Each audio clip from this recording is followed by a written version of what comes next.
Good afternoon, good afternoon, good afternoon. Welcome back to the live show. Well, I am back. It is currently 12:44 p.m. Today's date is the 29th of September 2024. It is Sunday. How are you doing? How is your Sunday going? Did you have a wonderful Sunday service? And if you didn't go to church, did you have a wonderful Sunday breakfast? Okay, how are you doing? All right, we're back like we never left. We are back like we never left. Thank you for tuning in one more time. You know what time it is. Double tap your screen, subscribe to the channel.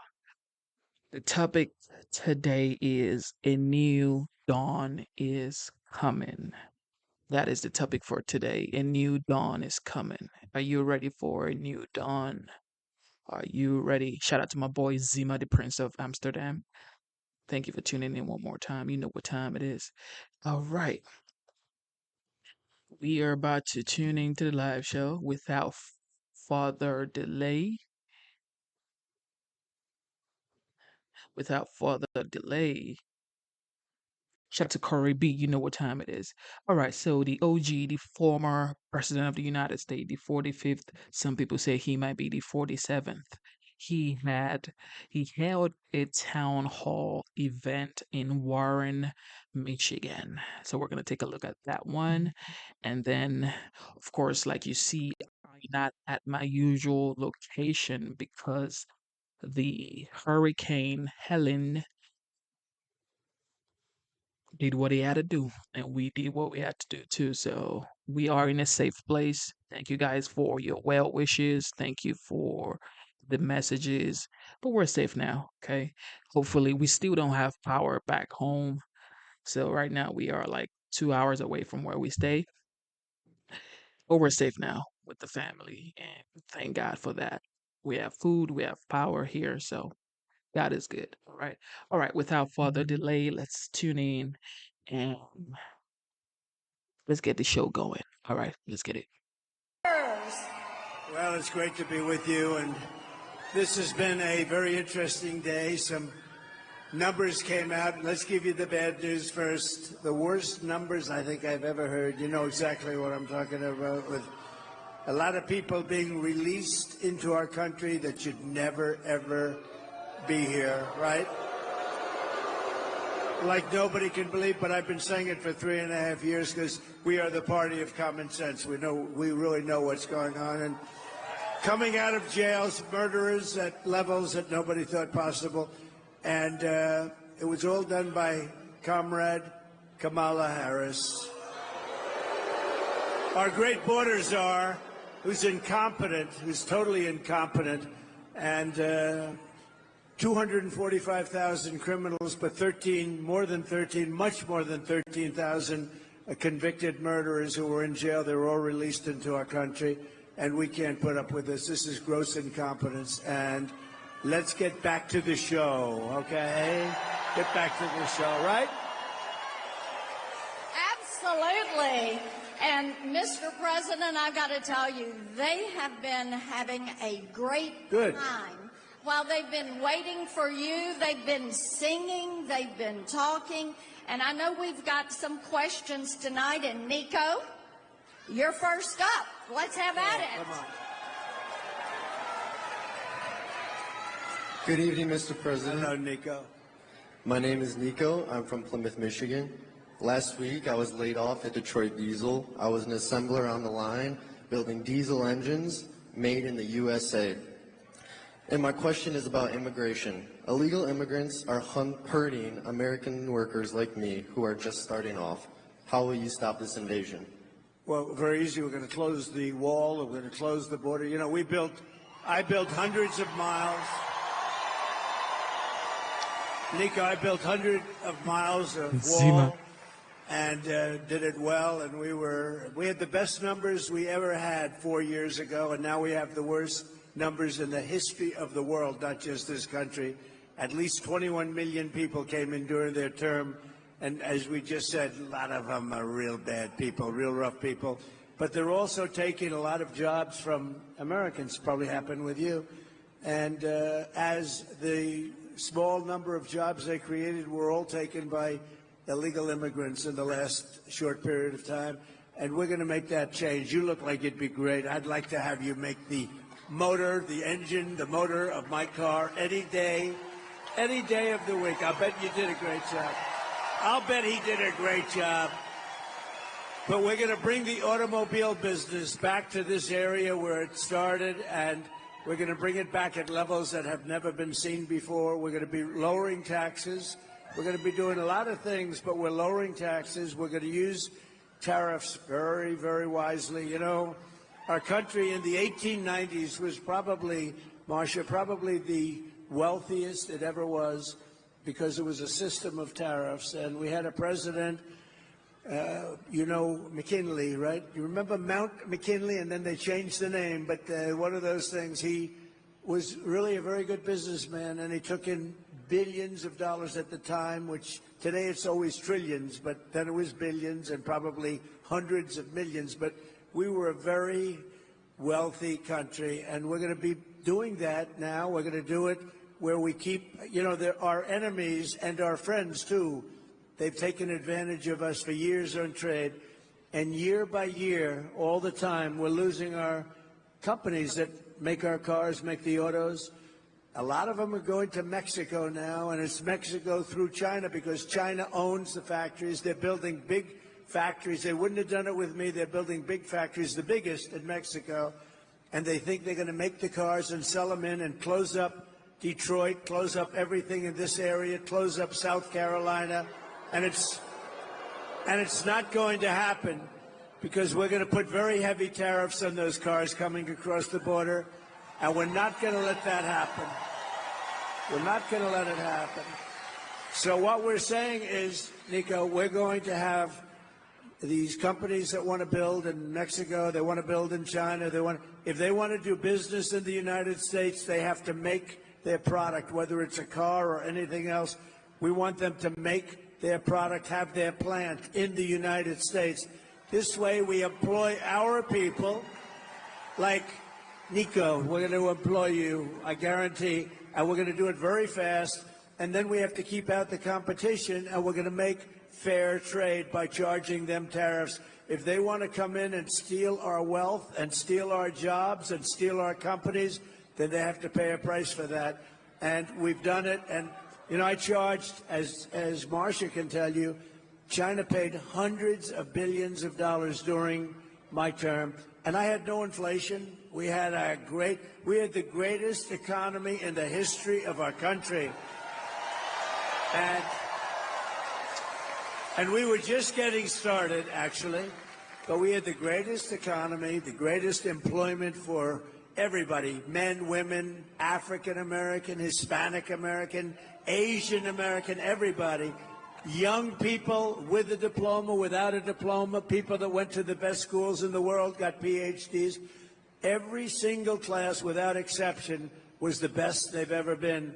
And we're going to get that back and then some. So we're going to bring a lot of companies in, and we're going to have a lot of jobs, and you're going to have a lot of jobs to choose from, okay? Thank you. That's great.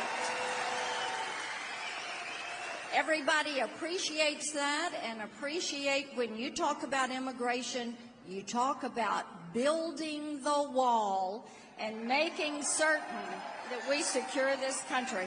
Okay, Misty. And by the way, we built more wall than I said I was going to build, and then we had 200 miles of wall ready to go.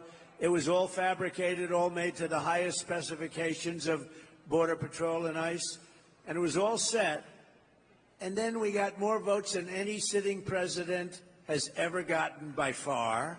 And they say we lost the election. So let's leave it at this. You know what? We have one coming up in 39 days, so that'll be a wonderful replacement.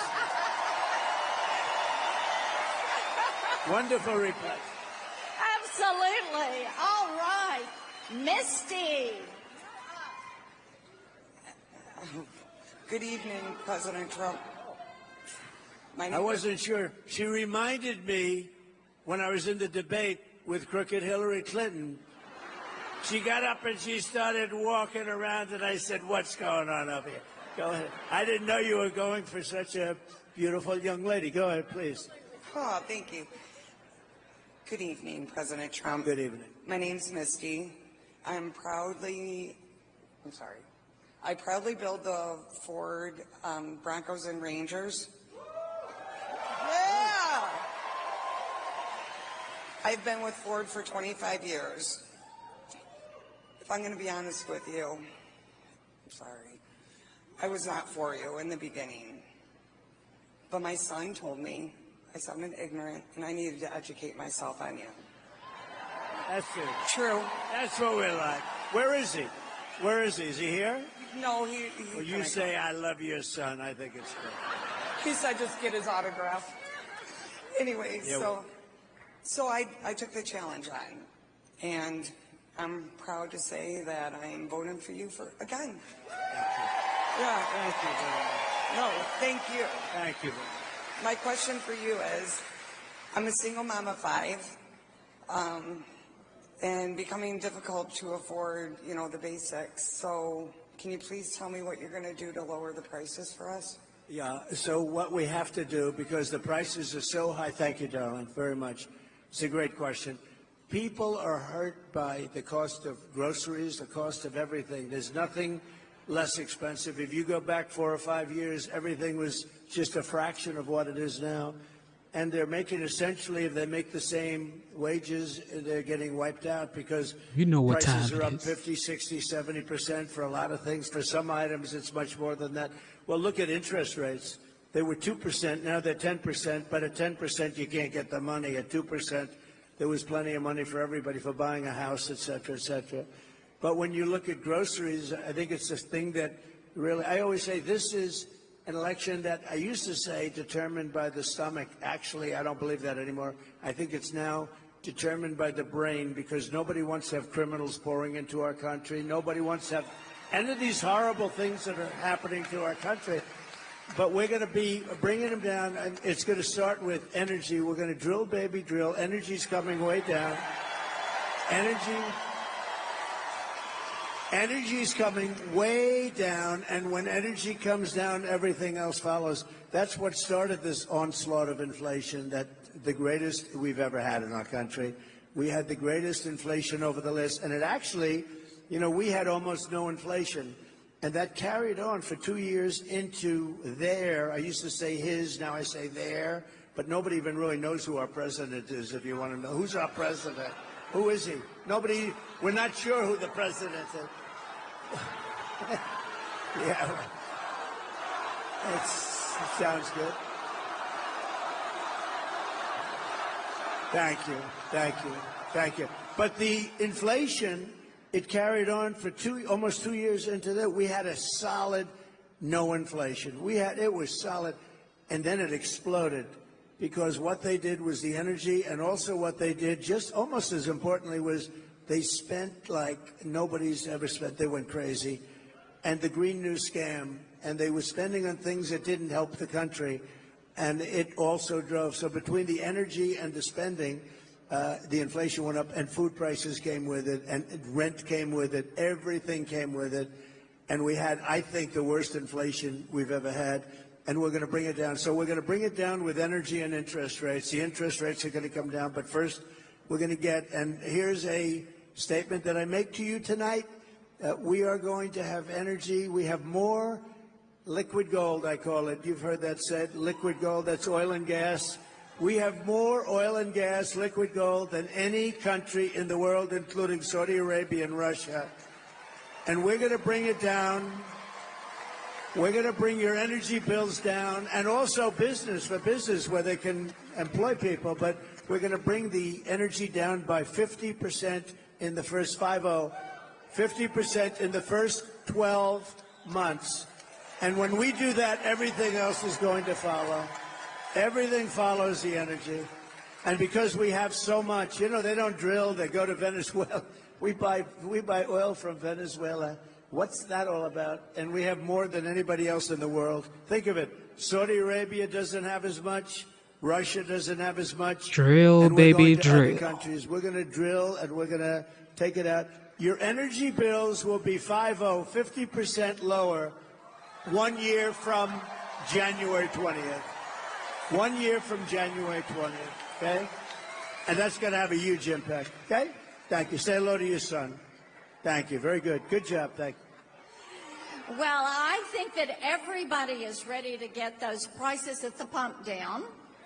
And one thing I found out is 84% of all the cars that these good people made, and 84% of the cars sold in 2023 were gas-powered cars.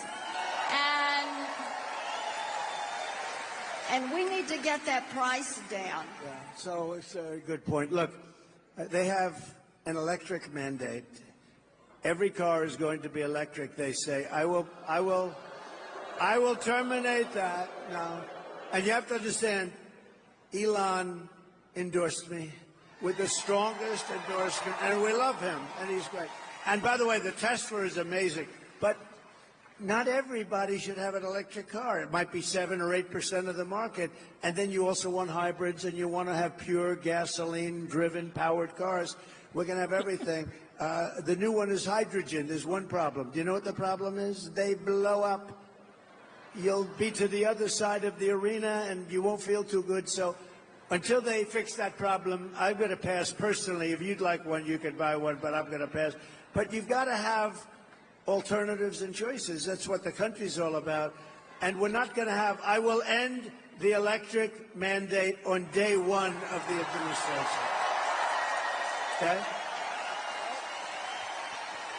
That is great. I tell you what, if we can get you back to drilling on day one and then get that inflation down, you know, and our audience might not know this, when you left office, inflation was 1.4%. Today, the cumulative inflation rate is 20.3%. And as Mike Rogers, who's running for Senate here, you're going to have a great senator. And where is he? He's here someplace. Somewhere. Where is Mike? There he is. Yes. Hi, Mike. There he is. All right. Wow. There is Mike. But Mike gave me a great phrase when I was campaigning with him a few days ago. He said, the most expensive vehicle you drive in 2024 is the grocery cart. And Donald Trump is going to get those grocery prices down. All right. We're going to get them down. It's a big deal. The groceries, more than anything else, I talk about what's at the checkout counter, the groceries, and we're going to get it all down. It's going to be done. Not just stopping and holding inflation. That's the easy part. We have this big damage done to our country. We have to get the prices down. Where bacon is up. Oh, bacon. We don't order bacon anymore. It's too expensive, right? But it's all up too much, and we're going to get it down. But it's going to start with energy, and it's going to start also with interest rates. Because once that happens, interest rates are going to come down too. You know, we had, as Marcia said, we had 1.4%. You know, you don't want inflation at zero because that's not actually good. And the worst thing you would have is deflation. Deflation's probably, in a certain way, as bad or worse than inflation. The ideal number is between 1% every year. If you could do this for the next 100 years, between 1% and 2%, and we were at 1.4% average. It was amazing, right? It was great. So we're gonna take care of inflation and quickly, and we're gonna get those prices coming down very, very substantially and very quickly. Thank you. And make America affordable again. And make America great again.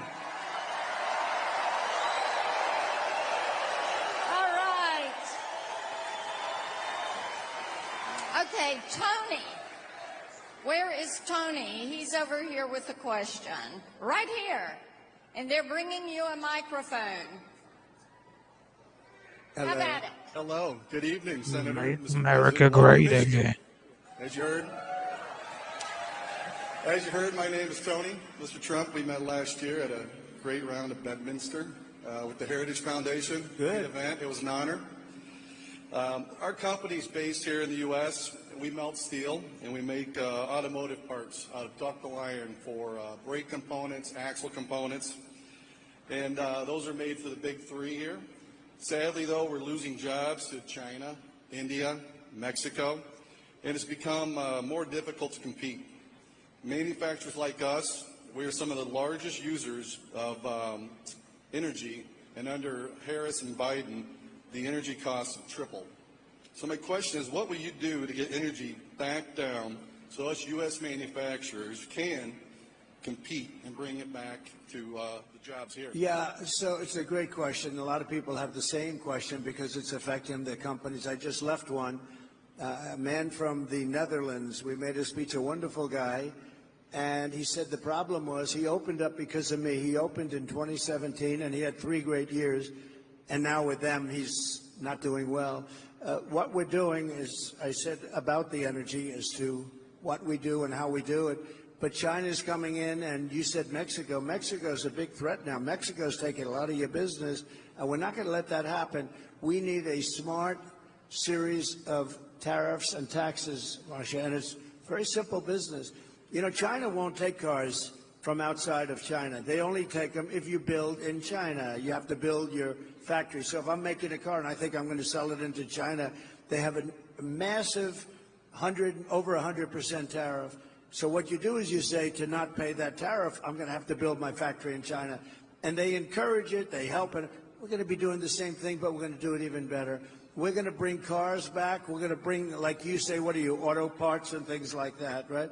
We're going to bring that all back to this country. It's all coming back.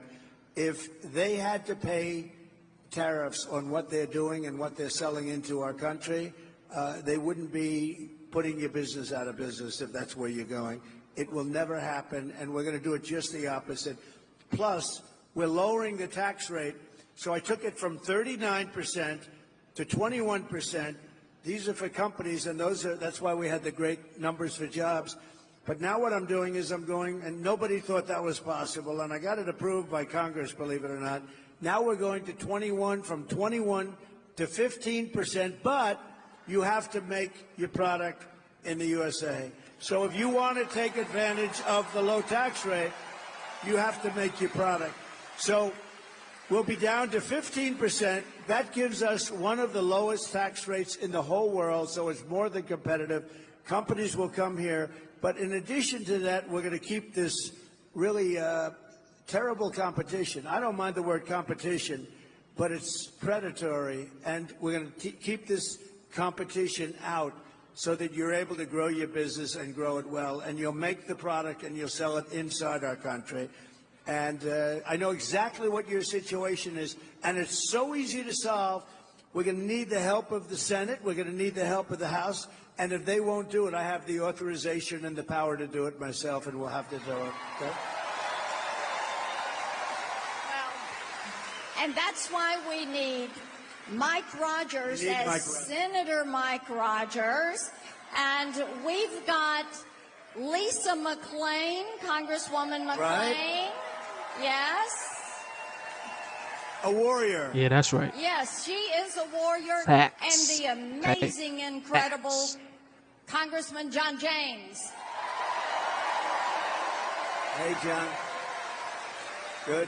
And they will help us get this done. I Up top the screen, appreciate that subscribe you to the talked channel. about Let's get it. tariffs, and I think it's so important that you continue to call out China, and we support you on that, because we don't want China building those plants in Mexico and then running those cars across the border. Without any tax whatsoever, and putting everybody here in not only danger, it's over.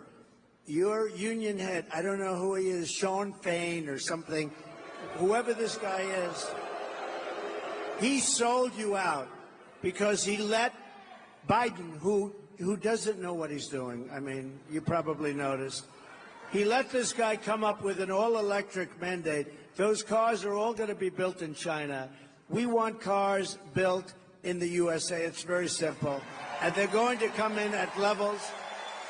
We'll be having auto manufacturing at levels that we haven't seen in 50 years. We're going to have a lot of companies coming in, and we're going to make it competitive so they can come in and they can thrive, not like this gentleman where they come in and they dump product. And you know what they do?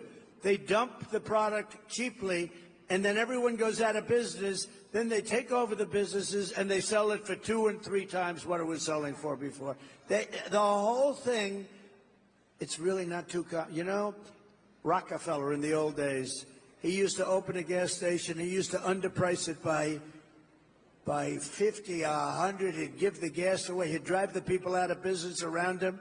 Then he'd buy up the gas stations or close them, and he'd make a fortune. That's exactly what they do on an even bigger scale. We're not going to let it happen. It's going to be over. We're going to have a smart system of tariffs. And by the way, if they don't want to play that game, then we're going to get a lot of money from tariffs. So Marcia can tell you, I charged hundreds of billions of dollars to China in tariffs and taxes. No other president has ever charged China 10 cents. OG. And we take OG talk. hundreds right of there. billions of dollars. So much so that Biden can't get rid of it. He's still got it on. He wants to, but it's so much money. And frankly, it's a lot of money. But also, if you did get rid of it, they'd come in and they'd put all your businesses out of business. So the Senate and the House have to get really smart on this, because purposely over a period of years, they've given it a bad name. Actually, I consider it one of the most beautiful things I've ever seen. The word tariff, I love it. I think it's beautiful. Almost as beautiful as that chart that I looked to the right. Almost as beautiful. Where is that chart? Where is that chart? Do they have it? I love that chart. Oh, I love that chart. Whoa. That's one of the most beautiful things I've ever seen. If I didn't look over there real fast, I guess I wouldn't be with you tonight, right? That's I sleep with that chart. I go to bed with it. I kiss it goodnight. I love you, baby. That chart. But the word tariff is a beautiful word if properly used, and it gives us power, strength. And beyond just economic strength, there are times when I had 2 countries fighting. I don't want to tell you which ones but I had 2 countries fighting. It looked like they were going to go to war again. I think Rick Grinnell is here. Is Rick Grinnell here? I think so. Did a fantastic job. Yeah. They're fighting. I said, fellas, you guys want to fight? You want to kill people in your countries? That's okay. But if you do, I'm going to charge you 200% tariff to do business with the United States, and that's it. They called me back 2 days later. Sir, we've made peace. After years, we've made peace. So, it really does. It has a great power to it. There's a great power if you know how to use it. Well, it does indeed. And another thing with great power was the 2017 Trump tax cuts. And we need Republicans in the Senate and the House to make the Trump tax cuts permanent. Right. World peace. She's right. They want to raise your taxes.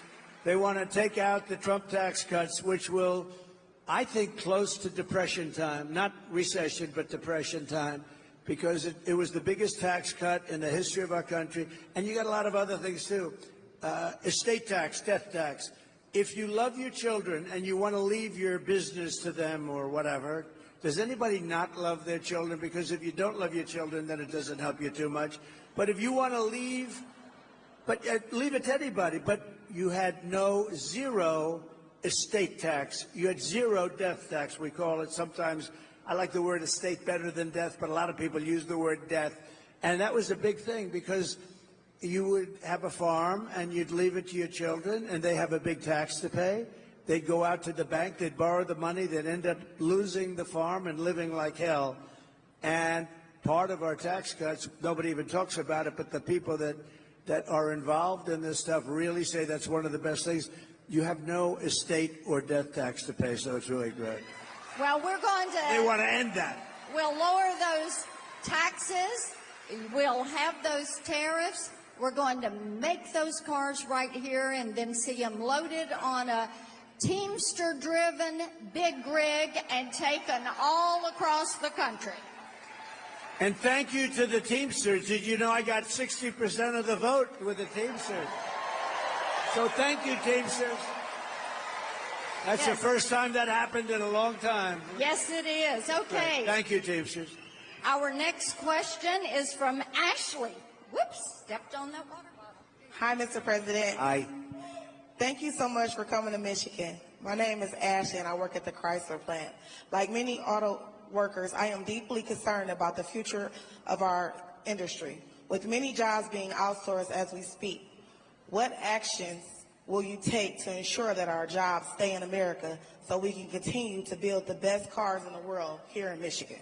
So pretty much as we've been saying, and what I want to do is I want to be able to look your business. Years ago in this area, I was honored as the Man of the Year. It was maybe 20 years ago. Oh, and the fake news heard about it. They said, it never happened, it never happened. And I didn't know who it was. It was a group that honored me as Man of the Year. The fakers back there, see the fake news? But they said, oh, and they looked, and it, they said it never happened, but I said, I swear to you, it happened. It did happen. I was Man of the Year.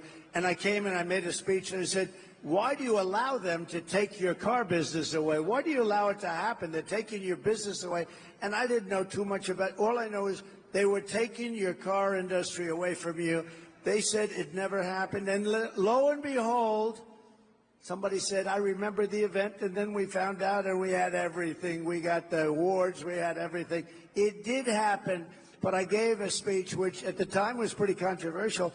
We can't let them take your car business away. It's such an important business. And, it's an important business even in times of war where they switch over.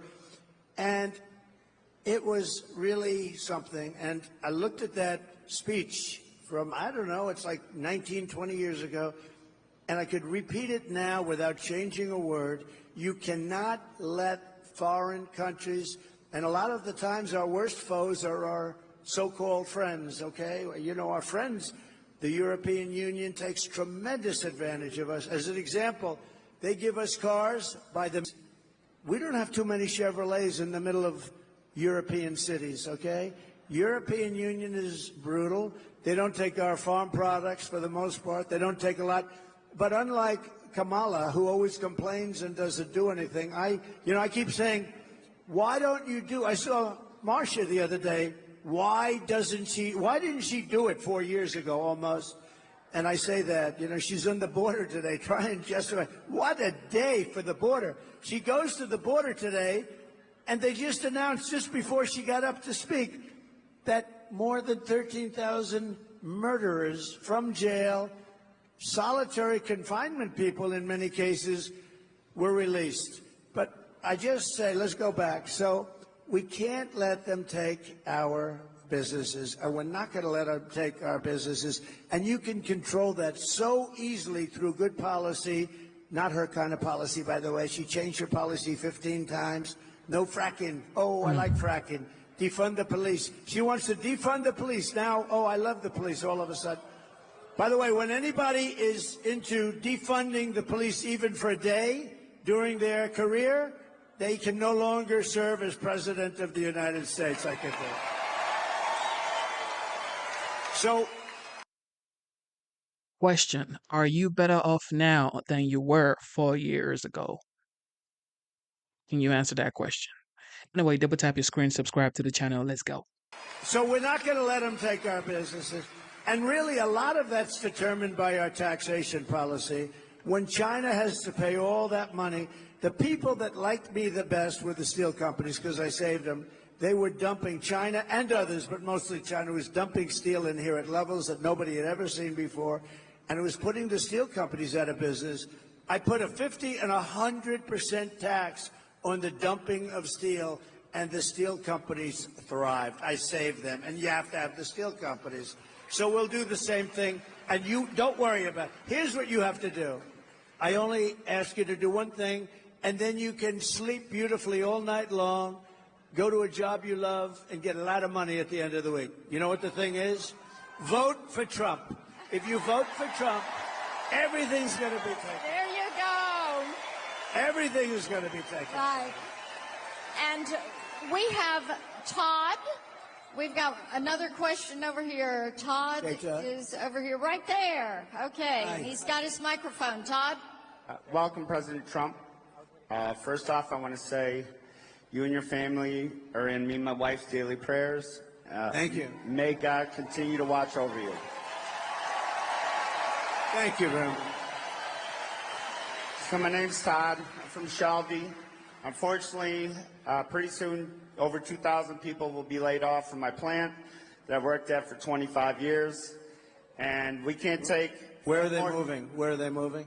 Where they move? We don't know. Actually, we don't Probably know. Mexico, by the way. Oh, the people. We don't know where the people go. Where's the plant going to move? Do you know? The plant's staying there. We're losing the Ram Classic, as you probably heard. We make the Grand Wagoneer. It's a Right. beautiful truck, but we're waiting on product. So Do you know why it's? Are they being laid off? And is the plant closing? the plant's not closing. The people will probably be dispersed between other plants, we hope. But yeah, that's happening in the next couple of weeks. No, it's terrible. Okay, I get it. Thank So- you. Go ahead. We can't take 4 more years, Harris. And my question to you is basic. It's easy. What is your one of your all-time favorite American cars? My all-time favorite one. What is one of your all-time favorite American cars? Okay, so my father was a great guy. I learned so much from him, and he loved Cadillac. I have to. I mean, his biggest luxury in life was to get a brand new dark blue Cadillac every 2 years. And he would. He would get that car. He said, look at this car. He didn't know about a Rolls Royce. He didn't know about, all he liked was Cadillac. And I love it. I think it's a great car. I think it's right now. It's come a long way too, because it's come through some problems. But it's a very good car. I buy a lot of them for different clubs and things, and it's great. And they're very nice people that run the company. But my father liked Cadillac, so that's good enough for me. Does that make sense? Good. And we'll take care of your situation. You watch what happens. When I do that, they're going to be better positioned because I see what's happening with the layoffs. But they're going to be making. That's a good. Also, that's a good. I don't know what you call it. Car. In a way, it's a car. What would you call that? Pretty much a car. They're going to be making more than they've ever made in a very short period of time. You have one thing to do. You have to elect a person with business talent and common sense, and this whole thing is going to turn around. Shout out to everybody watching the live show. You know what time it is. The question was, are you better off now than you were 4 years ago? Shout out to everybody watching the live show. Shout out to the moderators. Let's get it. Very quickly. Very quick. Yeah. Thank you very much. Great question. Mr. President, they have loved having you here in Warren, Michigan, and I think you've got 5,000 people here and even more outside that have wanted to get in and cheer for you and be here to support you, and they do love you. Absolutely. Thank you very much. Thank you. And Thank you. And everybody is going to be working hard and pulling for November 5th. And we've got great questions that have come from the audience tonight. Good. And we're just so excited that you took your time to come here to a great all-American city and talk with a whole bunch of auto workers and let them know you are on their side and you're going to make manufacturing great because you believe in them. I do. Thank you all. Thank you very much, everybody. Thank you very much. So nice. Marcia, thank you very much. Appreciate it. Thank you, darling. Beautiful. Thank you, everybody. Have a good time. Get out and vote. Get out. You've heard from the OG, the 45th. Some people say he might be the 47th. Let me know what you think. Let me know what you think. The question was, are you better off now than you were 4 years ago? Double tap your screen, subscribe to the channel. But like we know, the Vice President of the United States was at the border Let's listen to Vice President Kamala Harris when she visited the border on September 28th. Let's see what she has to say. Some people say, why hasn't she been to the border since 2021 and she's just going to the border in 2024? What do you think? Do you think this is the right move to make? Do you think this is just all part of election shenanigans? Let me know. Let's get it. Before I begin, I do want to say a few words about Hurricane Helene.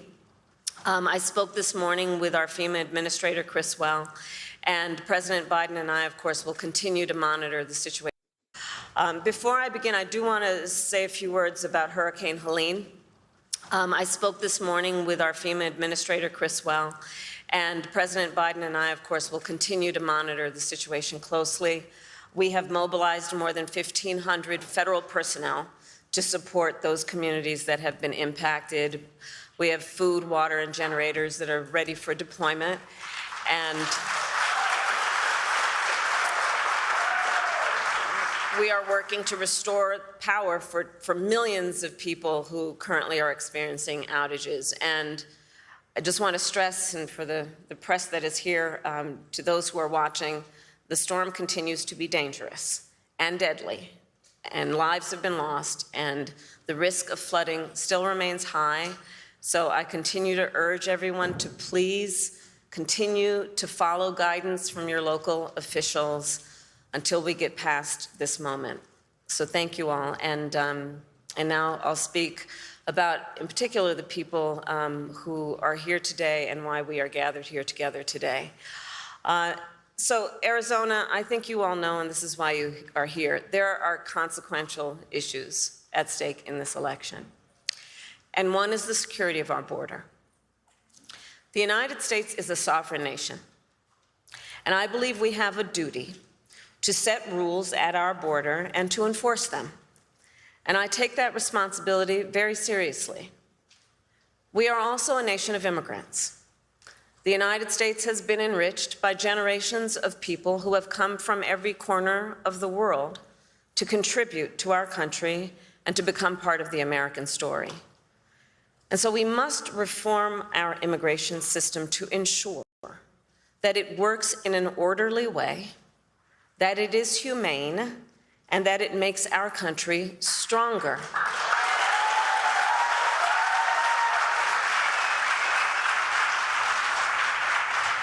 So I've just come from visiting the border and the port of entry in Douglas.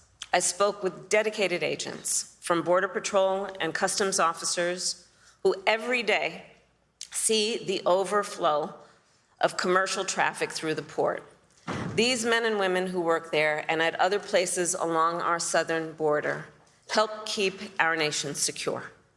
And they need more resources to do their jobs, which is why we have and are in the process of investing $500 million to modernize and expand the port of entry here in Douglas.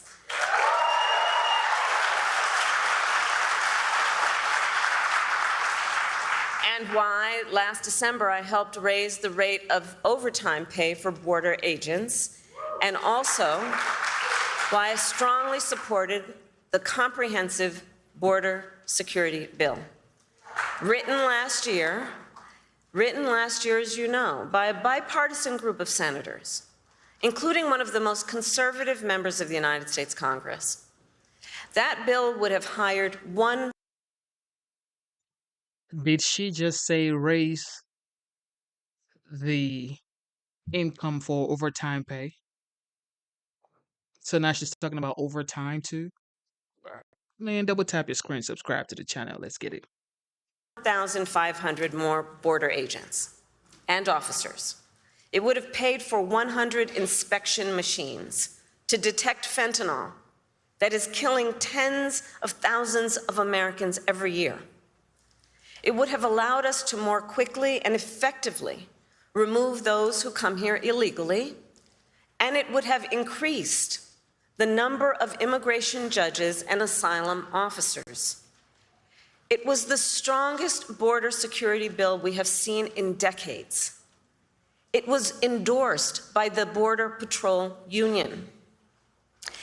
And it should be in effect today, producing results in real time right now for our country.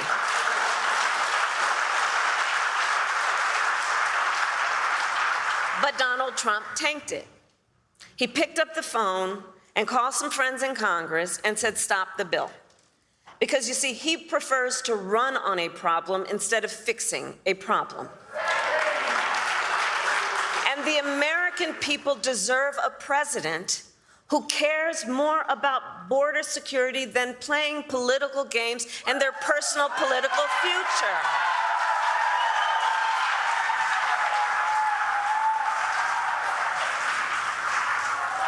And so even though Donald Trump tried to sabotage the border security bill, it is my pledge to you that as President of the United States, I will bring it back up and proudly sign it into law. Cap. Bunch of cap. Yeah, that's cap. And let me say, the issue of border security is not a new issue to me. I was Attorney General of a border state for 2 terms. I saw the violence and chaos that transnational criminal organizations cause, and the heartbreak and loss from the spread of their illicit drugs.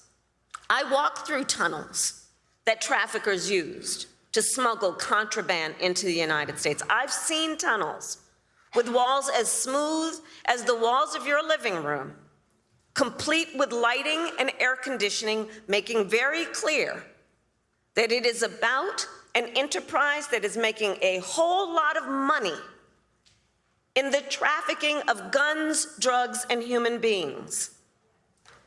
And my knowledge on how they work comes from the fact that I have prosecuted transnational criminal organizations who traffic in guns, drugs, and human beings. My team and I broke up a heroin trafficking ring in the Bay Area with ties to Mexican cartels. We took down a gang working with the Sinaloa cartel to traffic methamphetamine into the United States. We seized millions of dollars worth of cocaine from the Guadalajara cartel and broke up a drug trafficking operation, including pill mills and so-called recovery centers that were pushing opioids with deadly results. As Attorney General of California, it was 10 years ago that I brought a bipartisan group of American attorneys general and led that group to travel to Mexico City to meet with Mexican attorneys general to address this issue, and in particular, to increase intelligence sharing on gang activity, all of which allowed us to prosecute more human traffickers. And I started, as Attorney General, the first comprehensive report in the state of California analyzing transnational criminal organizations and the threats they pose to public safety and to the economy. So stopping transnational criminal organizations and strengthening our border is not new to me, and it is a long-standing priority of mine. I have done that work, and I will continue to treat it as a priority when I am elected President of the United States.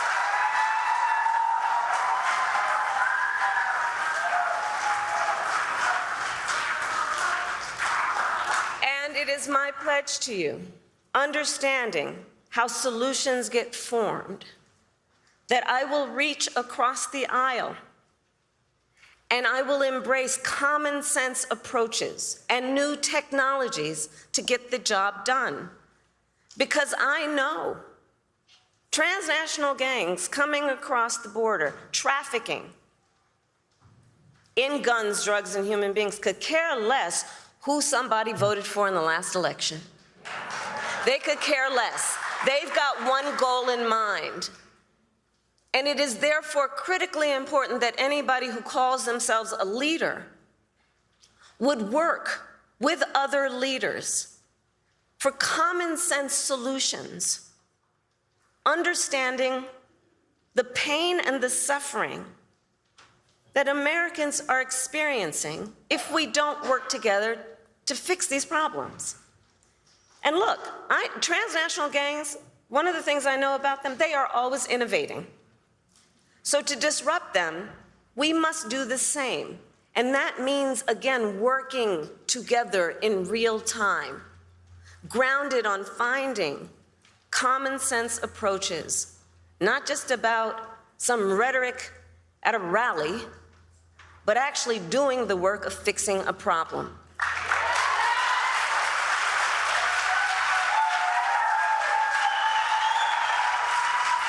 What are you saying?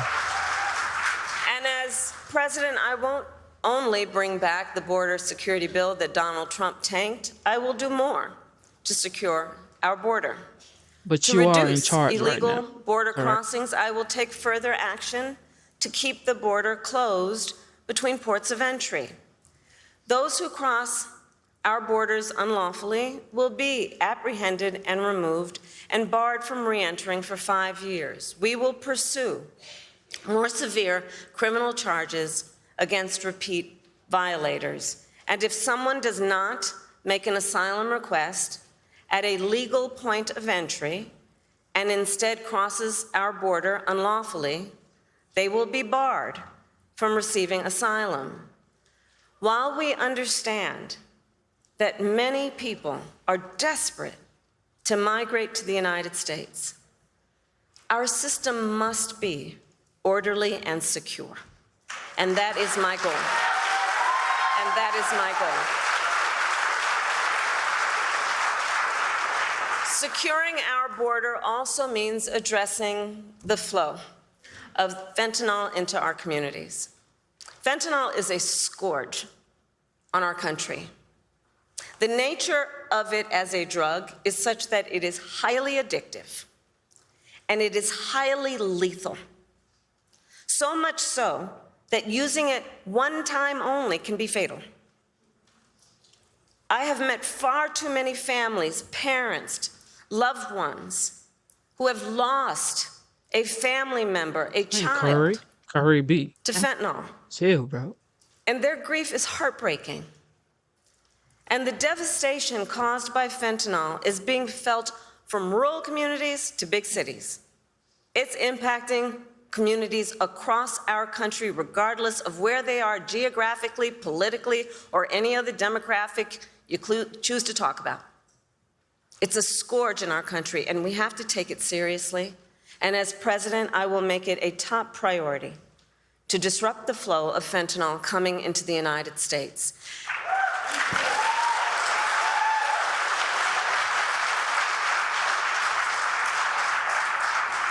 And I know everyone here understands that most of the fentanyl in America comes from 2 cartels based in Mexico. Most often, they are smuggling it through vehicles at legal ports of entry, like the one I visited today. The fact is, border officers don't have enough resources. She blames the mess up on the former president, but then she's saying, if you vote for me, I am going to make it better. But what about right now? Why don't you talk to your boss and say, you know what? As the vice president, I am advising you as the president of the United States, let's start doing this stuff. Why would you want us to wait for you to get it done? Man, I don't know. Man, double tap your screen, subscribe to the channel, man. And are only able to search a fraction of the vehicles that pass through their checkpoints. This is unacceptable. They need the resources to do their jobs. And as we could have done with that border security bill, I will surge support to law enforcement agencies on the front lines, more personnel, more training, and more technology, including 100 new inspection systems that can detect fentanyl hidden in vehicles. And we will make sure that our ports of entry, including airports and seaports, have additional state-of-the-art technology to detect fentanyl and the chemical tools used to make it. I will also double the resources for the Department of Justice to extradite and prosecute transnational criminal organizations and the cartels. Yes.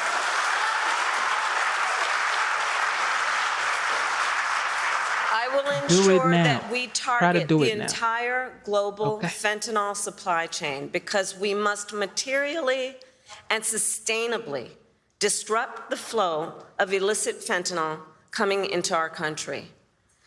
My approach takes into account also that the precursor chemicals used to make fentanyl are by and large made in China and then shipped to Mexican cartels and trafficked right here into the United States. Our administration demanded that China crack down on the companies that make those chemicals, and it has started to happen. But they need to do more. And as president, I will hold them to their commitment to significantly reduce the flow of precursor chemicals coming from China.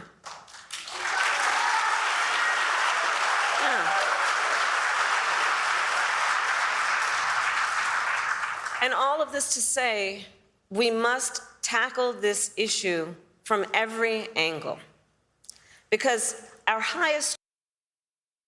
She is saying the same thing the OG, the 45th, the legend has been saying. She need to vote for Trump. Charge must be to protect the lives of our people. It must be to understand the pain and to have the courage to know that solutions are at hand if we focus on fixing a problem instead of running on a problem.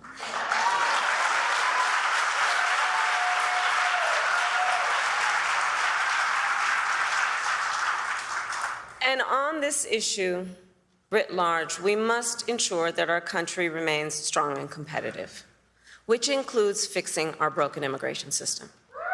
And let me be clear, I reject the false choice. I reject the false choice that suggests we must either choose between securing our border or creating a system of immigration that is safe, orderly, and humane. We can and we must do both. We must do both.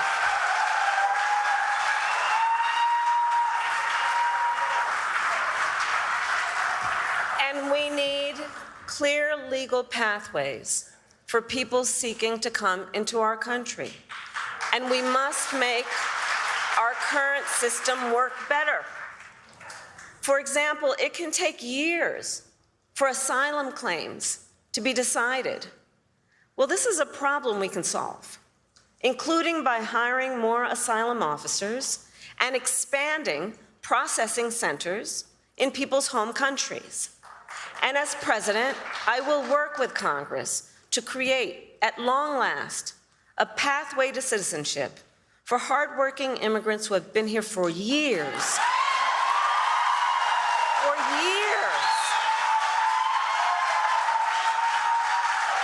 And deserve to have a system that works. I also have in mind our dreamers. I have met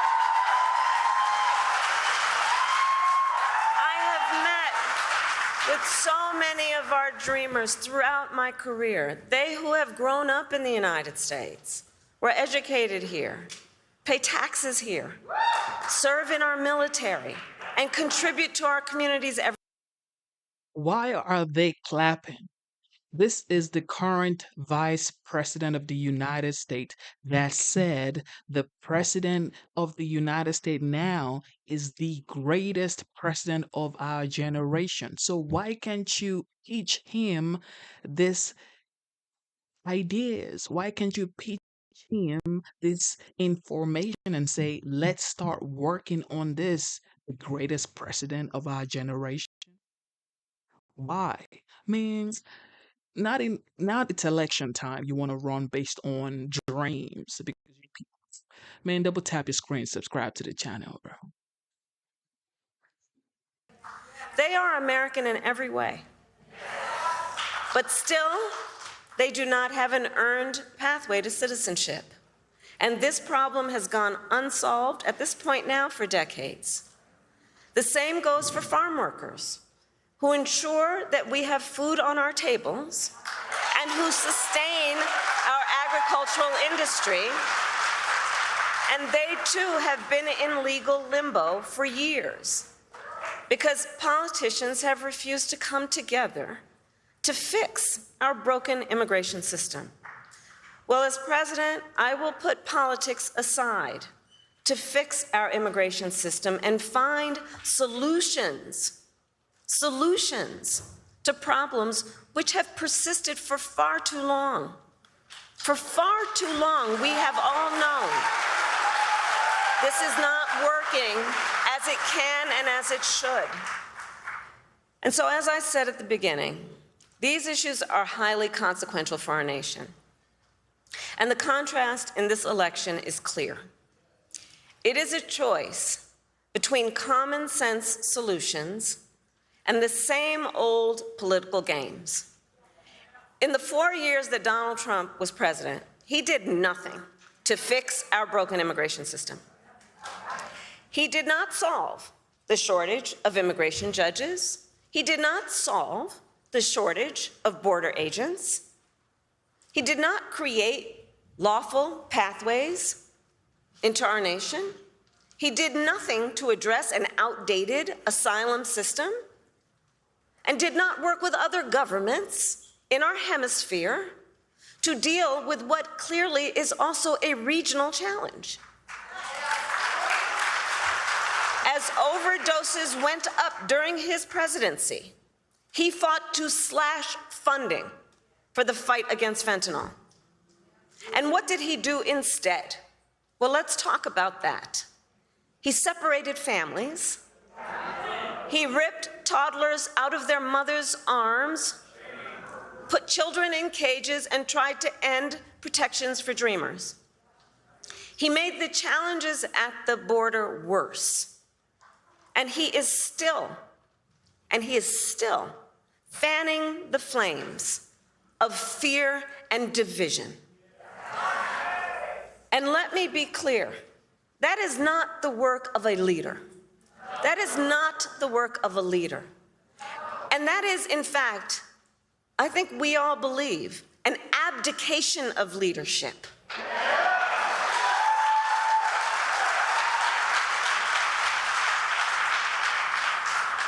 And so, on behalf of all across our nation who want to see these problems solved, I say we cannot accept Donald Trump's failure to lead.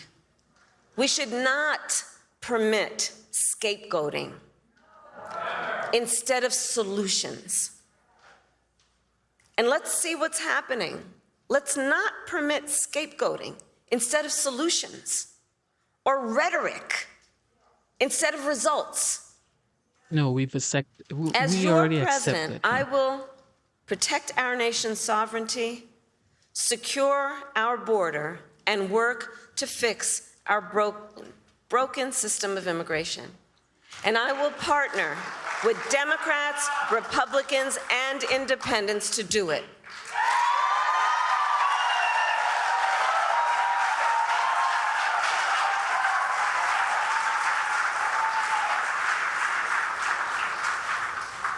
Arizona, it is time for us to turn the page on the ugly battles that have characterized our politics.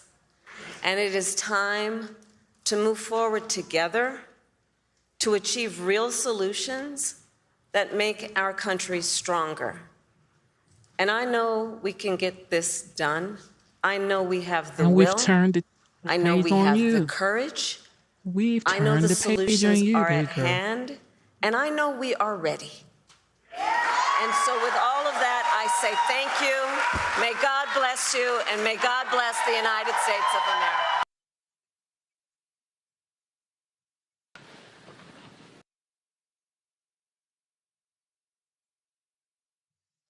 Shout out to everybody watching the live show. You know what time it is. Well, I don't know what you guys think. You've heard her.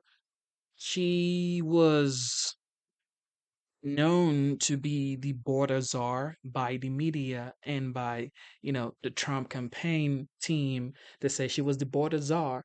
And as the vice president, she keeps blaming the border crisis on the former president, which is not taking responsibility. You have to take responsibility if you are in charge, if you are the leader.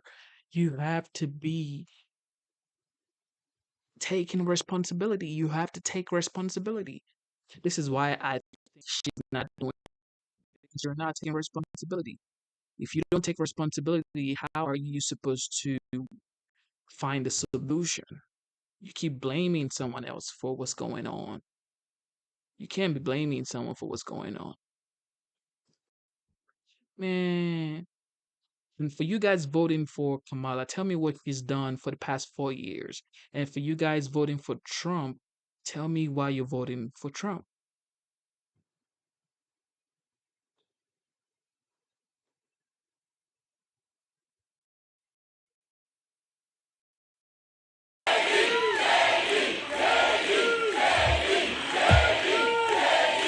Thank you, thank you, thank you. Well,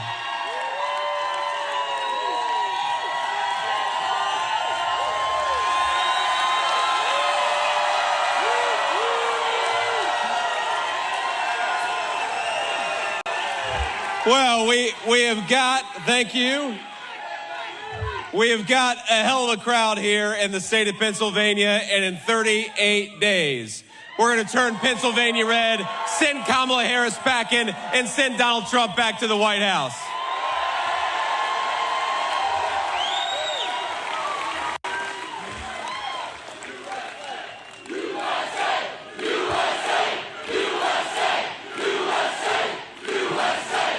Now, let me say a few notes of appreciation. First of all, to my lovely wife, Usha. Thank you so much, honey, for letting me do this.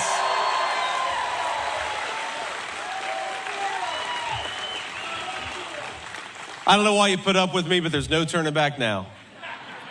I want to thank the great Congressman Dan Muser. Where's Dan at? Thank you, Dan. We got Congressman Lloyd Smucker. Lloyd, thank you so much for being here and serving the people of Pennsylvania. We got State GOP Chairman Lawrence Tabas. Lawrence, say hello.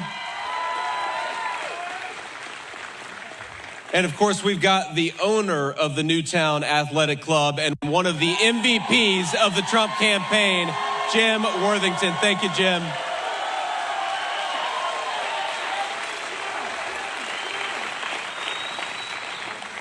Now, look, I don't know if you guys saw, but a couple of days ago, for the first time, Kamala Harris sat down for an interview with a national audience. It was amazing. It was the person that she sat down with, of course, had already endorsed Kamala Harris. So I don't know if that counts as much of an interview. But, it drove home just how completely without substance Kamala Harris is. She gives an interview and they'll ask her, what is your specific plan for cutting down on the inflation that your policies caused? And she'll say, well, I grew up in a middle-class family. Did you know that? They'll say, Kamala, the world's at war. We've got a war in Asia. We've got a war in Europe. We've got another war threatening in East Asia. What is your plan to bring back stability to the world? That's exactly right. No war was with Trump. What's your plan? What's your plan to follow suit, Kamala Harris? And she'll say, well, when I worked at McDonald's, I was good at making the hash brown. And you realize the problem with Kamala Harris is that she's got no substance. The problem with Kamala Harris is that she's got no plan. And the problem with Kamala Harris is that she has been the vice president for 3.5 years and has failed this country. Let's send her back to San Francisco where she belongs and put Donald Trump back in the White House.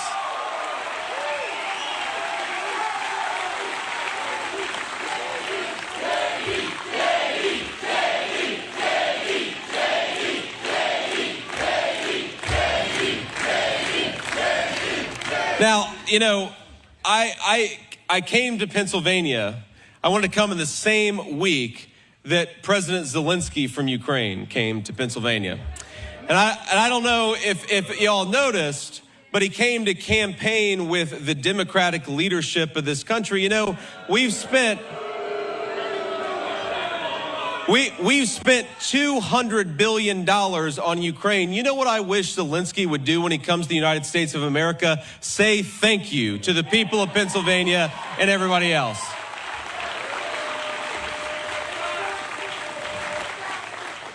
Now, you heard somebody back here say it, but I'm going to repeat it. But Donald Trump was the candidate of peace, the candidate who brought stability to the world for the first time, really in my lifetime. We didn't have a new war started under an American president for the first time in 40 years.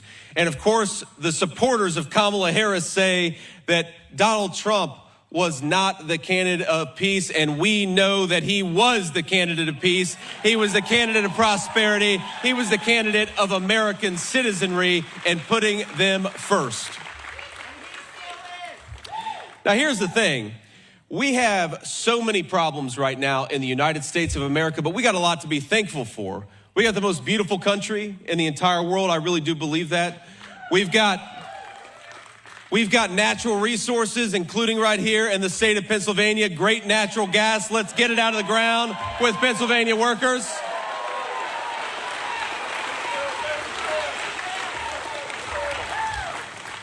When Donald Trump is president, we are going to drill, baby, drill, and bring back the great American energy economy.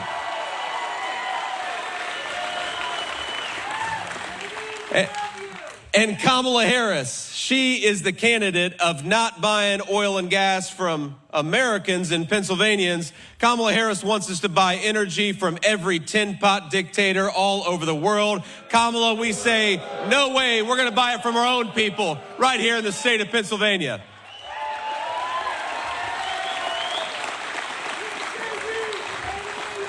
Now, here, let's just run through the Kamala Harris economic record. And I'm going to try not to depress everybody too much because Kamala Harris's economic record is depressing, my friends. We've got inflation at 40-year highs. We've got groceries that are 25% higher than Kamala Harris when she took office. And that's because Kamala Harris cast the tie-breaking vote on almost $4 trillion of new spending, printing money that we don't have to juice inflation and destroy the middle class in the state of Pennsylvania.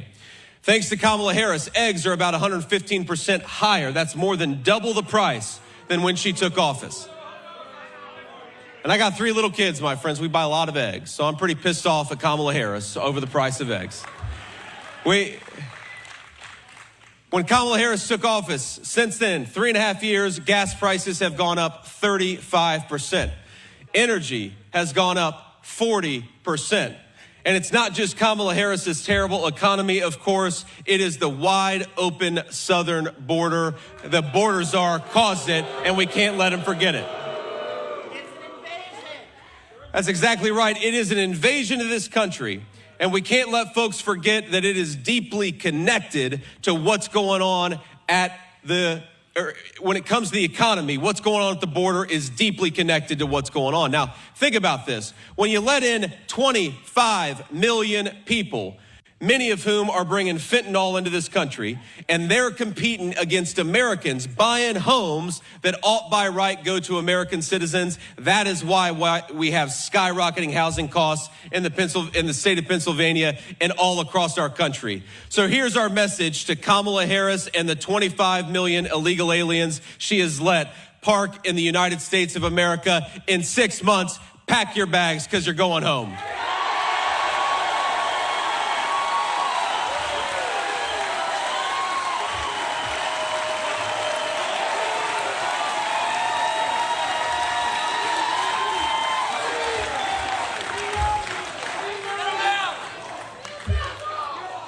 That's right. We're going to build the wall. We're going to re-implement deportations, and we're going to go to war against the Mexican drug cartels. No more bringing this poison into our country. They got to get the hell out.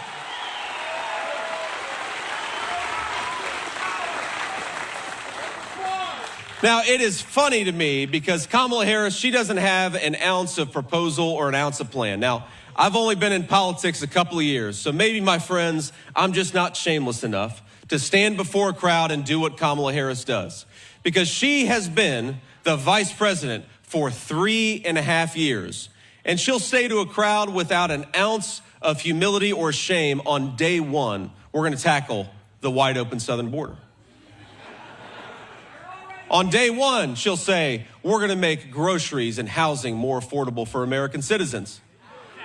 Well, Kamala, day one was 1,400 days ago. What the hell have you been doing? Stop talking about what you're going to do and go and do it.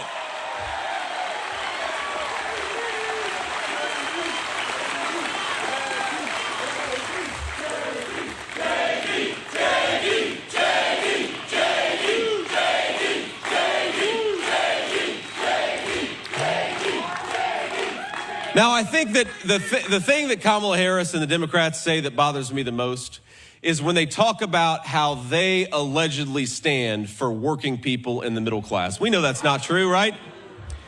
If she stood for the middle class, why did she suspend deportations and open up the American southern border? If she stands for the middle class, why did she fire thousands and hundreds of thousands of people for refusing to take the COVID vaccine a few years ago?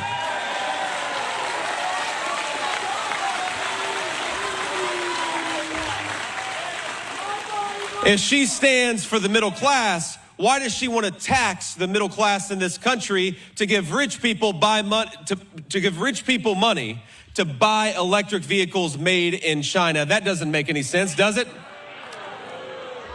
If she stood for the middle class, why is she trying to destroy the Pennsylvania energy industry? If you stand for the middle class, unleash Pennsylvania energy workers. Let's do it for our own people and our own citizens.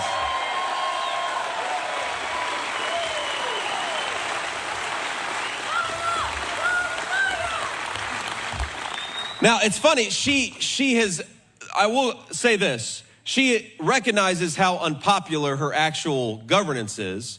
She recognizes how unpopular her record is, so she's running away from it every chance she gets. Now, she's on camera saying she wanted to ban fracking, but now she says, oh, I didn't mean it. She's on camera saying that she wanted to give illegal aliens Medicare, which would bankrupt that program, but now she says, no, I didn't mean it. Kamala Harris said on tape that she wanted to ban all private health insurance, but now she says, no, I take that back. And of course, she said she wanted to defund the police, but that too, she now pretends she didn't actually believe. You know, Kamala, if you support fracking, if you support the police, if you support lower prices, and you want to close down the southern border, you're welcome to endorse Donald J. Trump. All of us have done it, and you're welcome to join the team.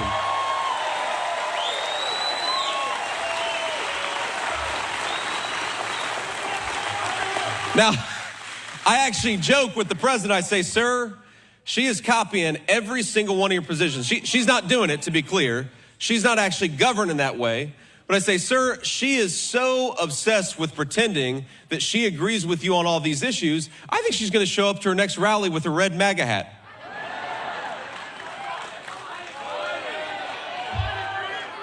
She's going to steal one of your hats back there. Because here's the thing, Kamala Harris recognizes the American people have common sense. Kamala Harris recognizes the people of Pennsylvania have common sense, and she is lying because she recognizes that people of common sense are going to reject Kamala Harris and her failed policies and her failed governance, and that's what we're going to do. We're going to do it together.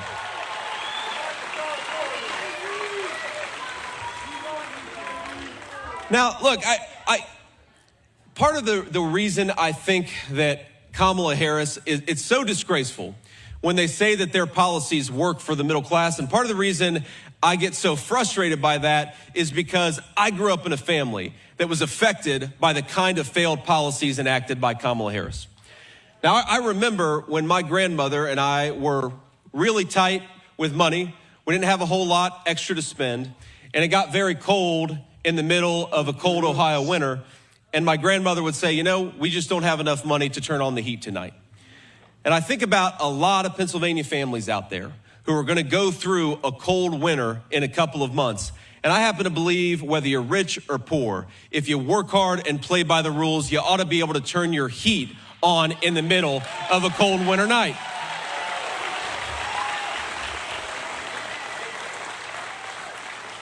I remember when my grandmother would negotiate with somebody from Meals on Wheels to try to get a little bit of extra food so that she could share it with me. And I happen to believe that if you work hard and play by the rules, you ought to be able to afford a nice meal for your family, but a lot of families can't.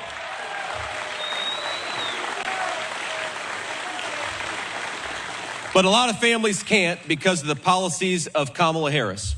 And I happen to believe that whether you're rich or poor, the sacred right of every American citizen, and most importantly, every American child, is to grow up in security and safety in their own neighborhoods, which means kicking out the illegal aliens and kicking out the drug dealers that have made our streets less safe.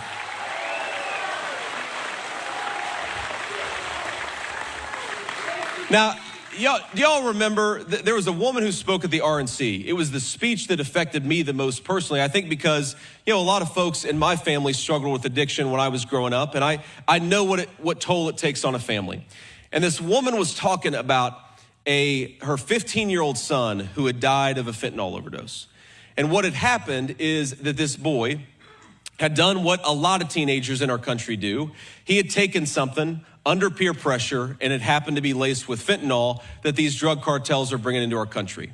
And so what for generations of Americans was a teenage mistake is something that took this poor boy's life. And as the father of a 7-year-old, a 4-year-old, and a 2-year-old, my friends, I want to raise my children in a country that is safe enough for kids to make mistakes and learn from them rather than those mistakes claiming their lives.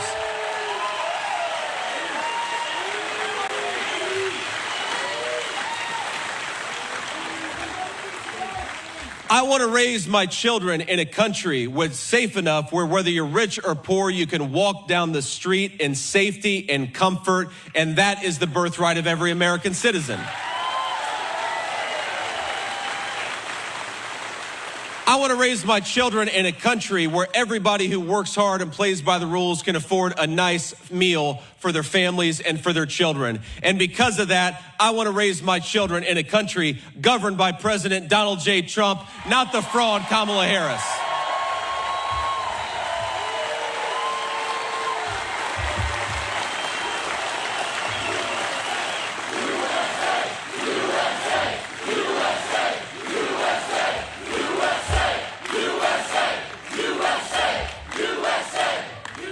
Because here's the thing about Kamala Harris. It's not just that she has bad ideas on public policy, though she does.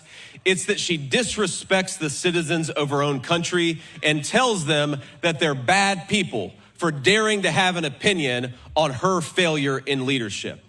Now, you gotta listen carefully sometimes to see it, but sometimes they are as loud and outspoken about it as they could be. Because as a lot of Americans have woken up to the terrible crisis at the American southern border, do we know what the Kamala Harris campaign is out there talking about?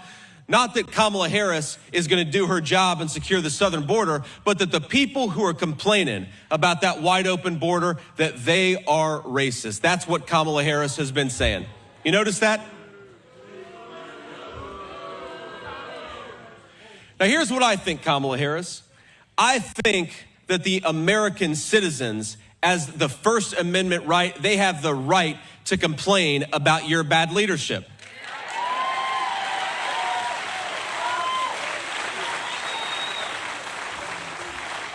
We are not bad people, my friends, for thinking that Kamala Harris is doing a bad job.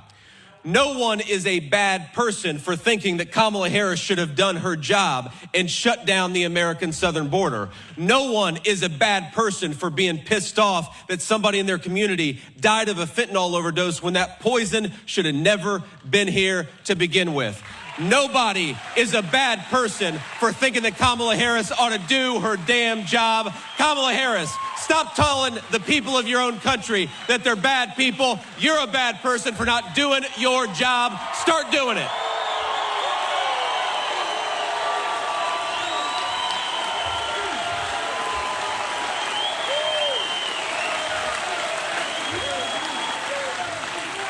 Because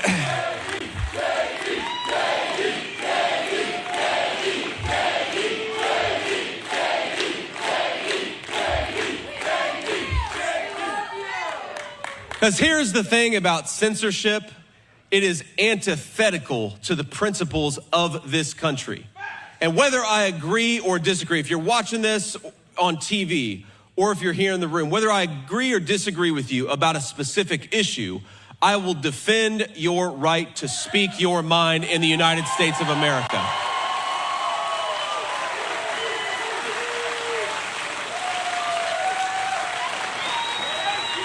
And we ought to talk about the fact that we've got a great combination of Democrats, Republicans, and independents that are behind Donald J. Trump for president. And I think the number one reason is people in this country are sick of being told what to think by their leadership. They're sick of being censored by their leadership. This is America. We get to speak our mind because that's what the founding fathers fought and died for.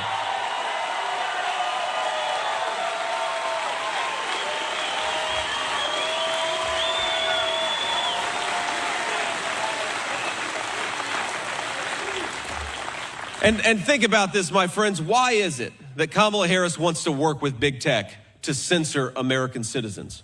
Why is it that Bobby Kennedy and Tulsi Gabbard have endorsed Donald J. Trump for president? They were Democrats just a few years ago. Now, I grew up in a family, my grandparents, the grandparents who raised me, were classic old school Democrats. They believed that Democrats were the party of working people. But now the Democrats are the party of Wall Street, the party of big tech, and the party of censorship. And Americans, we are going to reject it, and it's going to start right here in the state of Pennsylvania.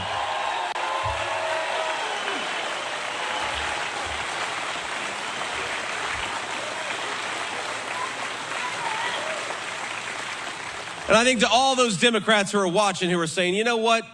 We believe in policies that support working people. We don't support policies that put transgender ideas in our schools.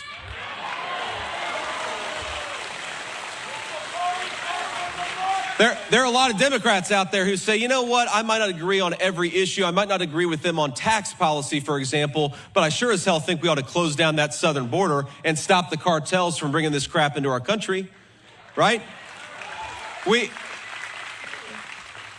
There are a lot of Democrats out there who want an American economy where normal people can afford to buy food and housing. And to those Democrats, I say, you are welcome on the Trump-Vance team. Come on over to the side of common sense.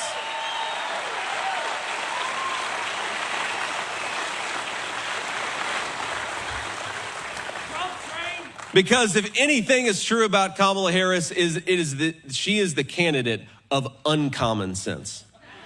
She is the candidate where she's going to take every crazy idea and turn them into the policies of the United States government. We've seen it in action for the last 3.5 years. Now, you have to remember, Bill Clinton, I didn't agree with Bill Clinton on a lot of issues, but Bill Clinton at least believed that we ought to have a secure southern border. Kamala Harris had opened it, right? Democrats 20, 30 years ago, at least in leadership, they believed that we ought to have some common sense economic policies that lower inflation. Now, Democrats in leadership, Kamala Harris has cast that to the side. We believe that we ought to have schools that teach Americans common sense skills, reading, writing, and arithmetic.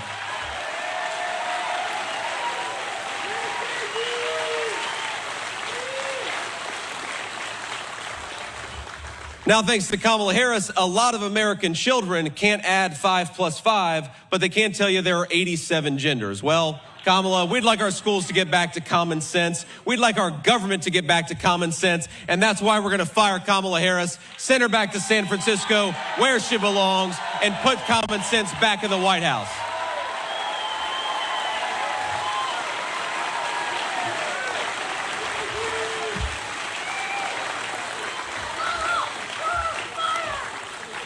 Now, I saw a statistic, and I want to take some questions from the media in a second. But I saw a statistic earlier today that I think bears repeating because it drives home just how radical Kamala Harris's policies are. Do you know that there are 13,000, I don't know, some of you are nodding because some of you saw this, 13,000 illegal immigrant murderers in the United States of America right now. They're in this country because Kamala Harris let them in this country. And in some ways, we have a question in this election. Do we have a president like Donald Trump who fights for America's citizens, who fights to keep people like Laken Riley safe? Or do we have Kamala Harris who fights to keep the people who took her life in this country? I think we have a choice, my friends, and it's Donald Trump, the president of American citizens, the president of American safety, and the president of American affordability.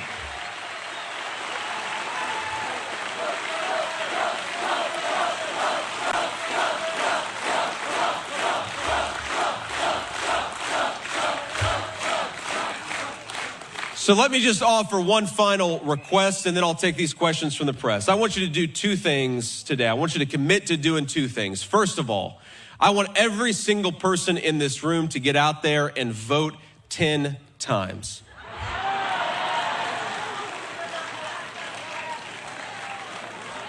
Now, our friends in the media are going to report, there'll be headline New York Times, J.D. Vance promotes voter fraud in Pennsylvania.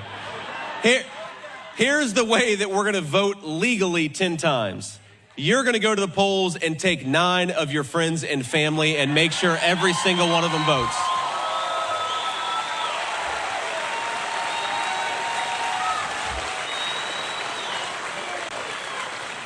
And here's the second thing I'd like for you to do. There's a website called swampthevote.com. Swampthevote.com. And here's what you can do on that website. You can check your registration, you can check where your polling booth is, and you can find some good information to make sure that you get out there and vote. Because here's the thing, we're never gonna have the power of the corporate media behind us. These people have gotten way too rich on American decline. We're never gonna have them telling the truth about Donald Trump or actually making Kamala Harris answer for her broken record. But you know what we do have on our side? We've got the power of the American people. So let's get out there and use it, and let's win Pennsylvania in November. God bless you guys.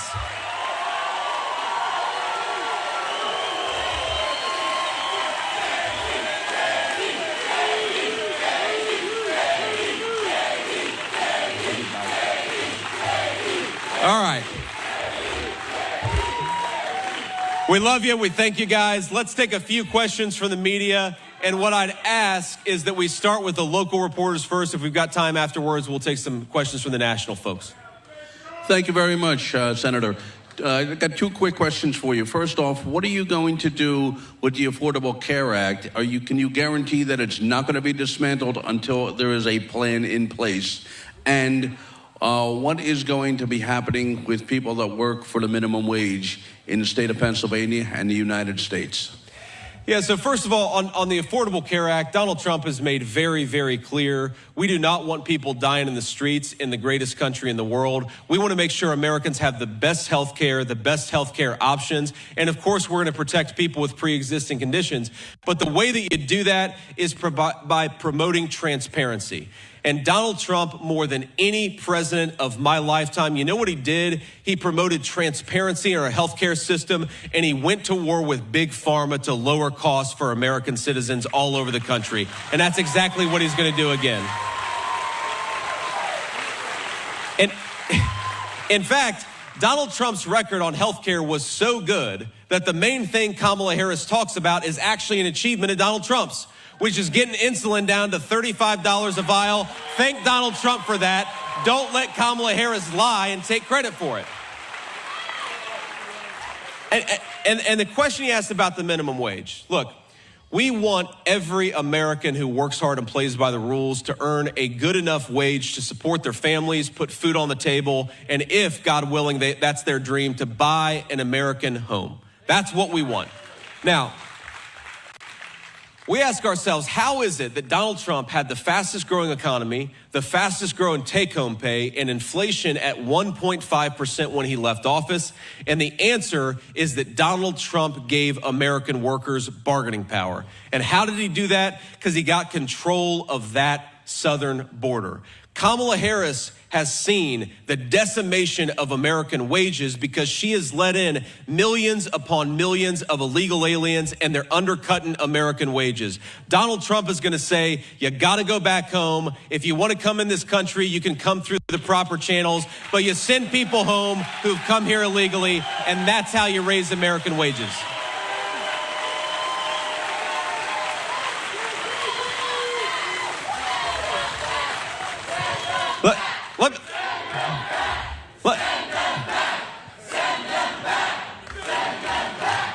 Let me tell you a story. Let me tell you a story, sir, just to illustrate this point.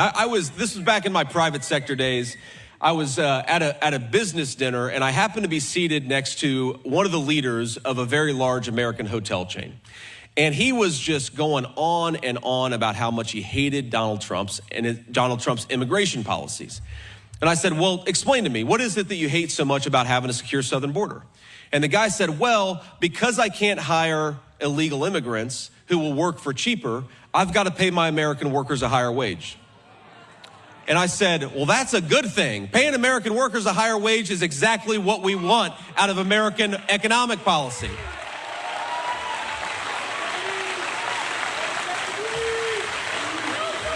But I think this illustrates why so much, and I think it's a mistake. I think corporate America ought to be pro-America, but so many business leaders have gotten behind Kamala Harris because she's pursuing an immigration policy that is flooding America with illegal aliens and undercutting the wages of American workers. We have got to cut that crap out and build an American economy for American citizens first. Next question.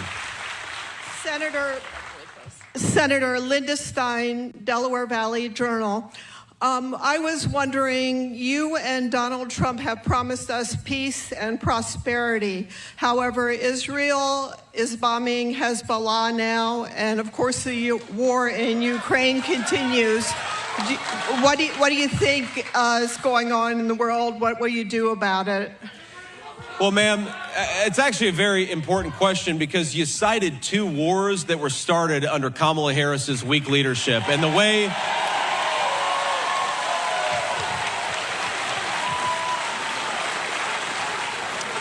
So I have a very detailed plan for how we're going to bring peace and prosperity back to the world.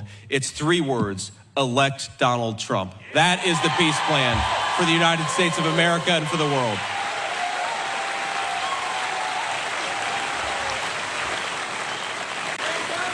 But look, here's the issue. I've dealt with some of these world leaders. I've talked to them. Here's the problem. When you have weak American leadership and you have an American leader that nobody respects, you have wars breaking out all over the world. If Donald Trump was president, Russia would have never invaded Ukraine. If Donald Trump was president, Hamas would have never attacked Israel.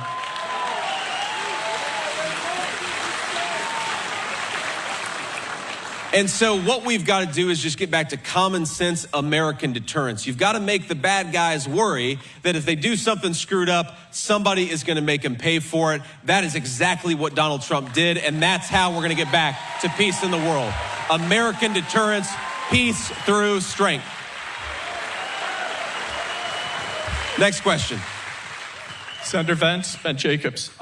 President Trump told Axios in 2021 that Benjamin Netanyahu never wanted to make peace with the Palestinians. Do you agree with that statement, especially in light of the current state of the conflict? Well, I think that what the president has said is that we want peace between Israel and the Palestinians, but the only way to get to peace is to destroy Hamas and let Israel finish the job. That's a very simple thing.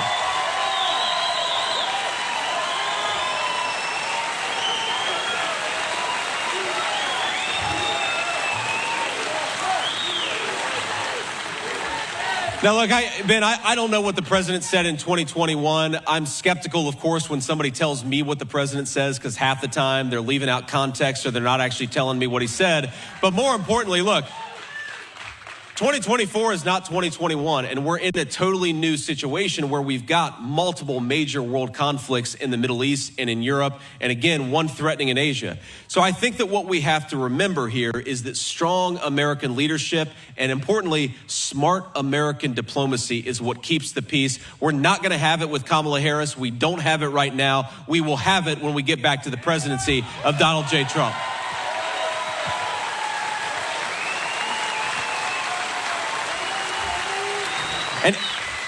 And here's what's funny, my friends, is when you talk to like Democratic senators, and the cameras aren't on, what they'll tell you is that world leaders were afraid of Donald Trump.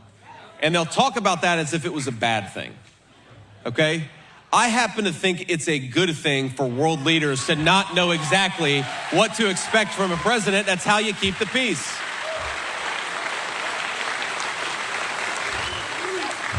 Next question. Hi, Senator Vance. I'm Fallon Roth from the Philadelphia Inquirer. That's all right.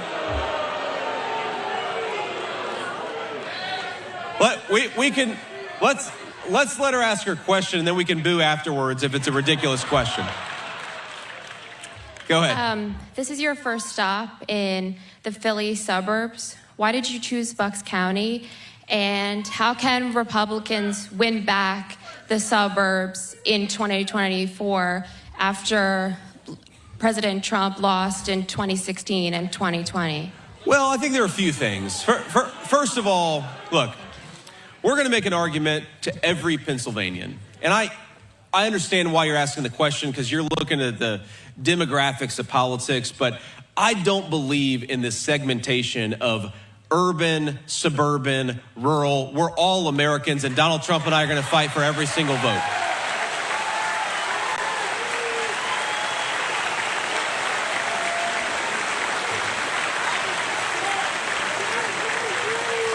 But look, if you look at the issues that really matter to folks here in Bucks County, Pennsylvania, you hear the same things, whether it's in Bucks County or whether it's in a much more rural part of Pennsylvania or whether it's in downtown Philadelphia, where I have spent a lot of time. In all these places, you hear three big concerns. One is public safety, one is the cost of everything, and the third is the wide open southern border. And look, we've got the big difference between President Trump and Kamala Harris. There's so many things that we could point to, but I actually think the biggest difference in this campaign is that Kamala Harris is ashamed of her record and Donald Trump is proud of his, and rightfully so.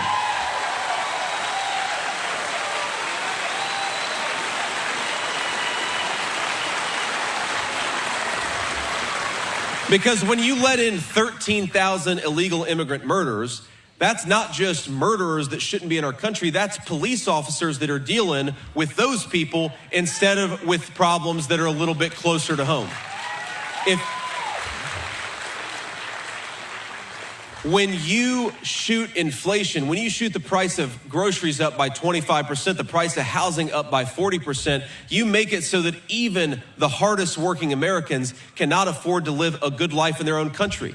I mean, I really worry. Maybe the single problem I worry most about, other than the border, because we got to get the border under control, is young people telling me that they cannot afford to buy a home. If you take millions and millions of young Americans who would like to start families, who would like to have children, and make the housing market so unaffordable for them that they don't feel like they can own the American dream, you're going to destroy this country. We've got to get housing prices back to a reasonable level, give Americans a stake in their own country.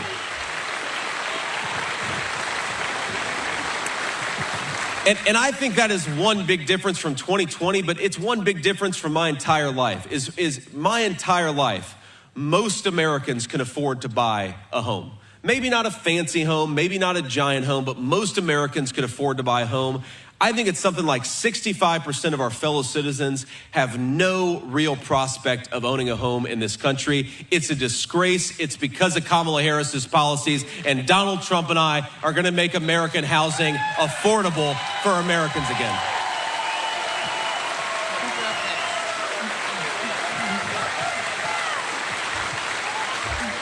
Next question. Peg Kwan for the Bucks County Herald.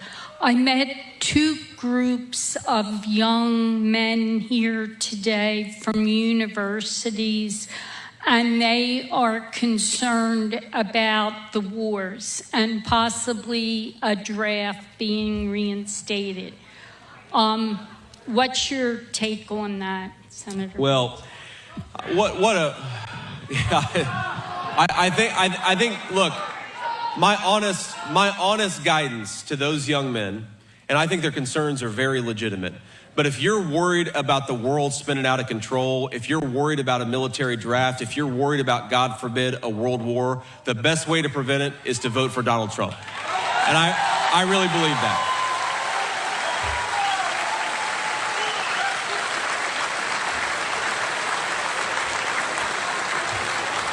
Look, ma'am, I think it's a totally reasonable question because we are as close to a large-scale conflict all over the world as we've been in my lifetime.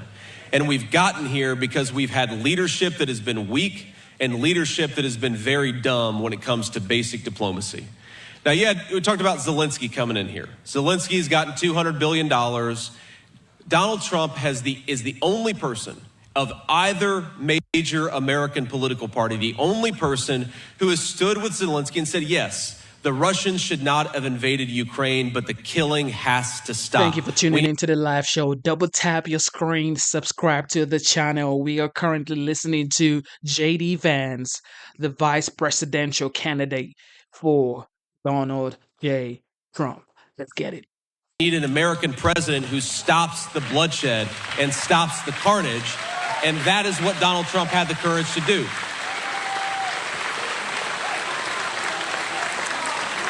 And I think if you're a young person, or whether you're the parent or the grandparent of a young person, we know that when the world goes to hell, it is America's sons and daughters that risk life and limb to put it back together again. So if we want, and I'm a proud veteran of the United States Marine Corps, and I know we have a lot of veterans out there. Thank you for your service.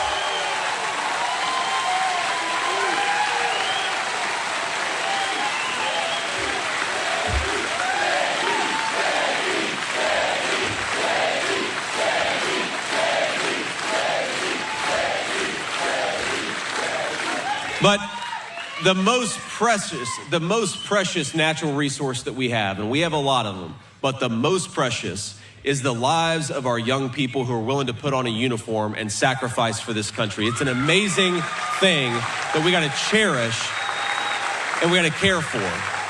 And here's what bothers me so much about Kamala Harris's policies. It's not just that it's weak, and it's not just that it doesn't make any sense, but it's careless and incompetent. Because remember, Kamala Harris bragged about being the last person in the room when the decision about the Afghanistan withdrawal was made. And then that withdrawal happened, and 13 innocent Americans lost their lives, and nobody has been fired from it, and there's been no real investigation. That is a disgrace of Kamala Harris's leadership. And when Donald Trump is back in the White House, we are going to fight to investigate what exactly happened. We're going to fire those responsible, and we're going to protect Americans who put their lives on the line for this country.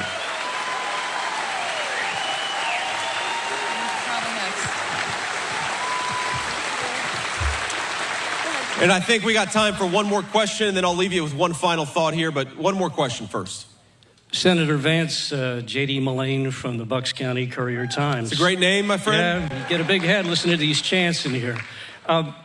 This week there was a report, I believe from the Senate, showing that some 400,000 or more illegals have been released by ICE into the country with criminal records. The president has talked about mass deportations. What would those mass deportations look like in places like Bucks County, southeastern Pennsylvania? Certainly, if you're going to enlist local law enforcement, their lives are going to be put at risk. So what's the plan? What does it look like? Well, I think the plan is you start with the most violent criminals, you arrest them and tell them to get the hell out of our country. I mean, that's about as simple as a plan as we could have. And sir, to be fair, you are absolutely right. that this illegal immigration crisis has made life more dangerous, especially for our local law enforcement officials. But when I talk to local police, and of course, we're proud to have the endorsement of pretty much every local police organization in the country.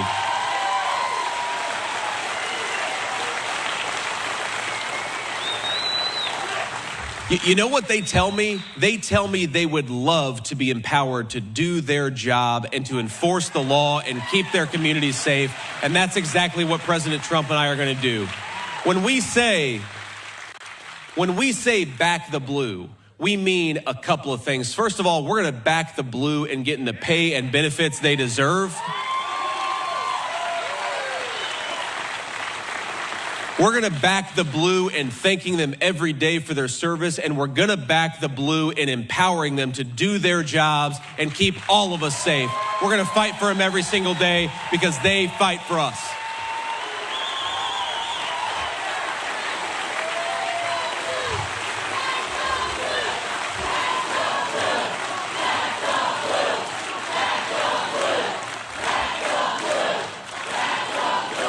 So, my friends, I have to hit the road now, and I'm going to come back. Trust me. We're going to be back a lot in the next 40 days because we love this state, and we're going to win this state, and we're going to win it because the people in this room.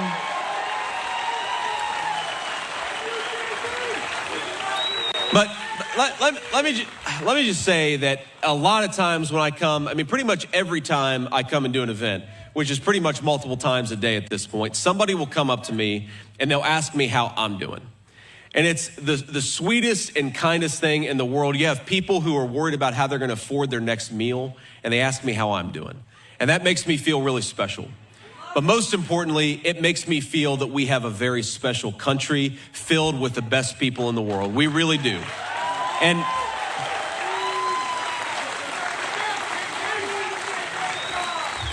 And the answer is I'm doing great because I'm having the time of my life getting out here, convincing people to vote for Donald J. Trump. But as we go about the business of winning this election for the next, I think it's only 38 days. As we go about that business, I'd like you to remind yourself every single day that we've got the best people, the most beautiful country, the most incredible natural resources. My friends, I really believe that we are ready to unleash a great American century of prosperity and freedom.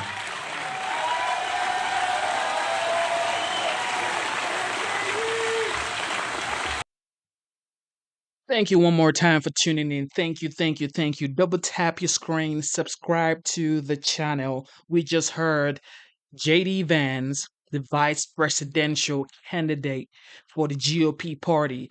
Okay, the next video is going to be the devastating Hurricane Helen going around from Florida to Georgia to some part of South Carolina to some part of North Carolina.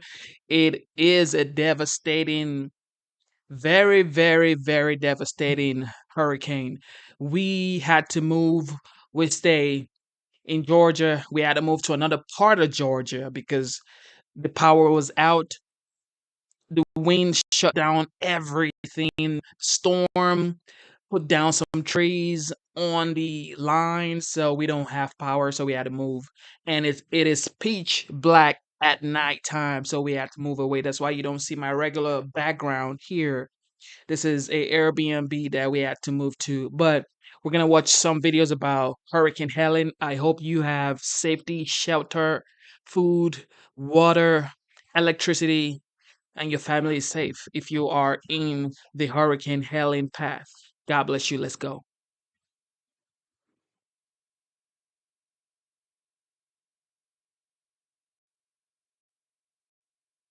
We were with Bob just a little while ago, and he said, hold on, I'm going to go help that lady in that car. And he joins us right now from one of the areas around Atlanta.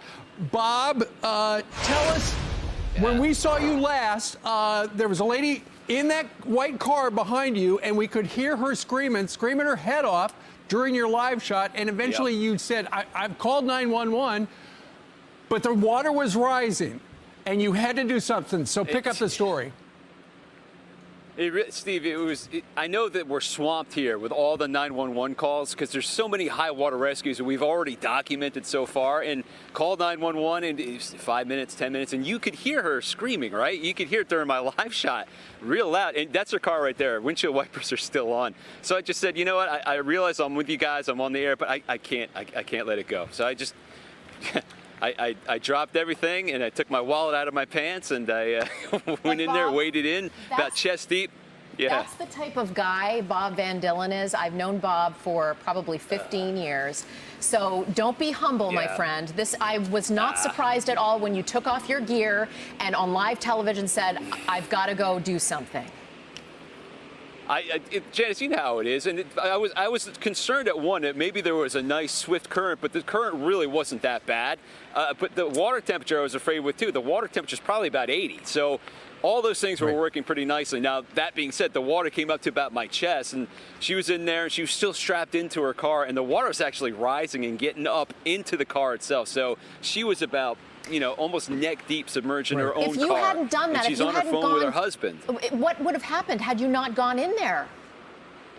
She would have drowned. Well, it looks like it hasn't gone that much. Yeah, I don't know. I told her, okay, undo your seatbelt. And she undid her seatbelt, and I said, let me have your phone, let me have your bags, and then put on my back, and then we walked in. So she's short. She's probably about this tall. So I put her on my back and just brought her in. She's fine. She was in shock.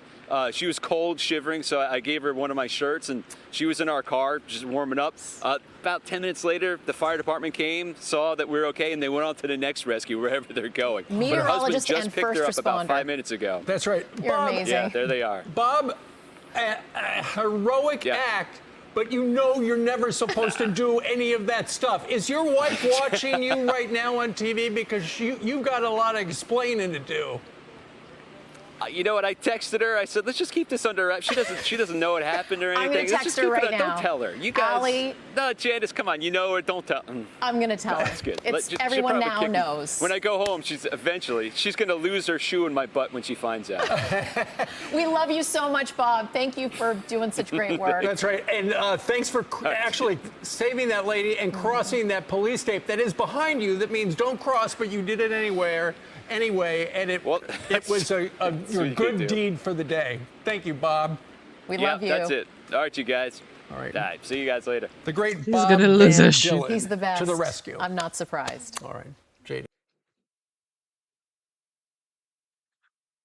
Ladies and gentlemen, that is a hero right there. If you're close to near Hurricane Helen, please get to safety. I hope you have power. We're going to watch more videos on Hurricane Helen. If you watch my short on my page, you would see some videos in my area where it's like going wild. But thank God for safety and thank God for just being here and be able to share this with you guys. Welcome back to Live Now from Fox, and good morning to you if you're just now tuning in. I'm Jeanne Francine. Right now, we want to get back to the devastation and the aftermath as it relates to Hurricane Helene. The Associated Press reporting a new death toll, that number increasing, at least 64 people dead across the southeast after Hurricane Helene brought widespread flooding and power outages to many communities. Fox News correspondent Steve Harrigan joining us now with the latest. Helene came ashore in the Panhandle as a Category 4 hurricane, packing 140-mile-per-hour winds and causing life-threatening storm surge. But its effects were felt all along Florida's Gulf Coast. 15, 18 feet storm surge, complete obliteration for homes. Florida's Big Bend region is what many locals refer to as Old Florida. It took a direct hit from Hurricane Idalia 1 year ago, and the damage from Helene could be even worse. It's just been so much, just back to back to back to back. It's insane and very heartbreaking.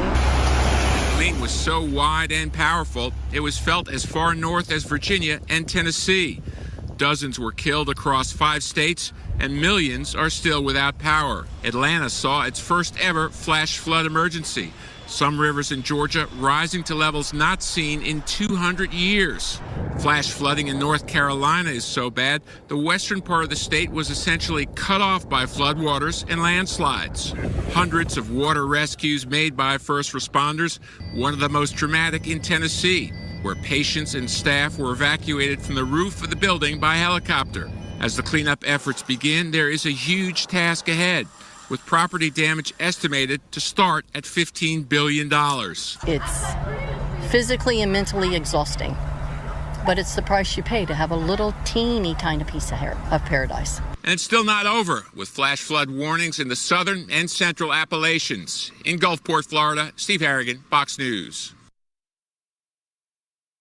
Steve, thank you so much for that detailed report. And take a look at the devastation there on your screen. Locally, we are learning in Pinellas County, at least 9 people were found dead after Helene made landfall there in the Sunshine State. Joining us live this morning to further discuss the very latest on this aftermath is Florida Republican Representative Bernie Jacques. Good morning to you, Bernie. Thank you so much for joining us this Sunday.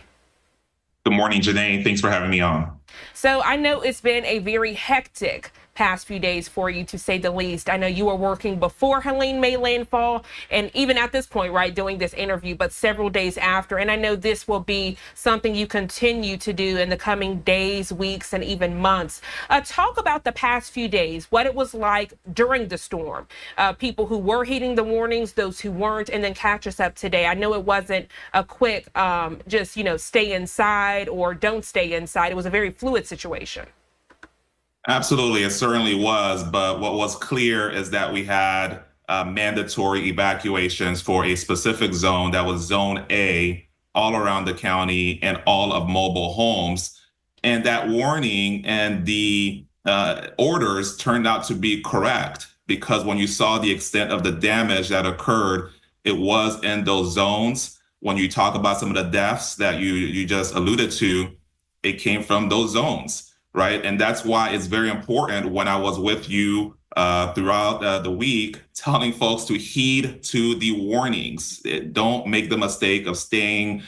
And unfortunately, some people did make that mistake, and they were found no longer with us. And so this is a very serious thing. When you talk about storm surge, I get it. It wasn't a direct hit. People say this thing was, and it was 100 miles off the coast. But the issue was the storm surge that it caused. That recorded record levels of flooding that led to mass destruction in many of our communities, and many of our neighbors are no longer with us, sadly.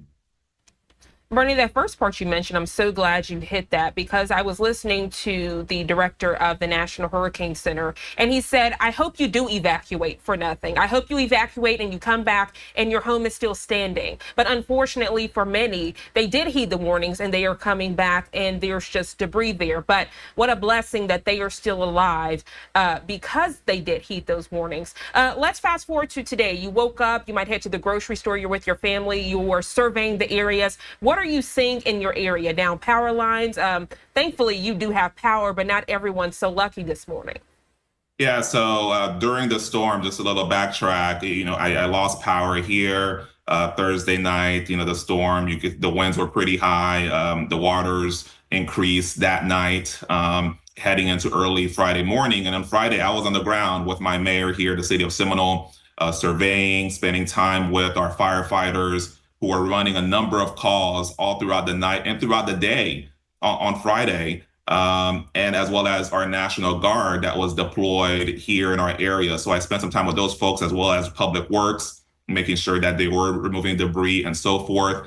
And the stories I was hearing from those folks is quite harrowing.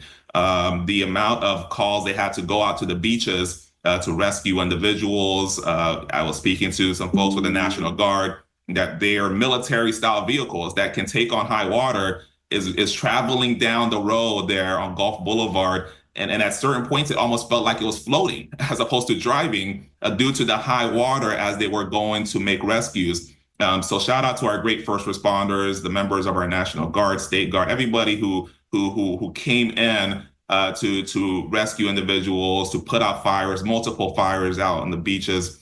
And so certainly that was a great effort, from Floridians, those who are here to protect us. Now, as we stand here today, there's still a lot of work to be done. It's only been less than 24 hours since access to the beaches has been open. Those areas have not been open to even people who live there. It's now been open to business owners and homeowners to get back and to try to start the process of piecing things together. And you will see a lot of debris. A lot of homes are completely gone, vehicles completely totaled due to water intrusion. And it's time to rebuild right now. And so I'll be out there on the beaches helping out. We've got an effort going on this afternoon. But right now it's a rebuilding effort, and you will still see quite a bit of damage, but we will bounce back. And it will truly take the community. For some people, that cleanup effort has started, while others, they're still waiting for floodwaters to recede in their front and backyard. So depending where you are throughout the areas that have been impacted, your story is a little different. I know you're hearing, though, from other legislators in different towns and communities. What can we do to help? What can we do to lend a helping hand? And I will say, Bernie, for this storm, it's very unique because normally the legislators and, community partners you would reach out to in other southeastern areas, they were also impacted. So now maybe you're getting relief aid from those on the northern areas or on the West Coast. What does that look like for you?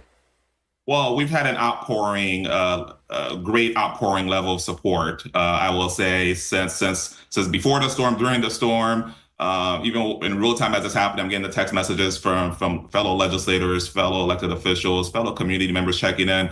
And certainly post-storm, I've been on the phones pretty much around the clock, just talking to folks from all across our state and across the country as well. Folks there's a lot of great ways to help, right? If you follow our Florida Division of Emergency Management, there's a lot of ways that folks can pitch into the effort. And Governor DeSantis has been making that very clear. Of course, the American Red Cross, no one does it better as far as when it comes to disaster relief, as far from a nonprofit perspective. And they've been very instrumental as far as reunification. There's a lot of people calling, trying to find where are the family members, are they safe, and so forth. And so they're the best at that as far as reunification. And so those are ways to help. But look, it's not just us. We have our neighbors up in Georgia, North Carolina as well. Governor DeSantis deployed and authorized some National Guard help to North Carolina, and we're all helping each other. But right now, look, we're on the ground. We're helping our neighbors. We've got folks here in the Tampa Bay area, but also the Big Bend down south, in Bradenton. So there's a lot of help that can be offered. And certainly my team and I will be out there. For those who do need help, the Hope Florida, which is a great initiative that has been spearheaded by our great First Lady, Casey DeSantis, that hotline will be open 24 hours for the next 24/7 for the next 2 weeks or so. And folks can call 1-833-GET-HOPE. And there you will be able to be linked with all sorts of services. So nothing is too small, nothing is too big. If you need assistance that is related to this storm, call 1-833-GET-HOPE. And there are HOPE navigators that will link you to the services, whether it's food assistance, repairs to homes, etc. And so I definitely recommend folks to do that. I also recommend folks, this is the time when you're coming back to your home, take those pictures. This is the time for these after pictures, right? We talked about in preparation for the storm, take those before videos and pictures for those insurance claims. Well, now it's time to take pictures of the aftermath, especially where the water line is to show the extent of the flooding. This will help with insurance claims. And try to, if you have a ruler or measuring tape, to kind of show the length and of the storm surge in your home. That is very much recommended. And just take close-up shots, but also ones that are far back as well, so we can get a good context of how far the storm surge went. And so definitely document everything that occurs as you go about the cleaning effort. So many great points you mentioned. Bernie Jack, always a pleasure to speak with you here on Live Now. And I know you mentioned the DeSantis family. We've seen Florida Governor Ron DeSantis working around the clock as well, holding these media briefings and press conferences to let the public know the latest with the aftermath of Helene. And we have learned, and correct me if I'm wrong, he does have a press conference this morning at 10 o'clock here on the East Coast for another update. What can we expect to get from that media briefing? Well, what you can expect is that, look, this governor is great at disaster response. He's great at a lot of things, but certainly when it comes to disaster response, he is great, one of the best that I've ever seen, following a long line of governors that know that this is a very important job when it comes to the state of Florida, because we do have these storms. And so you can expect him to talk about what they are doing to bring the state back. The Florida Division of Emergency Management is top notch, is the best in the country. We have great local emergency management folks as well, so you'll probably hear from some of those folks. And also, look, the Department of Transportation, the Florida Department of Transportation, has been instrumental in making sure to repair damaged roads from the flooding. We've been seeing them on the road as well with Governor DeSantis. So you'll hear a lot of where we currently stand, what the path forward is, and how folks can get help. And you're right, he's been all around. That Friday, immediately after the storm, as I was out, my community with firefighters and National Guardsmen, the governor himself also came to our county. He was down there on the beach in St. Pete Beach, where it just, the site, was not pleasant at all. And here he was on the ground holding a press conference, talking to local leaders, and he's certainly not going to stop. This is a governor that will not neglect the people of the state of Florida in their time of need. Bernie, thank you so much for joining us. I know Like you hear, Hurricane Helen was a big, big, big, big issue. Most people don't have power. Most people don't have gas. Most people don't have food. Some people don't even have shelter. It is a big deal. So if you have families close to this flood area, you need to call them. You need to make sure they're okay. It's a big deal. It's not something to joke about. We have to move out of our own house and get shelter somewhere else because there's no power. It is literally pitch black at night. And when it's pitch black at night, you better get ready because evil is lurking behind, just like Michael Jackson said. As you can see, we do still have what is now post-tropical cyclone Helene there on our XRAD radar system, still alive and well. This is out of Tennessee. Now, we do know that several patients had to be rescued from a hospital there that did flood. This is over in Unicoi County. And you can see, again, some of the images that are coming in from Virginia State Police as they flew overhead. And this is actually from Jim Reeves, the CEO of Medicone Medical Response.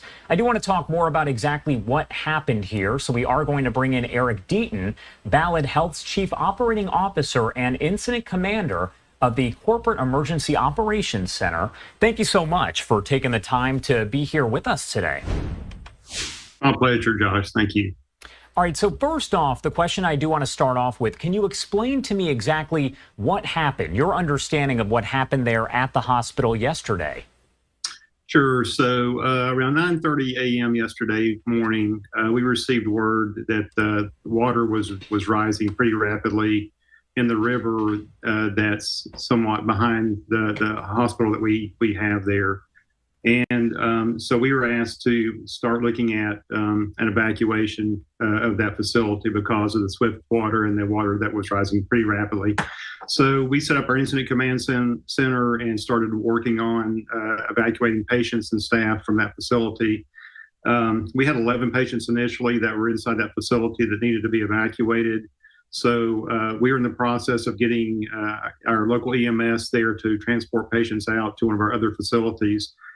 During that process, we were able to get 2 of the 11 patients out that could ambulate pretty easily.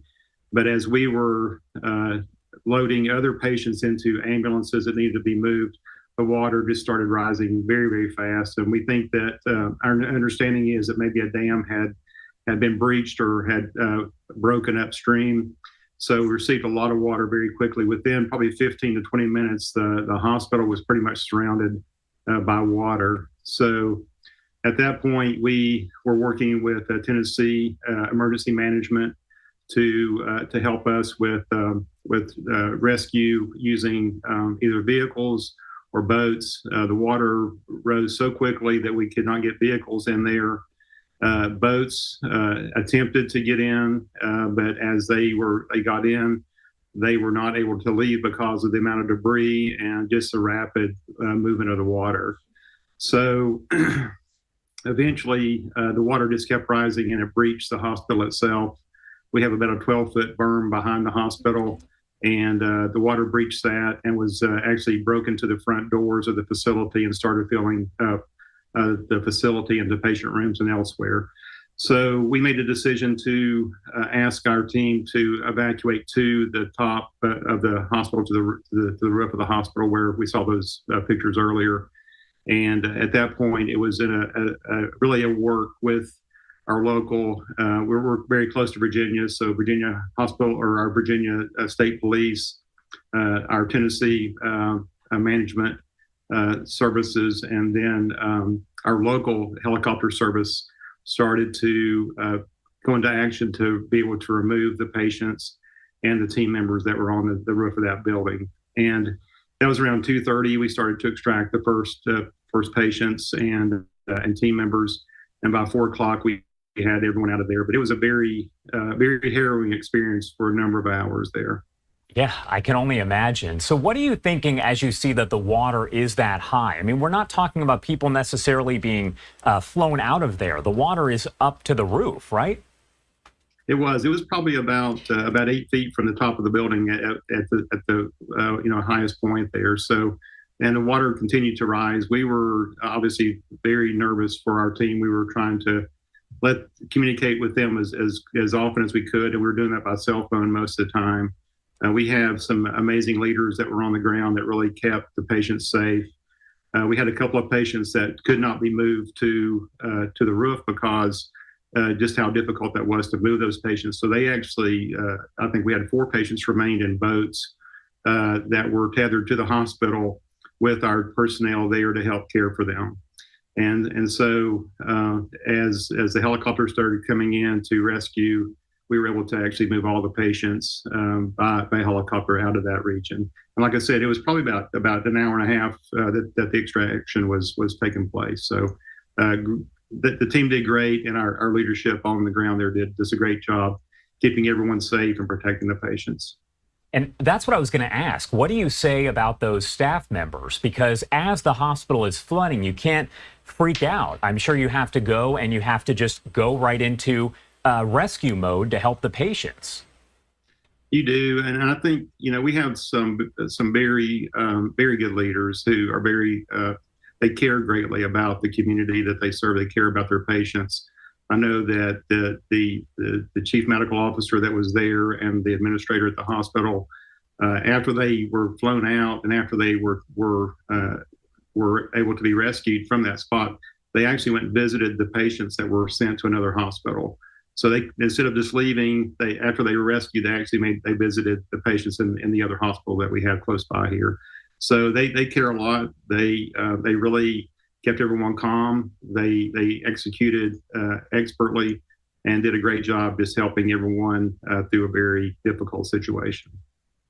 When you look back at this video, obviously the videos of what happened have been circulating all over social media. They've been playing on different media outlets as well. What goes through your mind as you look back at some of this video now that you're about, I would say, 24 hours removed from it? It's somewhat surreal that the water rose so quickly. I think that was the thing that we were all pretty amazed about, was we were putting in our plan into place. We were moving very rapidly to have emergency vehicles come in and help, move the patients, move the staff out. But when I look at that now, I'm just amazed at how much water there was in such a very, very short amount of time. And so never take that type of situation for granted ever again. And it's our team really executed expertly, and I'm so thankful that all of those people are safe today.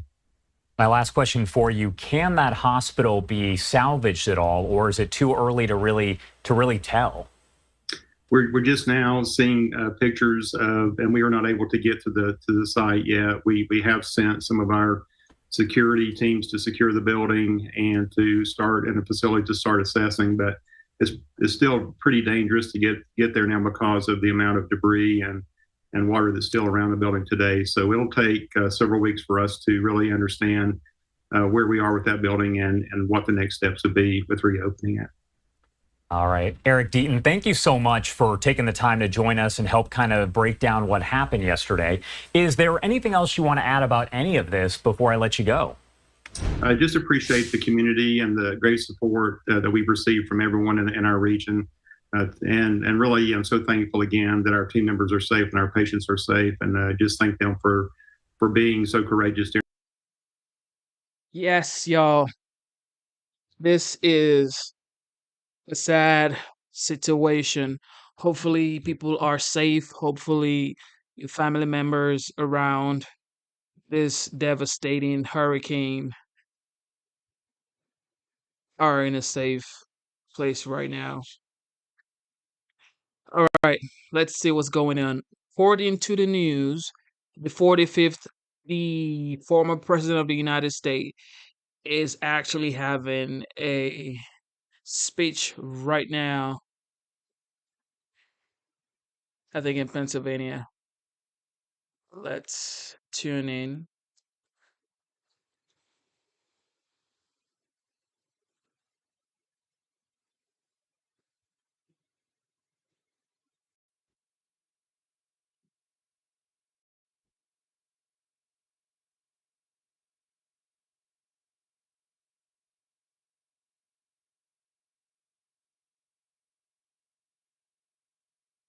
So the state living in Loki, Arizona, outcome concealed carry on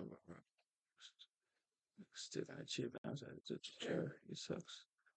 Oh, so you're saying Arizona is safe, the safest, like one of the safest places to leave? Number one, Arizona. Arizona is hot. Yes. Salt Lake City, South Fly Zion. Salt Lake City. Number two, bro. Thought y'all said Texas is not safe. So Texas is number two.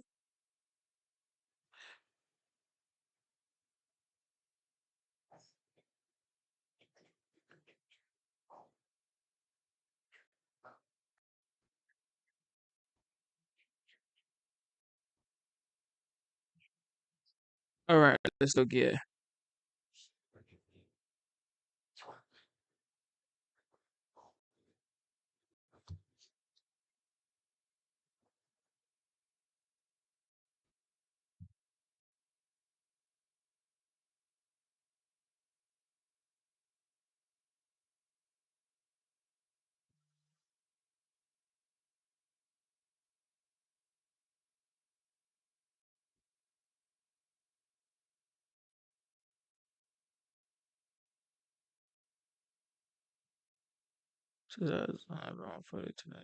Hey, Michael says Texas has on average 140 tornadoes per year.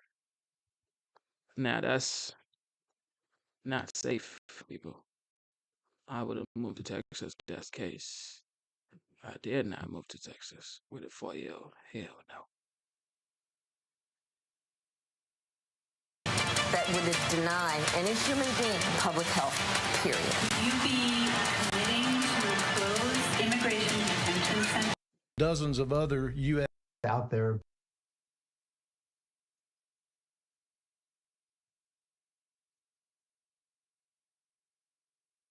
Audio and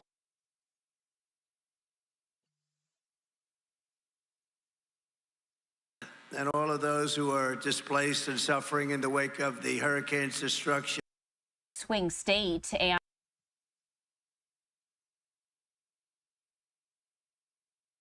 critical.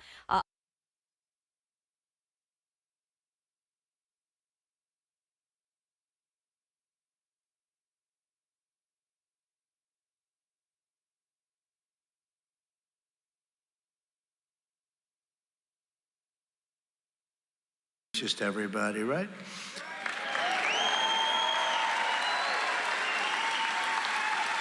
And Joe Biden is in Delaware sleeping right now in one of his many estates. One of his many estates. How did he get so many houses? He never was anything. He was a politician, made $151. What the hell was it all about? And that's why Lion Kamala Harris in San Francisco, a city that she is totally destroyed. That's where she is right now at a fundraiser.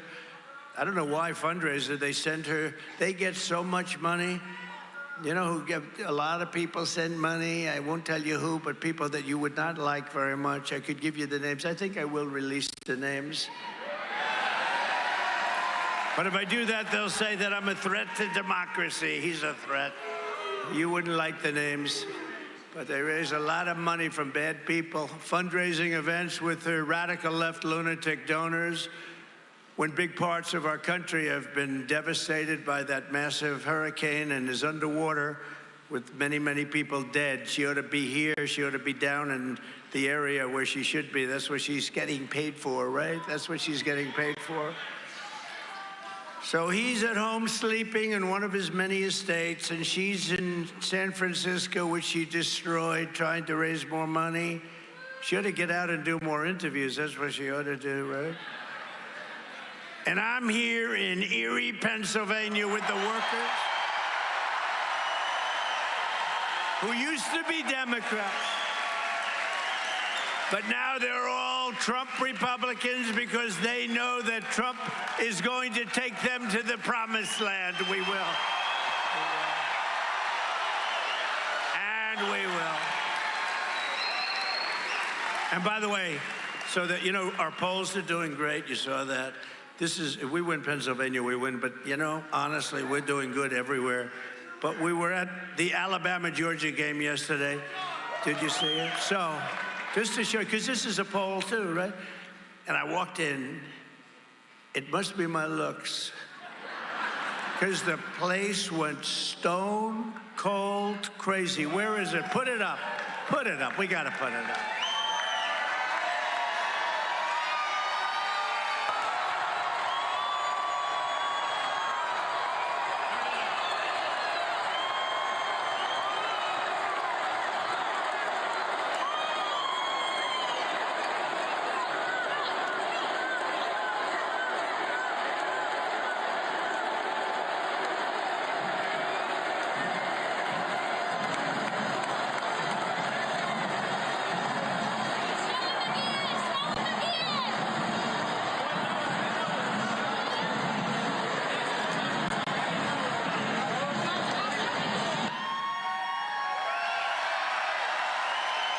Great game.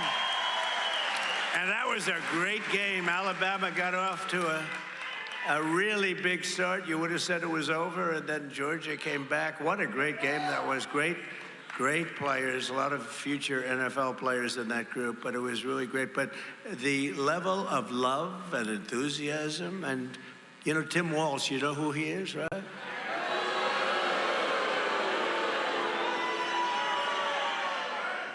I won't say which, but he went to a game. They booed him out of the place. He wanted to go home early. He wanted to get out of there. That was not good. It was not a good environment. But this is a poll. I mean, that's a poll. It's all a poll. You know, you have thousands of people outside. We were in Wisconsin yesterday, and except for the fact that the administration would not let us have we had 50,000, maybe more people, and we were going to do an outdoor rally, and we ended up having to do it inside in front of about 1,000 people. But we had 50,000 people that showed up, but they didn't want me to be outside. They said they couldn't get us enough people because they were guarding the United Nations and Iran. The president of Iran is here. But Iran is threatening my life, and they're guarding the president of Iran. And Biden doesn't say anything, I'd say so. If that were me, and I don't care who the opponent was, I'd be letting him know, you better not touch, you better not do anything. But, you know, they're guarding Iran, and we had 50,000 people. It was the most incredible scene. Wisconsin, I think we're going to do great in Wisconsin. But Rasmussen just came out with a big poll. We're leading, and we have a couple of them where we're leading virtually in every swing state because people are tired of her act. We're going to say some tough things today. People are tired of her act, her lying. She's a liar, and they're tired of it. I think they would have been better off keeping Sleepy Joe. You want to know the truth? I do. Early voting is beginning and get underway. It's all underway right now in Pennsylvania. and Erie County is starting in the coming days. You know, Erie County was known as a Democrat area until Trump came along. And then they said, what the hell? Right, David? They said, what the hell happened to Erie County? Well, we love you. We're the same people. You, me, we're the same. We need each and every one of you to make a plan to vote early and vote absentee, do whatever you want. The main thing is you got to get out and you got to vote. I really believe that if you look at this date and look at what's happening to our country, I think November 5th will be the most important day potentially in the history of our country, because our country is going bad. It's going bad. We have stupid people running it. We also need you to find as many other new voters as you can, so go get them. We have some voters, they're for us, but they never voted. And they're going to want to vote, just a little bit prodding. They'll come out and they'll vote. Our entire nation is counting on the people of the Commonwealth, and I know you will not let us down. You're not going to let us down. We're going to have a tremendous vote. We're leading by a lot in Pennsylvania.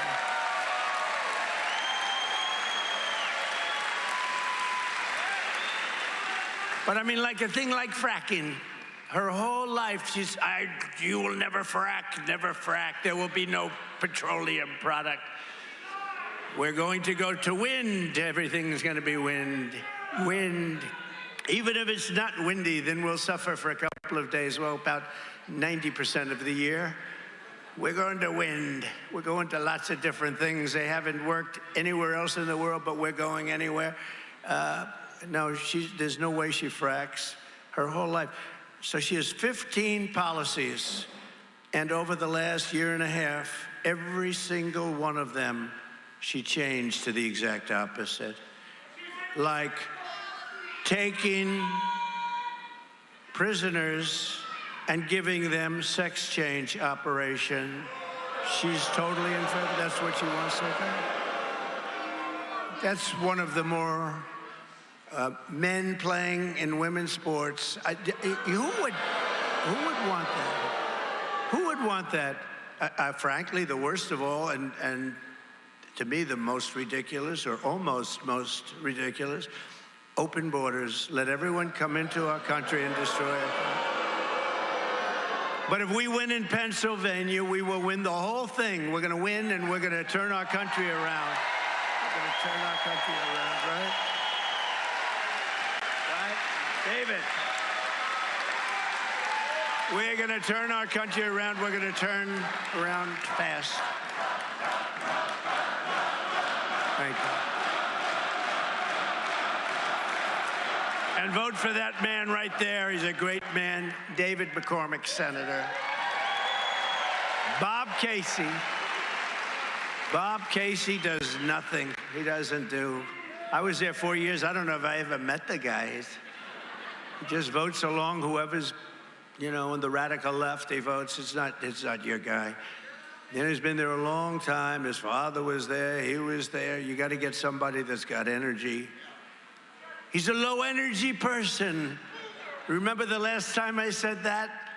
That family has never spoken to me again. 37 days from now, we're going to win this Commonwealth. We're going to defeat Lion Kamala Harris, and we will make America great again. We will do that. And this is the most important election. I think it's going to be the most important election of them all. I mean, they had some pretty good ones, right? A long time ago, they had some pretty good ones, but this is, I thought that 2016 was the most, and I'd say that. This is the most important because the border was bad. And then we fixed it 100%. It was so good. And then these guys took over and they destroyed it quickly. They got rid of little things like Remain in Mexico, things like not easy to get, Remain. When I told the president of Mexico, everybody's staying in Mexico. No, we wouldn't do that. I said, yes, you will.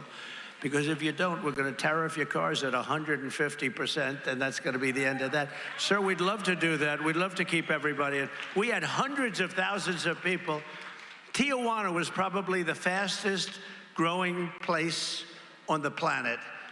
You ended up with like 500,000 people there from a little town where you get a nice little drink to 500,000 people. They couldn't get into the country. They wouldn't come in. Mexico was great, but I used tariffs in order to get that, but it was very important. As soon as they came in, they let the people just pour in. It is so sad, and we're going to discuss that. If Kamala Harris gets 4 more years, America, as we know it, will absolutely be destroyed. You'll have not 21 or 25, whatever it may be. Nobody has any idea. They have no idea. They have no idea. You know, they like to say 12, 14, 13. It's 21. It's probably, could be 31, could be a lot more than that. They have no idea. They're pouring in. Kamala is openly acknowledged to be the worst vice president in history. And as president, she would be much worse than that. She would be a disaster. I mean, they asked her, did anybody see the Oprah interview? Oprah wanted to climb under the table. She couldn't. The whole thing is crazy. 2 days ago, for the first time ever, the Patriots of ICE released. This is the first time ever where they released murder numbers and rape numbers and human trafficking numbers. They never do that. They talk about overall, nice and gently. But somebody felt that these numbers should be released, and they came out actually just as she got to the border. It's very interesting. This was a little tough, because she gets up and she goes, well, I didn't really get involved too much with the border, but I'm going to now get involved. This is an invasion, and these people are mean, tough.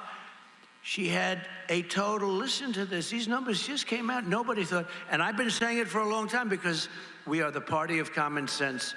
I knew that once they had open borders, all of the countries, I didn't think about all over the world. I thought in South America, it's all over the world. Last week, a lot of people came in from the Congo, a big prison in the Congo in Africa.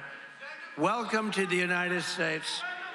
They came in from the Congo. They come in from South America. They come in from Asia. They come in from all over the world. They come in from all over the world. The Middle East, you got to see, from Yemen, they're coming in. We have more terrorists come into our country in the last 2.5 years than we've ever seen. You know, I had 1 year where Border Patrol said no terrorists came in. I had another year where they said 11 came in. Thousands of terrorists are pouring into our country now. Thousands. And they're coming into our cities and our small towns here in Pennsylvania and all over the country. These towns are petrified. Even if they're not there yet, they will be there, because you have millions of people we're dealing with. No country, this is not sustainable by any country in total. Listen to these numbers, though. These are the official numbers. These are certified numbers. Can you believe it? This isn't her with her bullshit. In total, she's a liar. In total, during her term, no, it's not even believable, she let in 13,099 convicted murderers. Some of them had murdered 10 people. Some murdered 7. One murdered 6. I'm looking at these. These are stone cold killers. And they let in people that are worse than any criminal we have. The only thing nice about it is they make our criminals look extremely soft and nice. And remember these people, remember her and Sleepy Joe saying, no, the people that we bring in, they don't create crime. I'm saying, are they kidding? I'm going to show you a video that I have that you're going to see in a couple of seconds. It's brutal. It's brutal. One guy talking to a judge, I will kill you. These are brutal people. These are the people that we don't want. You know, we all have big hearts and all that stuff. She let in 25,272 illegal aliens convicted of rape and other sex crimes, viciously raping, and 62,231 criminal aliens convicted of violent assault, where people are just about dead, but they didn't die, but we took them in too.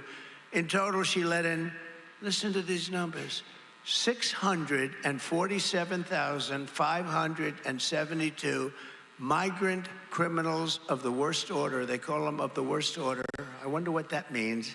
Charged with or convicted with heinous crimes, including child predators, drug dealers, vicious gang members, sadist thugs, and people that deal in women, people that they take women and they sell women and they bring them across the border. Mostly women, children also, but mostly women.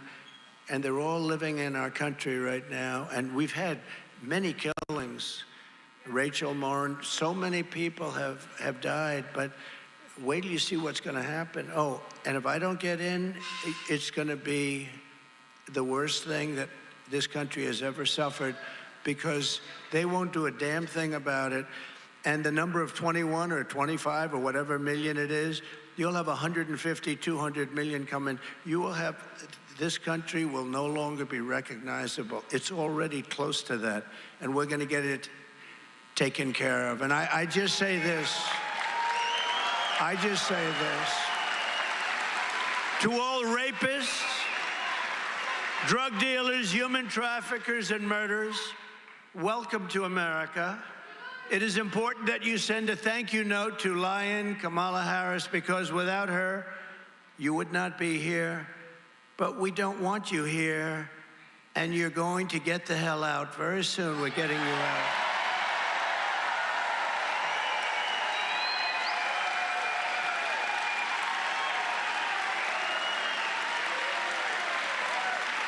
When just one convicted murderer escapes from prison in real life, right? We have one person will escape who's not nearly as bad as the people we're letting in. He's like, I mean, he's like a perfect person compared to the people we're letting in. You'll see that in a second.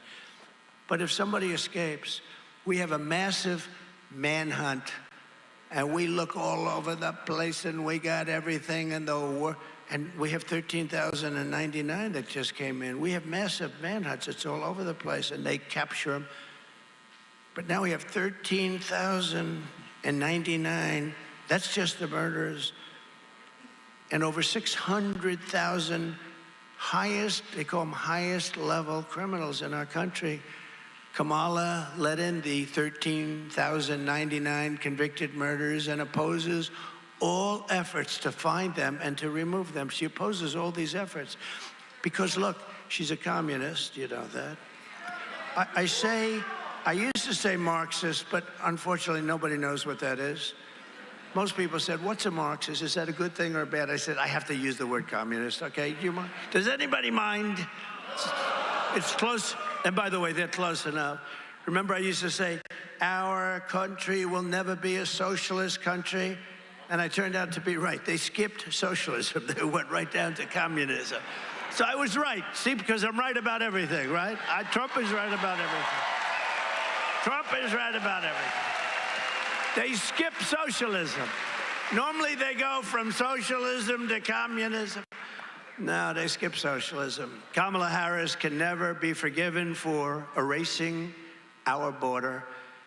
And she must never be allowed to become president of the United States. She'll destroy. She's a radical left lunatic.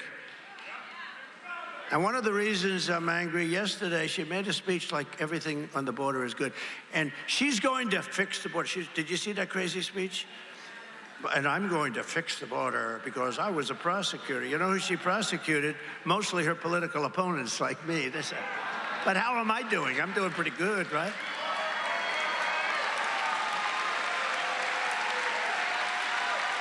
She actually had a terrible record as a prosecutor. And you know who she went after more than anybody? African Americans. They hate her. They hate her. And she destroyed San Francisco. But what she's done is a total disqualifier. She should be disqualified. She should resign the vice presidency and go home to California, which she is by, you know, she's really destroyed it. But she should go home in disgrace. What Kamala has done with illegal migrants is the biggest crime story of our time, because hundreds of thousands of people are going to be victims very shortly. It's happening.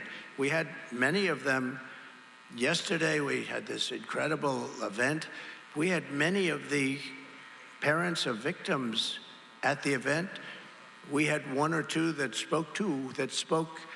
I mean, it's impossible almost for them. Their lives are destroyed, just so you understand. Their daughters were killed. Their lives are destroyed. Their sons are killed. And they were killed by migrants that came in illegally that were so vicious, like you've never seen before. Already hundreds of people have been murdered because of her action at the border, and thousands more will follow in rapid succession. She should be impeached and prosecuted for her actions.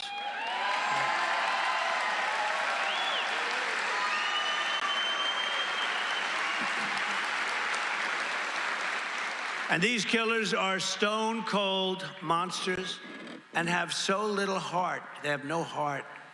They really have no heart. Worse than anything you can see on television. You know, you look at the mob pictures, the gangster pictures, the drug dealer pictures. These people are far worse.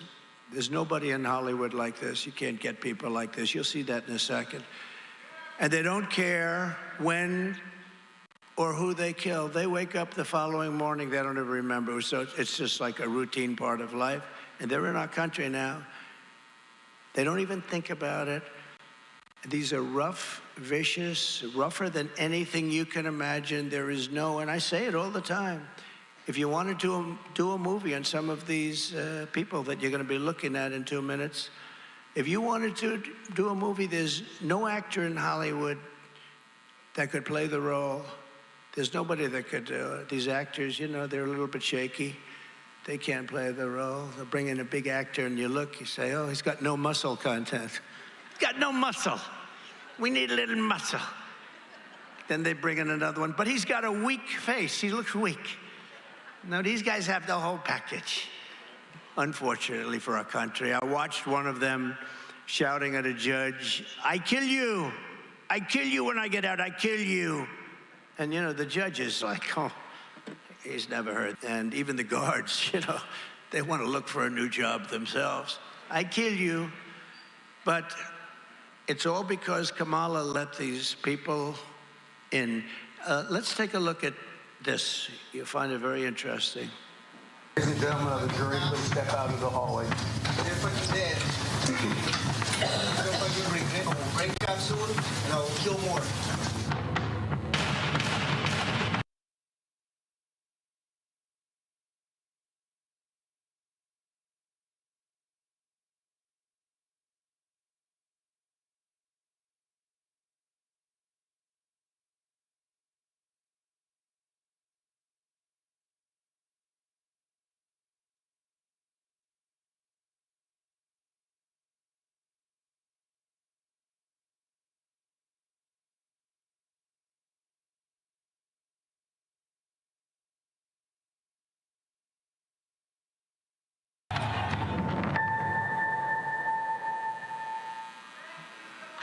Central casting, Mr. Wall. Stand up, Mr. Wall. I love this guy's outfit. I gotta buy. Are they for sale? I want to buy one. You know, I built hundreds of miles of wall. I'm gonna buy one of those and come out here. I built hundreds of miles of wall and it worked. And I was gonna add another 200 miles and then we had a very disruptive election. Horrible thing happened, horrible, horrible. Including in this state. We won it in 2016 easily, and then in this state, bad things happened because I love you and you love me. We did so good here. But you know what? I built hundreds of miles of wall, and I'm going to walk onto this platform someday at some place, and I'm going to wear that ugly, horrible suit because it's emblematic. It's emblematic of what we've done, right? It's a great guy. He must have been to 250. Do you have any idea how many you've come to? Hundreds. And he's a very successful guy. You believe it? It's like, you know, they go to football games and they got the name of guy's a top guy in a law firm or a top CPA. But on Sunday or Saturday, goes to football and they have the name of the player in the back. You know, like, I mean, who would do that? But they do that. I wouldn't do that, just out of pride. I'm not going to do that. We want to keep our own name on our back, right? But he's been a great guy. I'll bet he's gone to 250 rallies. You may have the record, right? We have the people from, the ladies from North Carolina. We have the front row Joes. Where's the front row Joe? Look at this. Look at these guys. Look at these front row Joes. But we have a great time with a horrible subject. Think how it will be when we fix it. We will really have a great time because we're going to fix it and we're going to fix it. But these people are very much like how the Democrats are and the way they cheat in elections. They have absolutely no shame. These criminals are the way the Democrats are. They have no shame whatsoever. They cheat, and it's almost like routine for them. It doesn't bother them at all. Kamala Harris lies about everything, and that's why they call her Lying Kamala, L-Y-I-N apostrophe, Lying. Lying. She's a liar. She lies about everything. She makes up stories about me. But yesterday, really, she said I ripped babies out of a crib. Donald Trump I ripped babies. I said, where did she get that one? Every day it's a new story. Now, if I'm a person, that's not really into like knowing who Trump is, I would say he's a terrible guy. He rips babies out of a crib. Remember when they blamed me for building cages to put kids in? And then somebody from Border Patrol said, I'm sorry, that was 2 years before President Trump came into office. That was done by Barack Hussein Obama, right? That was Barack Hussein Obama. Remember that? I went through 2 weeks of hell, and then finally somebody spoke up and said, I never built those things, and then it was Obama that built them. So it took a little time. Did I get an apology from the fake news? Oh, that's a lot of fake news. Did I get an apology from the fake news? No. Did I get an apology from 60 Minutes when I said that the laptop from hell had nothing to do with Russia? It was done by Hunter. Did I get an apology from 60 Minutes? No. Remember that? She was fighting me. This was from Russia. I said, this was not from Russia. I won't tell you what the pictures were. They were not good. They never got into the real pictures, did they? If it was me, they would have gotten into the real pictures real fast. They didn't get into those pictures. She makes up stories about everything, including herself. Like, it's so nice. I always get criticized because they agree that I'm true, but why would I bring it up so much? Because it's so simple. It's not a horrible plot. It's not a complex thing that people get bored with, Uncle Sam. It's just basic. She said she worked so hard. She sweated over French fries at McDonald's, and she never worked there. It turned out to be a lie. And the fake news doesn't want to talk about it. Although I heard a major newspaper is doing a big story on it. It's a lie. It's a total lie. She never worked at McDonald's, but she lies about everything. And we can't let her get into office. And that's why I'm a little bit rougher than I would normally be. We started off with crooked Joe Biden, and they kept him in the basement. They got lucky because of the horrible COVID situation. We did an amazing job with COVID. I got credit for the economy. I got credit for the military. We took out ISIS. We rebuilt them. I got a lot of credit. Space Force. Never got credit. And what we did was amazing. Nobody knew what it was. What we did was amazing with all of the things that we did were amazing, actually. But when he came in, and then he comes along and he stops. And all of a sudden you realize, and now we got him as a president, and the wall stopped, and everything stopped, and people started coming in. Is my favorite of all time, my favorite graph, in fact, my favorite document of all time, and I have some good ones. There is never a document like this. Do you have? They don't even know I'm going to be asking for this. This reminds me, they're unbelievable. No, they didn't even know. That's my favorite document. That document saved my life. Immigration saved my life. Without that document, I would not be here. Without that document, I wouldn't be talking to you.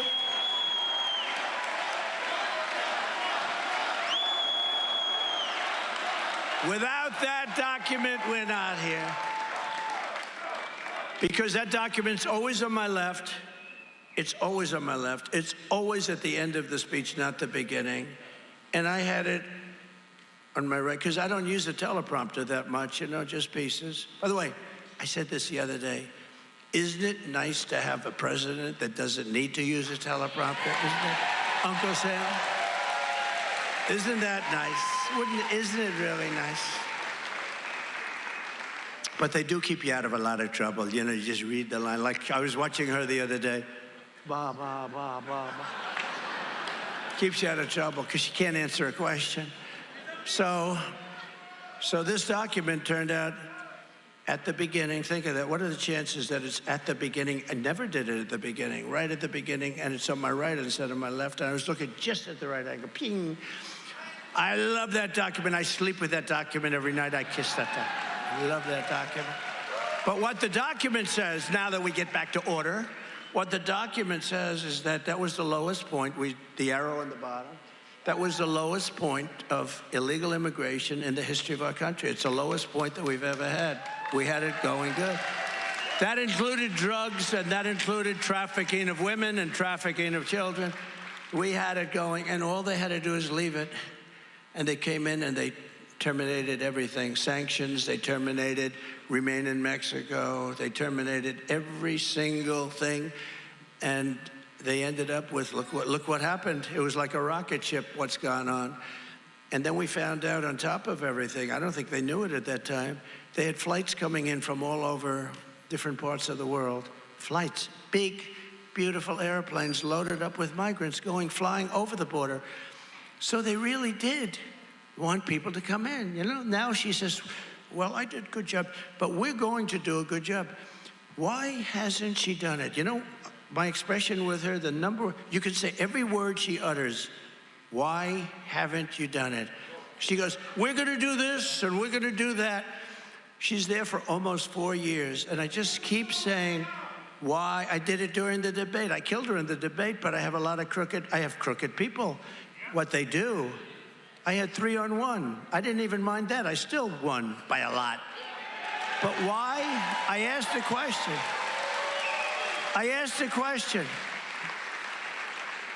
And David Muir, how about him? I said, how about that guy? Pretty boy, you know, we call him Pretty Boy. That's about it, that's about all. But you know what? I said, crime is at a level like we've never seen. It's rampant, it's rising. Okay, he interrupts me. I'm sorry, sir. Crime in this country has gone down. I said, you know, without looking at numbers, is there anybody in this room that think that crime has gone down? It's gone through the roof, and largely because of migrant crime. It's not only that. You know, in New York, you can't walk into a drugstore now. It's like you're in a prison of glass. If you want to buy aspirin, you have to wait 45 minutes for a clerk to come up and open because what's gone on. And every drugstore, I just lost one. I had a nice tenant. I just lost a tenant. I had a beautiful tenant at 40 Wall Street. I just lost a tenant. They opened a big chain drugstore. Big, beautiful chain. They opened. They were doing such great business. 40 Wall Street, right across from the stock exchange. They gave me notice. They said, we're going to have to close because the shelves, the people walk in, they just take everything they want. They walk out of the store. What the hell is going on? See, we have to let the police do their job. And if they have to be extraordinarily rough. And you know, the funny thing with all of that stuff, look at the department stores, same thing. They walk into you see these guys walking out with air conditioners, with refrigerators on their back, the craziest thing. And the police aren't allowed to do their job. They're told, if you do anything, you're going to lose your pension, you're going to lose your family, your house, your car. The police want to do it. The Border Patrol wants to do it. Border Patrol, they're incredible. They want to do it. They're not allowed to do it because the liberal left won't let them do it. The liberal left wants to destroy them, and they want to destroy our country. You know, if you had one day, like one real rough, nasty day with the drugstores as an example, where when they start walking out with, you know, she created something in San Francisco, $950 you're allowed to steal. Anything above that, you will be prosecuted. Well, it works out that the 950 is a misnomer because you can steal whatever you want, you can go way above. But you'd see, originally you saw kids walk in with calculators. They were calculators. They didn't want to go over the $950. They're standing with calculators, adding it up. You know, these are smart people. They're not so stupid, but they have to be taught. Now, if you had one really violent day, like a guy like Mike Kelly, put him in charge, Congressman Kelly, put him in charge for one day. Mike, would you say, he's right here, he's a great congressman. Would you say, Mike, that if you were in charge, you would say, oh, please, don't touch them, don't touch them. Let them rob your store. All these stores go out of business, right? They don't pay rent. The city doesn't have money. It's a chain of events that's so bad. One rough hour, and I mean real rough, the word will get out, and it will end immediately. End immediately. You know, it'll end immediately. Crooked Joe Biden became mentally impaired, sad. But lying Kamala Harris, honestly, I believe she was born that way. There's something wrong with Kamala. And I just don't know what it is, but there is definitely something missing. And you know what? Everybody knows it.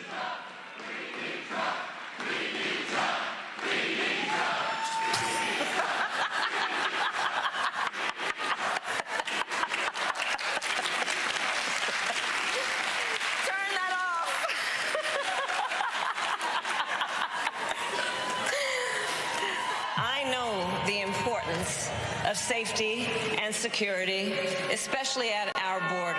Who really is Kamala Harris? She's been telling us her entire career. I support our sanctuary law.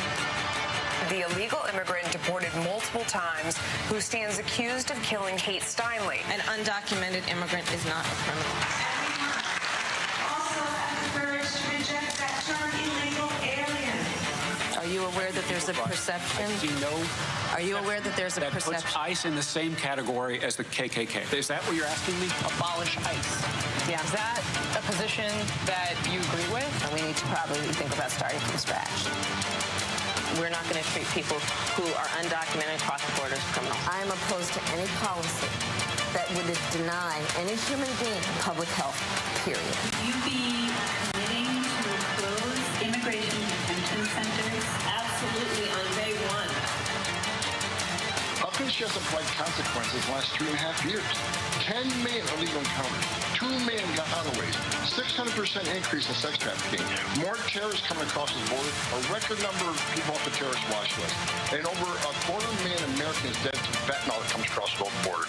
Consequences, there ought to be consequences for her failure. We have a secure border. The border is secure. Sickening new details about the murder of Georgia nursing student Laken Riley. The 22-year-old was beaten to death with a mystery object. We've been to the border. You haven't been to the border. And I haven't been to Europe. And I don't. Kamala Harris. Do you trust her to stop the invasion?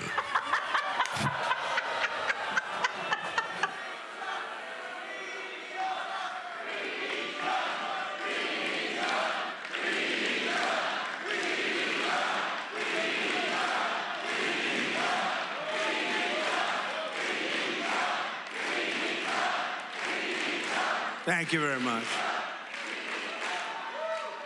And honestly, we could give you clips like that all day long. This is not your president. This president would destroy our country worse than Biden. He's the worst president in history. She would be worse. Every day, Kamala is using migrant flights in her phone app. Think of this. They're using a phone app where the migrants are allowed to phone them in so they find out how, but it's really, you know who really uses it? The cartels use it. The cartels use it because they pay off everybody. Our crooked people, they pay them off. They have a phone app. Where's the best place to drop the people? But they want to flood up Pennsylvania in particular, Ohio, Michigan, Wisconsin, and the entire Midwest with thousands of migrants from the most dangerous countries on earth, destroying the character of small towns and leaving local communities in anguish and in despair. Pennsylvania is not going to take it anymore. I don't think you're going to take it anymore. I don't think so. As just an example, the beautiful 4,000 person town of Charleroi. Do you know Charleroi, Pennsylvania? Yes. Beautiful. It was beautiful. Lots of luck, Charleroi. I love you very much. But you get in, Charleroi will be beautiful again, but right now it's not so good. It's seen a 2,000% increase in the population of illegal immigrants under the border czar Harris. So its population, this is a little town. No crime, no problem, nice place to live. No problems. It just had a 2,000% increase in population with people just like we're showing you today. Our country is being turned into a dumping ground for the world. We have no choice. The people that Kamala Harris has illegally imported have to go back to places from which they came. They have to go back. They have to go back. In August, an illegal alien who Kamala Harris released into our country despite the fact that he was a convicted murderer and sex offender. Other than that, he was quite a nice gentleman. He was from El Salvador, killed a West Virginia mother of two. Killed her, viciously killed her. Didn't even think it was a bad thing. He didn't even think it was that bad. Only days ago, right here in Pennsylvania, an illegal alien ran over a 23-year-old musician with his car and did it on purpose. And in New York, an illegal alien brutally murdered a woman in front of her children and enjoyed doing it. If Kamala Harris wins this election, she will overwhelm Pennsylvania cities and towns with illegal immigrants and migrants. And Pennsylvania will never, ever be the same. I went to school here. I love this place. I know it. It's so different what's happening to your beautiful place. No, I went to school here, and I loved it. I always loved it. But what's happening is so different. Kamala is so radical, she even wants to legalize fentanyl. She wants fentanyl coming. When one little drop can destroy you, which is pouring across our borders at record levels, at levels that you've never seen before. Fentanyl, how many people? I mean, everybody I know, they have family members that are dying, mostly children. And many of them not even looking for drugs. They have something else where it's something that and it's laced with fentanyl, and they end up dying a vicious death, by the way. You know, I brought something, the snake. Does anybody want to hear it? We don't have to do it if you want to get back. Should we do the snake or not? Should we, David, do it? We got to get that guy in office. Should we do it? Well, it's so apropos, right? Should we do it? 250, anyone see the snake, but it's true. It's just so bad. But it is apropos, isn't it? So for those of you, who has not heard the snake? Who has heard the snake? And they don't care, they want to hear it again. Let's do it. This is about the border, essentially. It was an old song, and a little rewording and things, but it was very, very apropos, and I think very good in a lot of ways. Got to learn your lesson. On her way to work one morning, down the path along the lake, a tender-hearted woman saw a poor, half-frozen snake.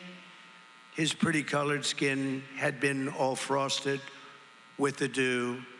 Poor thing, she cried, I'll take you in, and I'll take care of you. Take me in, O tender woman, take me in for heaven's sake. Take me in, O tender woman, sighed the vicious snake. She wrapped him up all cozy in a comforter of silk and laid him by her fireside with some honey and some milk. She hurried home from work that night, and soon as she arrived, she found the pretty snake she'd taken in had been revived. Take me in, O tender woman, take me in for heaven's sake. Take me in, O tender woman, sighed the vicious snake. She touched him to her bosom. You're so beautiful, she cried. But if I hadn't brought you in by now, you truly would have died. She stroked his pretty skin again and kissed and held him tight. But instead of saying, thank you, ma'am, the snake gave her a vicious bite. Take me in, O tender woman, take me in for heaven's sake. Take me in, O tender woman, sighed the vicious snake. I saved you, cried the woman, and you've bitten me, but why? You know your bite is poisonous, and now I'm going to die. Shut up, silly woman, said the reptile with a grin. You knew damn well I was a snake before you took me in. That's what's happening on our border. That's what's happening on our border. I mean, we can get a PhD in whatever it is from the best school in the world. It's not going to be more accurate than that. When you look at that guy up there talking to the judge, I kill you, I kill you, I kill you. Oh, he wanted to kill him. He will. If he gets out, he'll kill him 100%. But you have to know, but this is what we're bringing into our beautiful country, our beautiful USA. This is what we're bringing. But we're bringing them in at levels that nobody's ever seen, and we're doing it by stupid people like Kamala. She's a stupid person. Stupid person. I don't care. I don't care.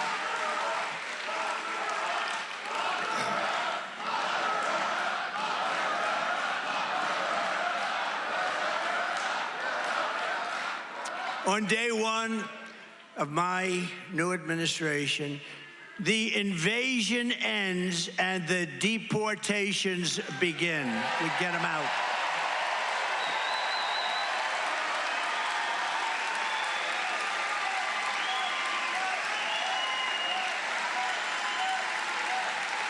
Thank you very much.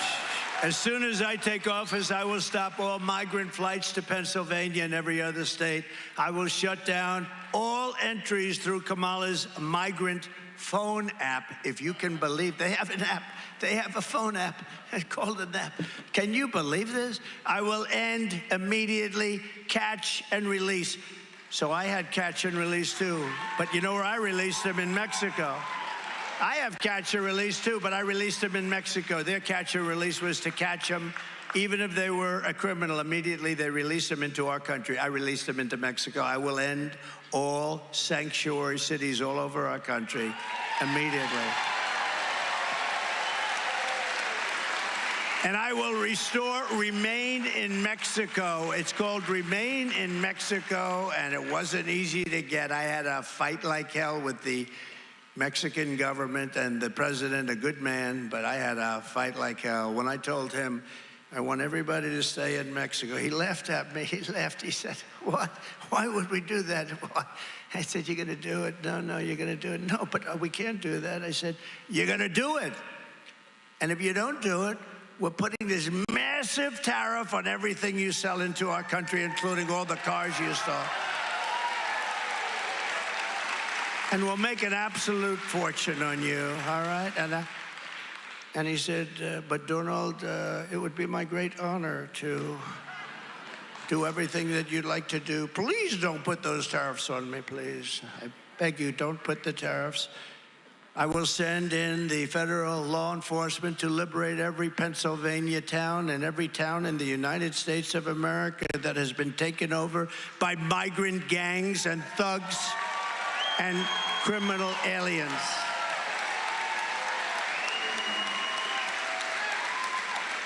Another front in Kamala's war on Pennsylvania's way of life is her war on energy. She was always against fossil fuels. She was born that way. You don't change.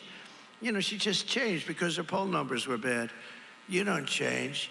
I'm the only guy this happens to. So I have the debate. Biden goes way down. He's down 21 points, I think. I'm leading by 21 points. The election's over. Crazy Nancy Pelosi. She's crazy as a bedbug. Oh, by the way, By the way, Visa, right? Did you see? Visa, she owned a lot of Visa. And the Justice Department brought suit against Visa, a vicious, big, a terrible suit. And she sold all of her stock the day before the suit was brought. She owned it for years. She's crooked. And she also knew, you know, we offered her 10,000 soldiers or National Guard, and she knew that. And she actually admitted it on her daughter's documentary. She's a documentarian. I don't think Nancy's too happy about that. She said it was her fault. It was her total responsibility. I couldn't believe the daughter released the tapes, but they weren't really released. They were gotten somehow. Somebody gave them. And she took total responsibility, J6. Nancy Pelosi said she turned down thousands of troops, National Guard. Now, you didn't need thousands. You didn't need 10,000. I offered 10,000 or more because I felt it was going to be a very big day. Everybody was talking about it. But she turned them down. If she would have had 200, 300, 400, January 6th would not have existed as we knew it. Now think of it. And she's right on tape. This is my fault. This is my responsibility. Thank you for tuning into the live show. You know what time it is. Smash the like button. Subscribe to the channel. Well, we know Nancy Pelosi is the OG when it comes to, you know what time it is, trading. We ain't finna go back and forth, but we do know when it comes to trading, the OG is Nancy. All right? All right. Smash the like button. Double tap your screen and subscribe to the channel. Let's get it. I can't believe this has happened. And then they try and blame me for it. I offered them 10,000 troops, whatever you need, a few days before, because I said, there are going to be a lot of people here. If Kamala is reelected, her Green New scam will obliterate the economy of your Commonwealth, obliterate it. All stupid stuff. It also caused a lot of inflation between the energy policies and everything else they did, but the crazy spending, Green New scam. It used to be called the Green New Deal. Now we call it. Do you ever notice this was such a big deal, the environmental stuff? I haven't heard the environmental stuff mentioned in 6 months. I was saying the other night, what the hell happened to the environment? David, will you figure this out? David McCormick, everybody vote for him. David, will you figure this out? You know? No, but think about this. I haven't heard, Mike, they don't ever talk about the environment anymore. You know why? Mike is saying, don't talk about it now. No, it's one of the great scams of all time. You know why they don't talk about it? Because people aren't buying it anymore. I don't want to use bad language. My wife said, please don't use bad language. You know who said that? Right. The great son of the legendary Billy Graham, Franklin Graham. He said, sir, you are one of the greatest storytellers I've ever heard, but I listened to your rally the other night.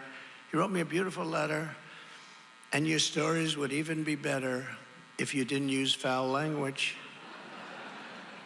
And I respect Franklin. I love Franklin. Franklin's a great guy. He really, really does a good job. And you know, I took that letter, I said, gee, and then I said, okay, I won't.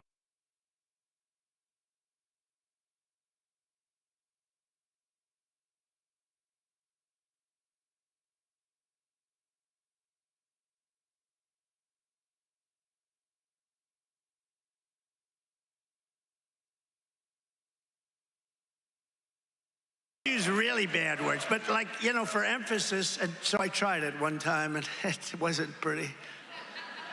Instead of that word, I said, and it's not true. And people are looking like, you know, falling asleep. Oh. But when I win, we will get Pennsylvania energy workers fracking, drilling, pumping, and producing like they have never produced before. Lion Kamala vowed to repeatedly ban fracking, and she imposed a natural gas export ban. That was a killer. that is starving your state right now of your wealth and wealth that you deserve. Right now, she imposed a ban on the natural gas. Very bad. People don't even talk about it. Her insane electric vehicle mandate. This is where everybody's going to have an electric car within a very short period of time. But maybe not everybody wants an electric car. And we love Elon. I love Elon. He endorsed me, gave me the strongest endorsement. And his Tesla is great, but he understands this. And he never once, somebody said, does Elon ever speak to you about the electric? I said, never spoke to him about it. He never called me and said, what the hell are you doing here? Because he understands. He's got a great market. It might be 7 or 8%, but they're trying to have everyone 100%. Number one, they're made in China. For the most part, they will all be made. The auto workers are now, you saw the Teamsters overwhelmingly supported me. You saw that. And the auto workers are overwhelmingly supporting me. It's pretty amazing. But the insane electric vehicle mandate, they want everybody to have an electric car, but they don't go far. They cost much more. There are a lot of problems, and they don't work well. In Iowa, it was 20 degrees below zero, and I always heard the cars don't work well in the cold. And I had a big night in Iowa. I won that whole primary thing. We won by numbers that nobody's ever seen before. So I remembered very vividly, and I'm driving there, and there are cars all over the road. I said, what the hell is going on? Sir, they're electric cars, and they don't work in cold weather. I said, oh, that sounds like a bad idea. No, there are a lot of problems, but there are a lot of, some people want them. They're great. Other people don't. But you have to have your choice. If you want a gasoline-propelled car, if you want to have a hybrid, you should have it. You should be able to have it. The new thing is hydrogen. They have hydrogen cars. They have one problem. On occasion, it will blow up. And when it blows up, you are not recognizable. No, you're not even recognizable. This is like a massive bomb being dropped. When it blows up, you are no longer, your wife cannot identify you. Let me put it that way. Is this your husband? They show you blood. Is this your husband? I really can't tell. No, so that's a problem they're going to have to work out, I think. But they say that's the new up-and-coming thing. So far, I'm not interested. Her insane electric vehicle mandate will decimate Pennsylvania's economy by abolishing gas-powered cars and trucks for American roads and destroying your fossil fuel industry. And there's very few states that benefit like you do from fracking. I mean, it's you have 500,000 jobs. And if she gets it, she's going to just dead it. She's a liar. Remember, again, McDonald's, just put it in your mind. It's so simple. I don't have to go through a long story. She said she worked there. She's a liar. That's why we're calling her Lyin apostrophe. And thanks to her Green New scam, your electricity prices are up in Pennsylvania 62% since she took office, and are slated to be increased this year by more than 30%. Congratulations. If and when we win, everyone says, sir, say, if they didn't cheat, I wouldn't even be here today. You know why? I wouldn't have to campaign. I'm here only because they cheat, and they cheat in this state, especially in Philadelphia.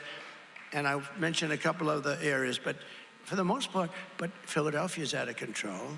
Detroit is out of control.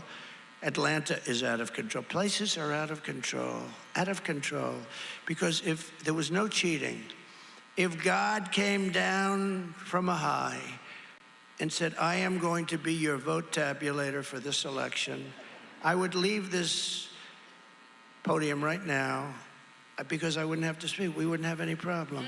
We have to have a landslide because they cheat so damn much. We have to have a landslide.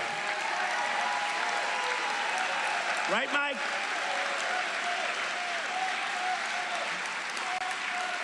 So I never say when I win. We're leading in all the polls. We're leading the state. But I say if and when, because I don't want to be obnoxious, and I don't want to be foolish either. But if and when we're leading big, I win, I will cut. Too big to rig, you're right. We want to make it too big to rig. But here's a big promise to Pennsylvania and to the whole country, by the way. because your prices are really high. I mean, for people with all of that power, all of that liquid gold under your feet, you're getting screwed. You're paying high. You're paying one of the highest energy rates, including cars, air conditioners, heating.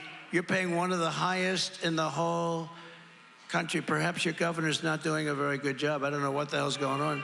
But when you have that kind of energy, you shouldn't be paying the price, but you're one of the highest.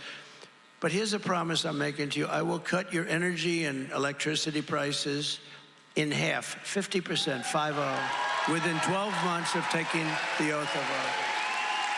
Within 12 months of taking the oath of office, I will cut your energy prices by 50%, and it's not going to be hard, and I will terminate the natural gas export ban. Can you imagine we have a ban? We have countries that want to pay us. You know, we were energy independent 4 years ago. Now we're not. But more importantly, we were going to be energy dominant. I would have been producing today 3 to 4 times what I was doing 4 years ago. I will repeal the insane electric vehicle mandate, and we will drill, baby, drill. Those 2 things very early. Drill, baby, drill.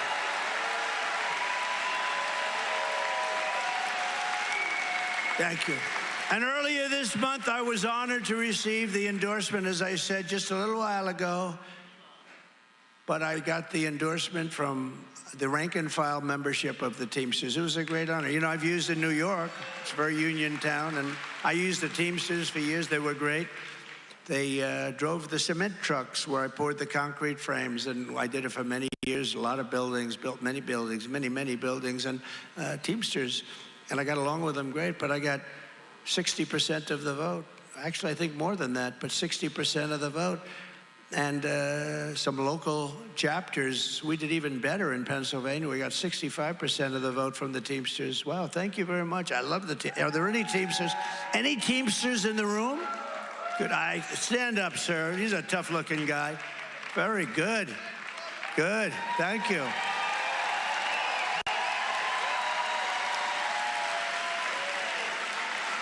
And as a result of this, you know, shocking, to me it's not shocking, but as a result, the national organization, as you know, has refused to endorse the Democrat candidate for president for the first time in decades. I mean, it's been a long time.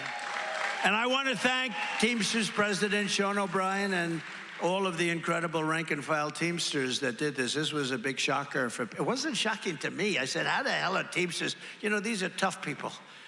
How the hell are they going to vote for this woman, this terrible person? She's weak in so many ways, like, you know, she's weak. They're not going to vote for that. I said a long time ago, I actually believe they would have been better if they left crooked Joe Biden in, because I actually think at least he had a base. She has no base. You know, she was the last person.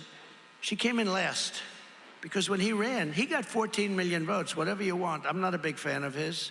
I wouldn't say he's exactly the greatest. Do we agree? Not exactly the greatest. He doesn't have any idea where the hell he is, but I think he's better than she is. And he had a base. You know, he had a little base because of years and years. He made up a lot of it. You know, he said he lived here, he lived there. He said, I used to fly jets too.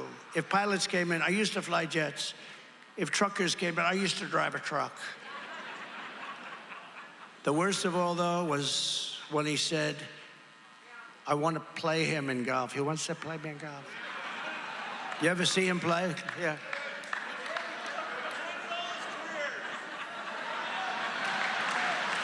And Trump. Oh, but I'm a good golfer.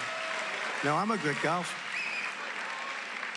He said, I want to play him in golf. I'll give him 3 strokes aside. I said, can you believe this? The guy can't play. He never could. By the way, 30, 40 years ago, he couldn't play either. I was also honored to receive the endorsement of the Fraternal Order of Police, representing almost 400,000 police officers. Biggest organization all across our country. And also, I got almost every single police. Maybe got them all, but I want to say almost because the fake news is back there, so I have to be careful. If I say I got them all and there's like one little group in some place, no, but I got almost every single group of police officers and law enforcement, generally sheriffs, everybody. These are great people, and we got to let them do their job. Also central to Kamala's agenda for economic destruction is her plan to impose the largest individual tax hikes in American history on you, the largest small business tax hike. She wants to get rid of the estate tax provision that I have in my tax, where if you die and you love your children, you can leave your small farm or small business to your kids. If you don't love your children, it doesn't matter. Does anybody here not love their children? Okay, then I've covered 100% of the audience. Well, there are some, but they're sort of embarrassed. They don't want to raise their head. But also, it's wants to impose the largest capital gains tax in history, and even a brand new wealth confiscation tax, or as they call it, unrealized capital gain, where you have to pay a capital gain even if you keep your business or keep whatever it is that you want to keep. You have to go out, get it appraised. And then you have to, after you get it appraised, you have to negotiate. This is the craziest thing. That's called a communist tax. That's basically a confiscation. I mean, some people in this room, you're wealthy, but you don't have a lot of cash, and you're no longer wealthy with this one. This one is whack job. But that's, I don't know.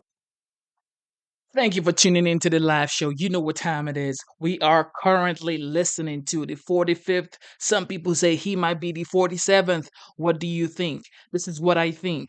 On social media, Trump is on fire. If you go on TikTok, if you go on Facebook, on Instagram, on YouTube, everybody's talking about Trump. So I think he might win this election. Now, I'm not saying he will win, but what I'm saying is he may win this election because everybody's talking about Trump. Everybody's rallying behind Trump because they see what the prices are when it comes to groceries, when it comes to gas, what the border is saying. You know, this new wars around the world that never existed when he was president, when he was commander in chief. And that's why you see Zelensky went to see Trump. I don't know. What do you think? Let me know. Put it in the chat. What do you think? Who's going to win this election? Put it in the chat right now. Double tap your screen, subscribe to the channel. Let's get it. I don't know if it's ever been used. I mean, I've heard about it for years, but it's called unrealized capital gains. It means exactly what it says. They're unrealized, so you can't tax them, which will annihilate the stock market and wipe out the savings of millions and millions of seniors and retirees, and middle-class families will be devastated. Kamala Harris is a tax queen. She's known as the tax queen. She loves taxing people. This is the only election I've ever seen where somebody brags about, we're going to raise your taxes. You know, I've grown. One more time, shout out to everybody watching the live show. I just seen a comment in the chat. T.E. Hendricks 340. He says, "You will be the first one he deports. I actually got my citizenship during Trump." Oh, okay. Children in the chat. He definitely doesn't pay bills. That guy right there. T.E. Hendricks doesn't pay bills or doesn't take care of his kids. One of the two. Up watching politics. I've always liked politics. I've been on the other side, like writing contribution checks. But I've watched and I've never heard anything like, you know, most politicians, we will cut your taxes. This is constantly, even if they don't do it, by the way. A lot of times they don't. We will cut your taxes. It is our goal to cut your taxes. We're going to cut, right, Mike? Every politician. Have you ever seen one that doesn't do that? Look at, I have all these great people here. Great congressmen. Great congressmen, warriors. David, are you going to ever say, we will raise your taxes? No, I don't think so. No, I've never seen it. This is the only group. We are going to raise your taxes. We're going to give you capital gains confiscation. We're going to do things that nobody has ever had to do. Vote for Kamala. Who the hell is going to vote? Open borders, tax increases, regulations at a level that no business will be able to hire you. Kamala is coming for your money. She's coming for your pension. She's coming for your savings. And unless you defeat her in November, this country is going to go to hell. As president, I will keep Kamala's greedy hands out of your pockets, and I will deliver gigantic tax cuts for working families of Pennsylvania.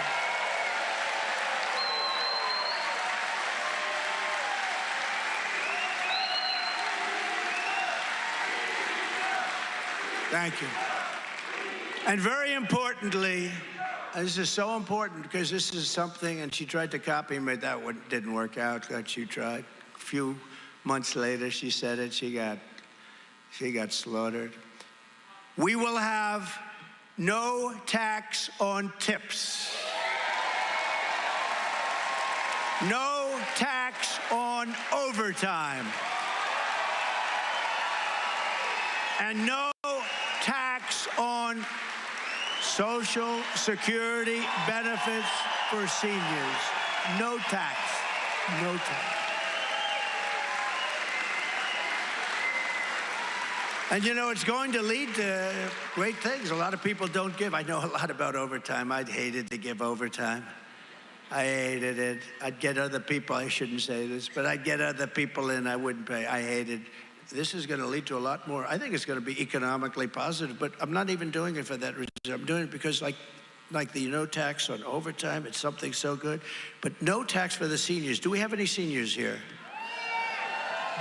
I hate to admit it. I'm a senior. They'll say, he's got a conflict of interest. He's giving this to himself. Watch. I'll end up in front of a grand jury tomorrow. Donald Trump has suggested no tax on Social Security benefits. And he's got a conflict of interest. We're putting him before a grand jury because I've seen more grand juries than Alphonse Capone. And he averaged about killing one person a week. Alphonse, the meanest of them all. I know more about grand juries than Alphonse ever even thought about. My father's looking down on my mother. They're great people. They say, can you believe my son did this? Can you believe that my son would run for politics and be treated this way? But you know what? And we're doing great. We won the big case in Florida. We're winning them all. I'll tell you what, did you see? We won the big case. That was the big one. They're going to get him in Florida. They're going to get him in Florida. It was always, that seemed to be the documents case. I had every right to have him, called the Presidential Records Act. That's what they passed it for. But he didn't have that act because he wasn't president. And he got out. You know how he got out? And I don't want to talk about him too much because she's running. Maybe he'll go back. If she does really badly, they'll probably put him back. Let's change. But think of this. So they got him out. They said, he's guilty of what he did, but he's grossly incompetent, which she never told us, by the way. That's putting our country at risk. She should have told us. But he's incompetent, so nobody like this should be able to go to court. So think of it. He can't go to court, but he can run the United States of America. There's something wrong with that, right? There's something wrong with that. But the big case was a documents case in Florida. And we had a brilliant judge who was somebody that understood this whole thing. And I won the case in its entirety. And they go like, that was the big one. The big one was that we're going to get him in Florida. We're going to get that documents case. No, these are very crooked people. These people have weaponized the justice system. And we're not going to let it happen. We're not going to let it happen. It's a shame, but that's what it's been. Just makes your job more difficult. But it's all what we fight and the resolve that we have. It's the big reason why we're leading in Pennsylvania. And the Emerson poll just came out. I just heard 2 seconds ago, actually. We're up in Pennsylvania, Arizona, Wisconsin, Georgia, and they're the only ones they did. Even the New York Times, they're not big fans of mine. I'm not big fans of them, the failing New York Times. The Siena poll, we're up in North Carolina by a lot. And we're up in Georgia by 4, and we're up in Arizona by 5. That's in the New York Times. If they say that, David, that means we're up by, he goes, Uncle Sam said triple. I think you're right. Uncle Sam, please stand up. Look at this guy.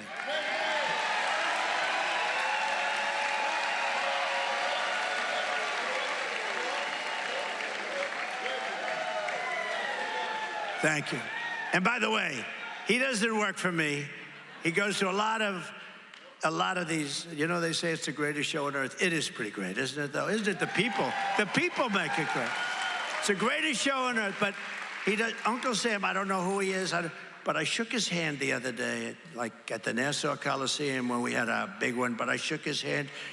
He's got the strongest hands. He almost broke. I couldn't believe it. I said, Uncle Sam has strong hands. David, I was complaining the whole night. I said, I'm never shaking that guy's hand again. Have you known that? You have strong hands. He said, thank you, sir, very much. And I felt that cracking feeling, right? Now, you're a strong guy, right? Strong hands. What did you do for a living? I wanted to go to your inauguration. Okay. That's a roofer. Good. I can see it. Good. I'll bet you're a good one, too. Thank you. Thank you, Uncle Sam. You know, when she gets a little, she doesn't get a crowd, but when she gets a little crowd, they have buses coming in. So we take pictures of the buses. We give them to the fake news. They never report it, you know? But they have the bus people. And then they only show the first 3 or 4 rows. But we don't, like Uncle Sam. I mean, I don't pay anybody to come. We don't do any of that stuff. We have the most incredible group of people all over the country. No, I mean, if you were up in Wisconsin, you would have seen something that actually was incredible. But we're winning in Pennsylvania, and the main thing that we have to do is we have to get out the vote. We have to get out the vote, because if we lose this election, we are going to have a problem with this country, the likes of which I think no country has ever faced before. Here in Pennsylvania, you also need to vote for your next senator, and he's a great guy. I've known him for a long time. He's a winner in the military. He's a winner in life. He's got a fantastic wife and family, and I'm telling you, he's a warrior. He was a warrior in the military. He then goes into private practice, and he made a lot of money, ran one of the biggest firms, and did really great, respected so much beyond this, and he just wanted to do something, I would say, for the country and for Pennsylvania, because, you know, Pennsylvania to the country, but he loves this country, he loves the Commonwealth. And Dave McCormick, just come up for a second, would you, Dave? Come on up.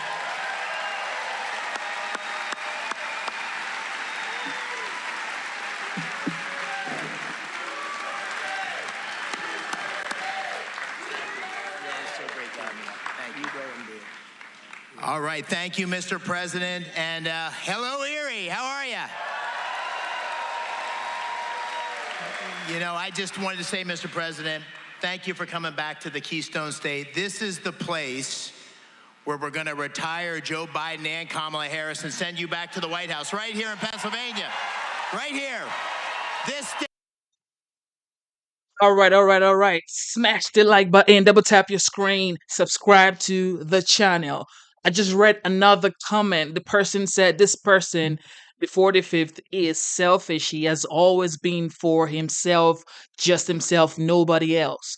The problem here is, why did we have affordable gas? Why did we have affordable mortgage rate? What was the mortgage rate in 2019?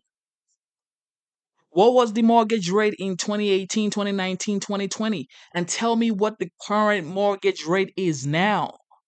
If you say this man is selfish, he is just for himself. Why was the border safe? Why did he have to fund HBCUs? If you say this man is selfish, why did he do the opportunity zones? The First Step Act. That's the prison reform situation. Why did he do those things? If you say he's selfish, why did he sign Abraham's Accord? What selfish person would sign the Abraham's Accord? What are you saying? Right here in Erie. Erie, the bellwether, right here. And this is also where we're going to have the chance to fire a guy named Bob Casey. Bob Casey is weak. He's weak. He's a career politician. He's liberal, and we got to send him packing and bring a Republican majority to the Senate to get the Trump agenda across the finish line.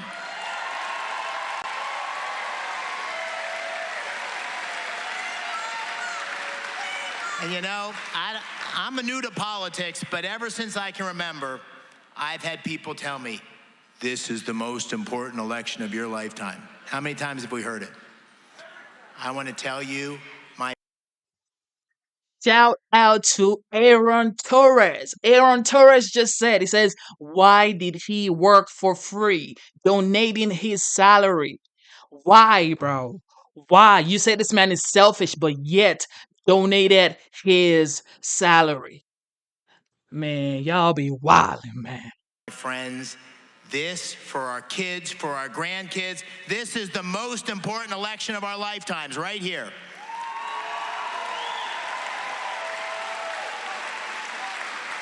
And it's a race. It's a race between strength, a guy who says fight, fight, fight, and weakness, the weakness of Kamala Harris. It's a race between common sense policies and a radical liberal agenda. You don't have to listen to me.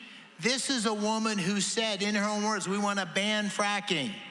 We want to transition energy workers. We want to give amnesty to 10 million illegal immigrants. We want to make sure they have federal benefits. We want to have mandatory buybacks of your guns. We want to defund the police. And how about this? We want to reduce your red meat consumption, right? We need common sense leadership. It's common sense. We need a leader who's going to open up our energy sector, that pure, beautiful natural gas from Pennsylvania right here, President Trump.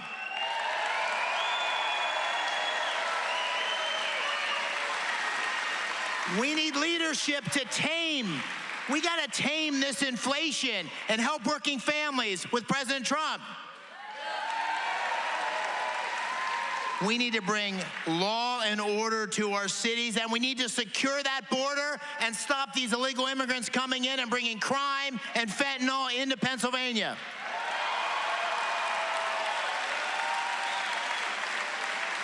And most important, our adversaries around the world are testing us. They're challenging us every day. We need peace through strength that we only will get if we get President Trump back in the White House and a majority in the Senate. So I want to tell y'all, this is the most important election of your lifetime, but it depends on you. You got to get out there. You got to tell your friends. You got to get them to vote. This is the most important election of your lifetime. Let's go do it. Thank you. Thank you. Great, Dave.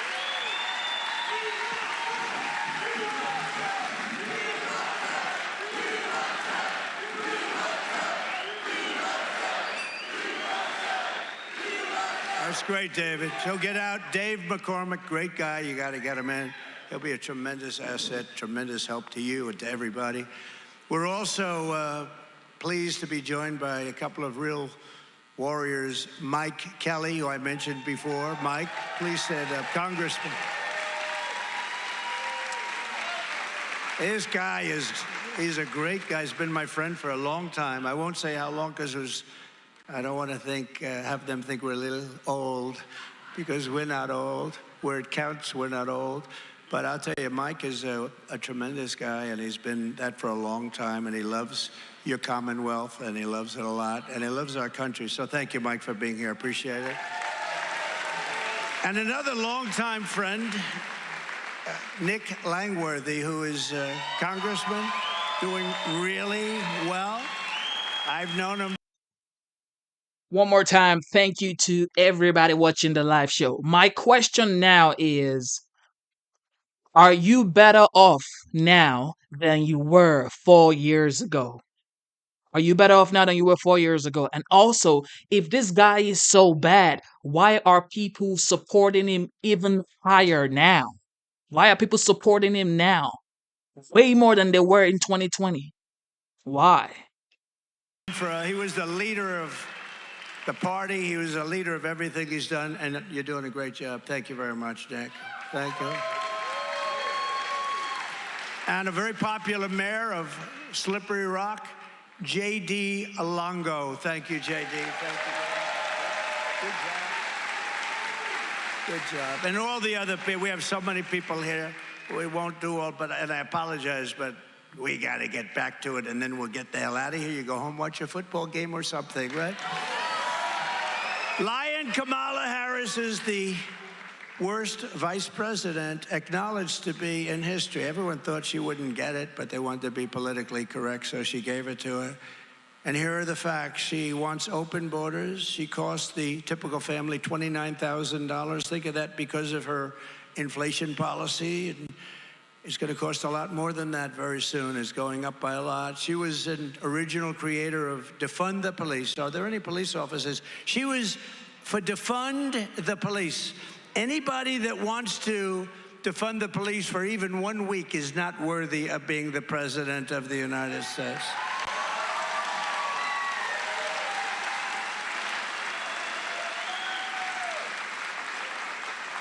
And, you know, just to show you, go ahead, put up that video, please. Kamala Harris's radical ideas keep ending in tragedy. Harris raised money to fund the release of violent criminals like Sean Michael Tillman. The Minnesota Bail Fund, promoted by Kamala Harris, but recently helped secure the release of a repeat felon who just got charged with murder. Sean Michael Tillman shot and killed a passenger on a train platform after reportedly being released from jail 3 weeks prior. Harris's liberal ideas get people killed. I'm Donald J. Trump, and I approve this message.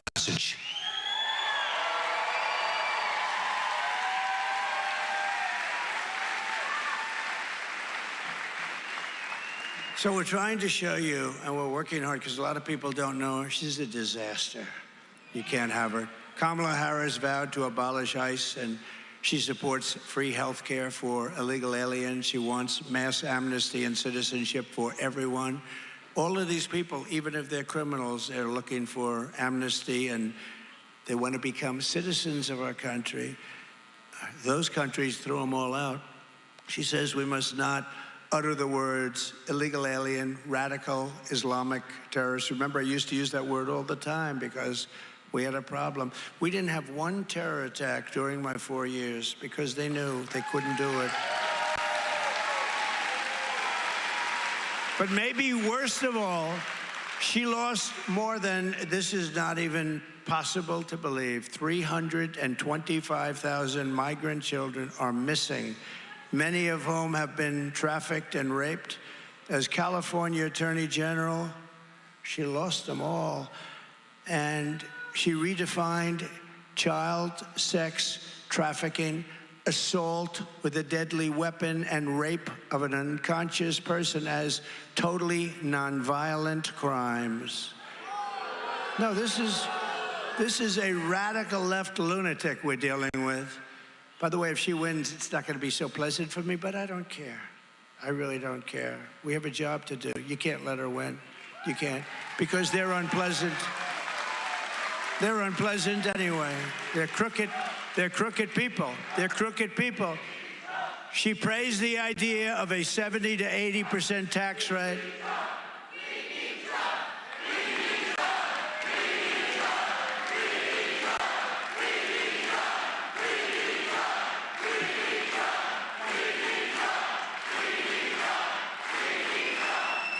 That's great. Thank you. Thank you very much.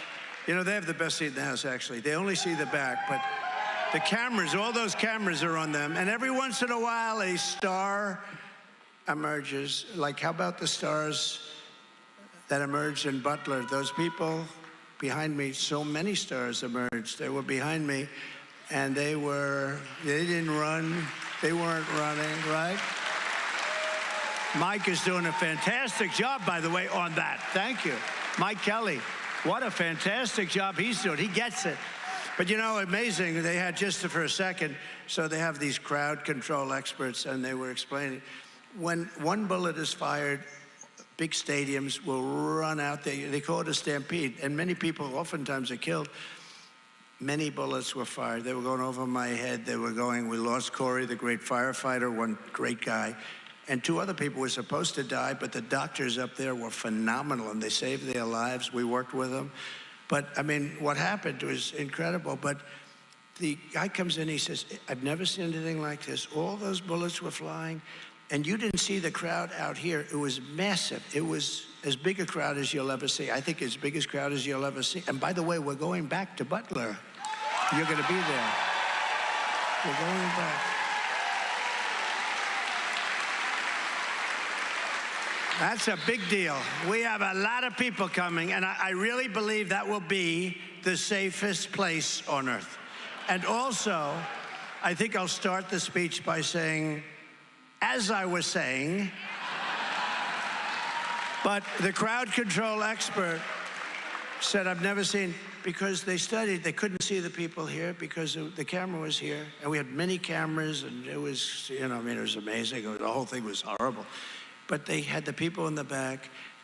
Nobody ran, not one. You probably had like 150 people back there. The big crowd was here, but those people were like locked on television because that's the way the cameras are facing. I mean, the one guy behind me, right? Did you see him? He's up. He was looking to fight. His name is Tom. And I got to meet him. But he was a brave guy. And is he here?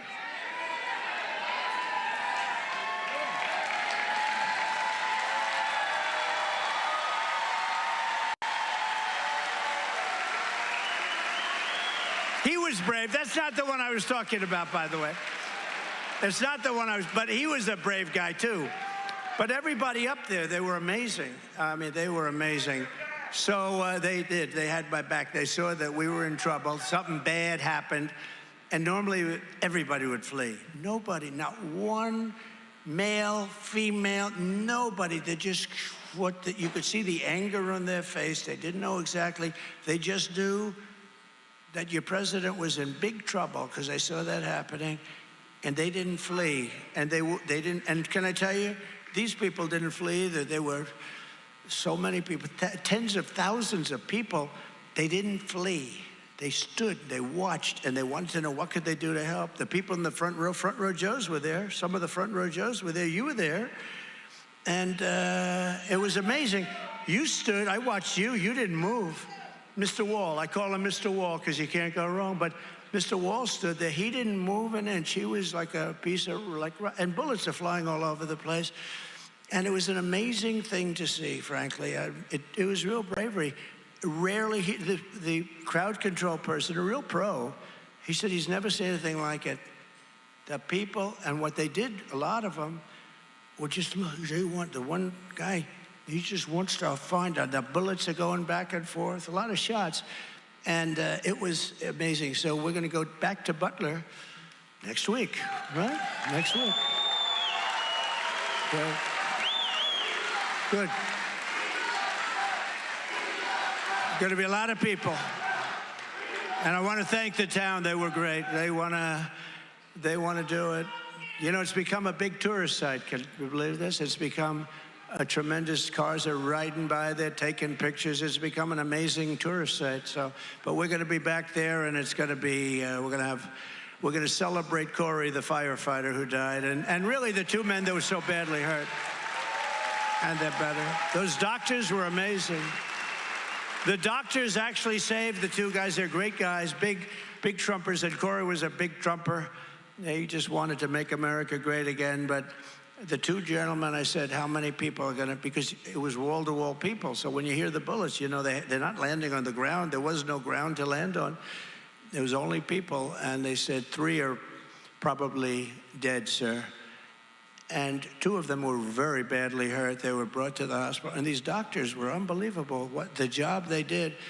And so we appreciate the doctors, and we'll celebrate all 3. And Corey in particular, we're going to celebrate. The other 2 are making a lot of progress. They're going to be in good shape very shortly. So,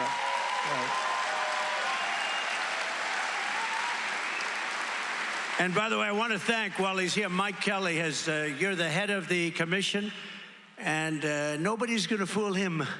There's not going to be any fooling around, right, Mike? But Mike Kelly is the head of the commission, and he's the perfect guy to have. And you've been doing I've been watching. It's been amazing what's happening, and very bipartisan. Even the Democrats are agreeing you can't let things like this happen. And, you know, Joe Biden ought to get up and say, you're threatening a candidate, a former president and a candidate. And if you do anything to him, it's okay. Look, me. It's a very dangerous business. But Biden ought to say, you do anything to him, we're going to blow you off the face of the earth, and then we're not going to have any problems. Right? But he can't say that. Other presidents would say that. He just can't probably get the words out. But I'll tell you what, if it were reversed, if I were president and somebody was threatening a president, even if I didn't like that person and he was from the opposite party, I would tell the threatening country, you do anything to him, we're going to blow you off the face of the earth. And nothing's going to happen. But we haven't had that happen, have we, Mike? We haven't had that happen, so it makes life a little bit more dangerous, but that's okay. We know what we got into.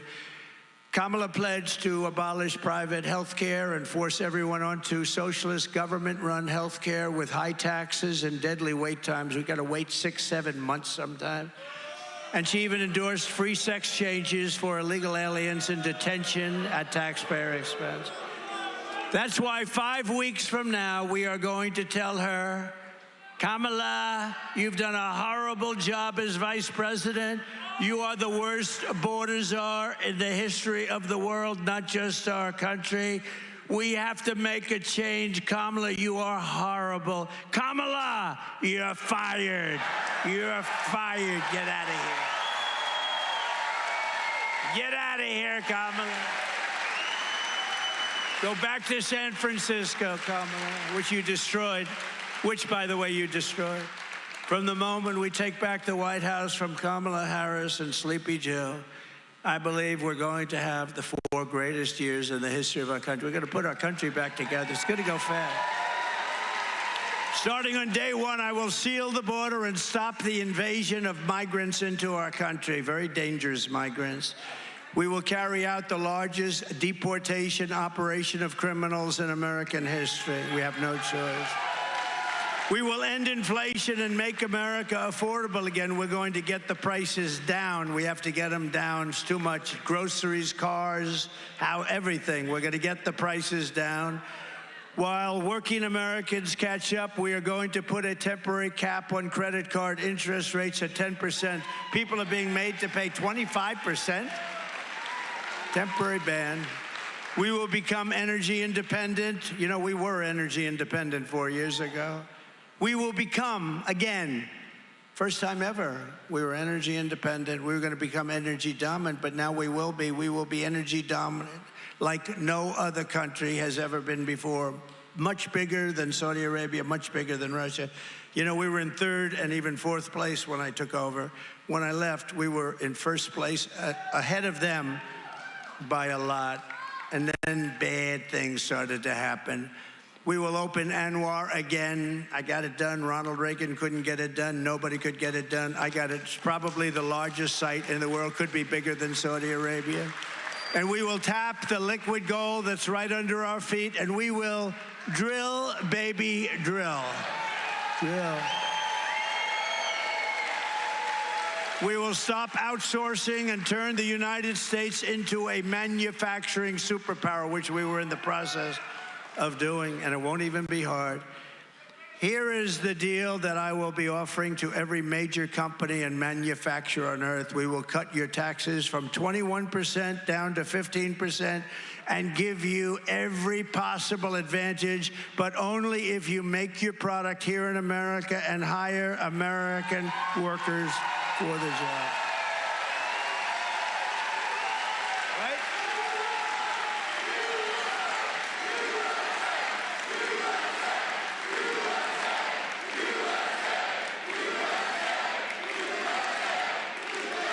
And if you're a foreign country and you don't make your product here, then you will have to pay a tariff, a fairly substantial one, which will go into our treasury, will reduce taxes.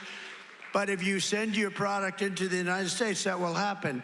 On the other hand, if you want to build your factory in the United States, there will be no taxes, there will be no tariffs, there will be nothing to pay. So if you build your factory or your plant in the United States, there will be no tariff And therefore, they will all be coming, and they'll be building, and you will be getting so many job offers, and a lot of it's going to take place right here in Pennsylvania. We will pass the Trump Reciprocal Trade Act so that if China or any other country charges us a 100 or a 200% tariff, then we will charge them a reciprocal tariff or tax of 100 or 200%, and we will do it immediately. We were in the process of getting that done, and then bad things happened with a thing called an election. I will not let Mexico, which has taken a lot of your business now, or China, or any other country sell cars into the United States to the detriment of our auto workers, because with what they're doing with electric car mandates and everything else, we won't have any auto workers. The auto workers are going to vote overwhelmingly for me. They have a stupid person in charge of the union named Sean Fain. The Teamsters have a brilliant person, but the auto workers have a stupid. He's agreed and wants them to build all electric cars. If you do that, there will be no more auto jobs. They'll all be made in China and other places, and I will not allow U.S. steel to be sold to Japan. We're going to fight that. Right? Right, Mike? And I will always protect Social Security and Medicare with no cuts, so we're not going to be raising ages. And for 4 years, I didn't. I will stop the drugs and fentanyl pouring in and killing our kids and killing our families. We will crush violent crime and protect all law enforcement, including Border Patrol, ICE sheriffs, and Secret Service. We will terminate the Green New Scam and spend the trillions of unspent dollars on roads, bridges, real infrastructure, and paying down debt, not fake infrastructure that's caused massive inflation with no benefit at all. I will settle the war in Ukraine, and I will end the chaos in the Middle East, and I will prevent World War III.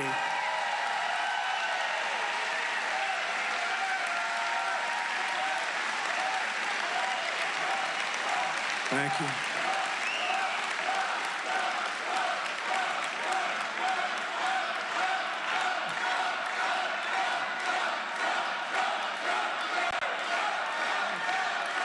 Thank you, folks. Appreciate it. I got a good, lively group back there, right?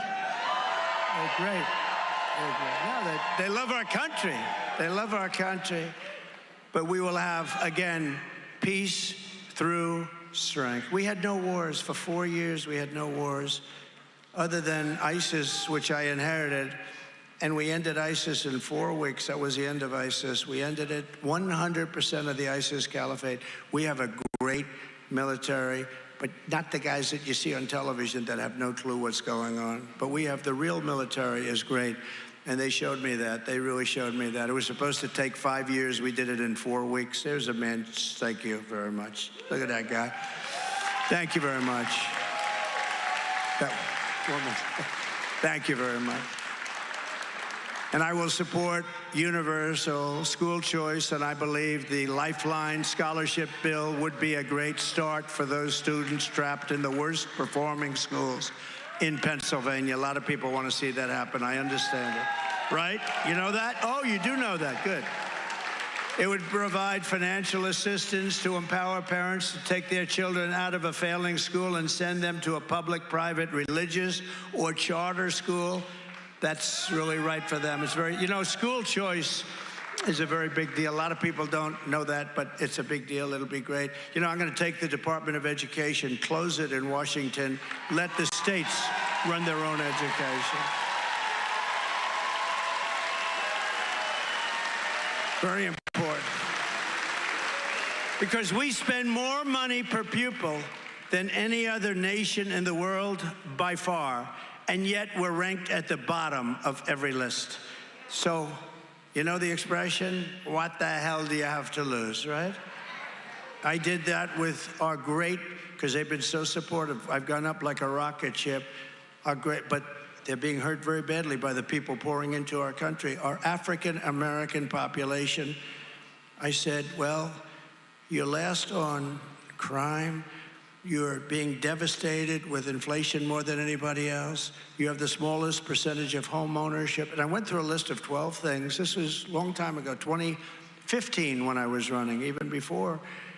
and I was with a group, and I wasn't doing particularly well with them, and I'm going through this whole list of things. I mean, you're last in ownership, you're last in cash and having money in the bank, last in all these different categories. And I said, vote for me. What the hell do you have to lose? Remember that? What the hell do you have to lose? And my people didn't like it. They said backstage, oh, sir, that was not nice. I said, it is nice. Anyway, I didn't know. I figured maybe I shouldn't have said it. The following day, I went up 12 points, right? 12 points.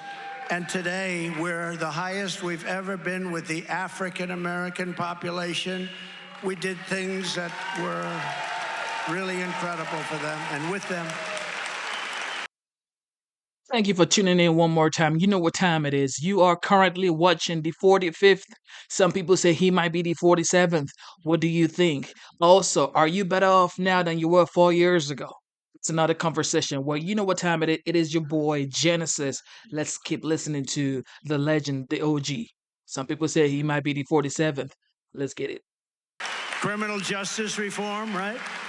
Took care of the historically black colleges and universities. I got them long-term financing. They were great. We did a lot, and we're doing great with the black population. Hispanic population is like a rocket ship for us, but we have to protect it because the people coming through Kamala, they're coming through the border and they're taking your jobs. Your job numbers are going way up in terms of your unemployment, way up. I don't know if anybody's seen black unemployment in the last few months. These people they're coming in illegally and they're taking your jobs. Hispanic also. And next will be unions. They're going to have a big effect on the unions. So you guys better get together and vote for Trump. I'll tell you, it's going to be a mess. We will rebuild our cities, including Washington, D.C., making them safe and clean and beautiful again, because our cities are in trouble and our capital is like a murdering pit. We're going to get that cleaned up, and we're going to make it safe and beautiful, and people are going to be proud to go back to our capital without being killed. And we will keep the U.S. dollar as the world's reserve currency, because right now, David, is under siege, and you know we can't lose that. Losing that would be like losing a war, and then we would, in fact, be a third world country. We lose the reserve. But this is how we will end the era of inflation, mayhem, misery under Kamala and Crooked Joe. It was just misery. What a miserable few years. You know, some people say we are not going back. The question now is, you are not going back to affordable gas prices. You are not going back to affordable mortgage rates, affordable interest rate, safer borders, world peace. So what do you mean by we're not going back? If you pay bills, you sure want to go back. Man, double tap your screen, subscribe to the channel. Let's get it. I mean, it's just been horrible. And people all over the world, especially the leaders, are laughing at how stupidly our country is run. Remember, we're the party of common sense. And 95% of it is we're conservative and all that. But whether you're conservative, liberal, we're the party of common sense. So important. But we're going to unleash safety, prosperity, and peace for Americans of every race, religion, color, and creed. Together, we will deliver low taxes, low regulation, low energy costs, low interest rates, low inflation, so that everyone can afford things like groceries, a car, and a home, and have money left over. We will stop the invasion, end migrant crime, strengthen our military, build a missile defense shield over our country, keep critical race theory and transgender insanity out of our schools.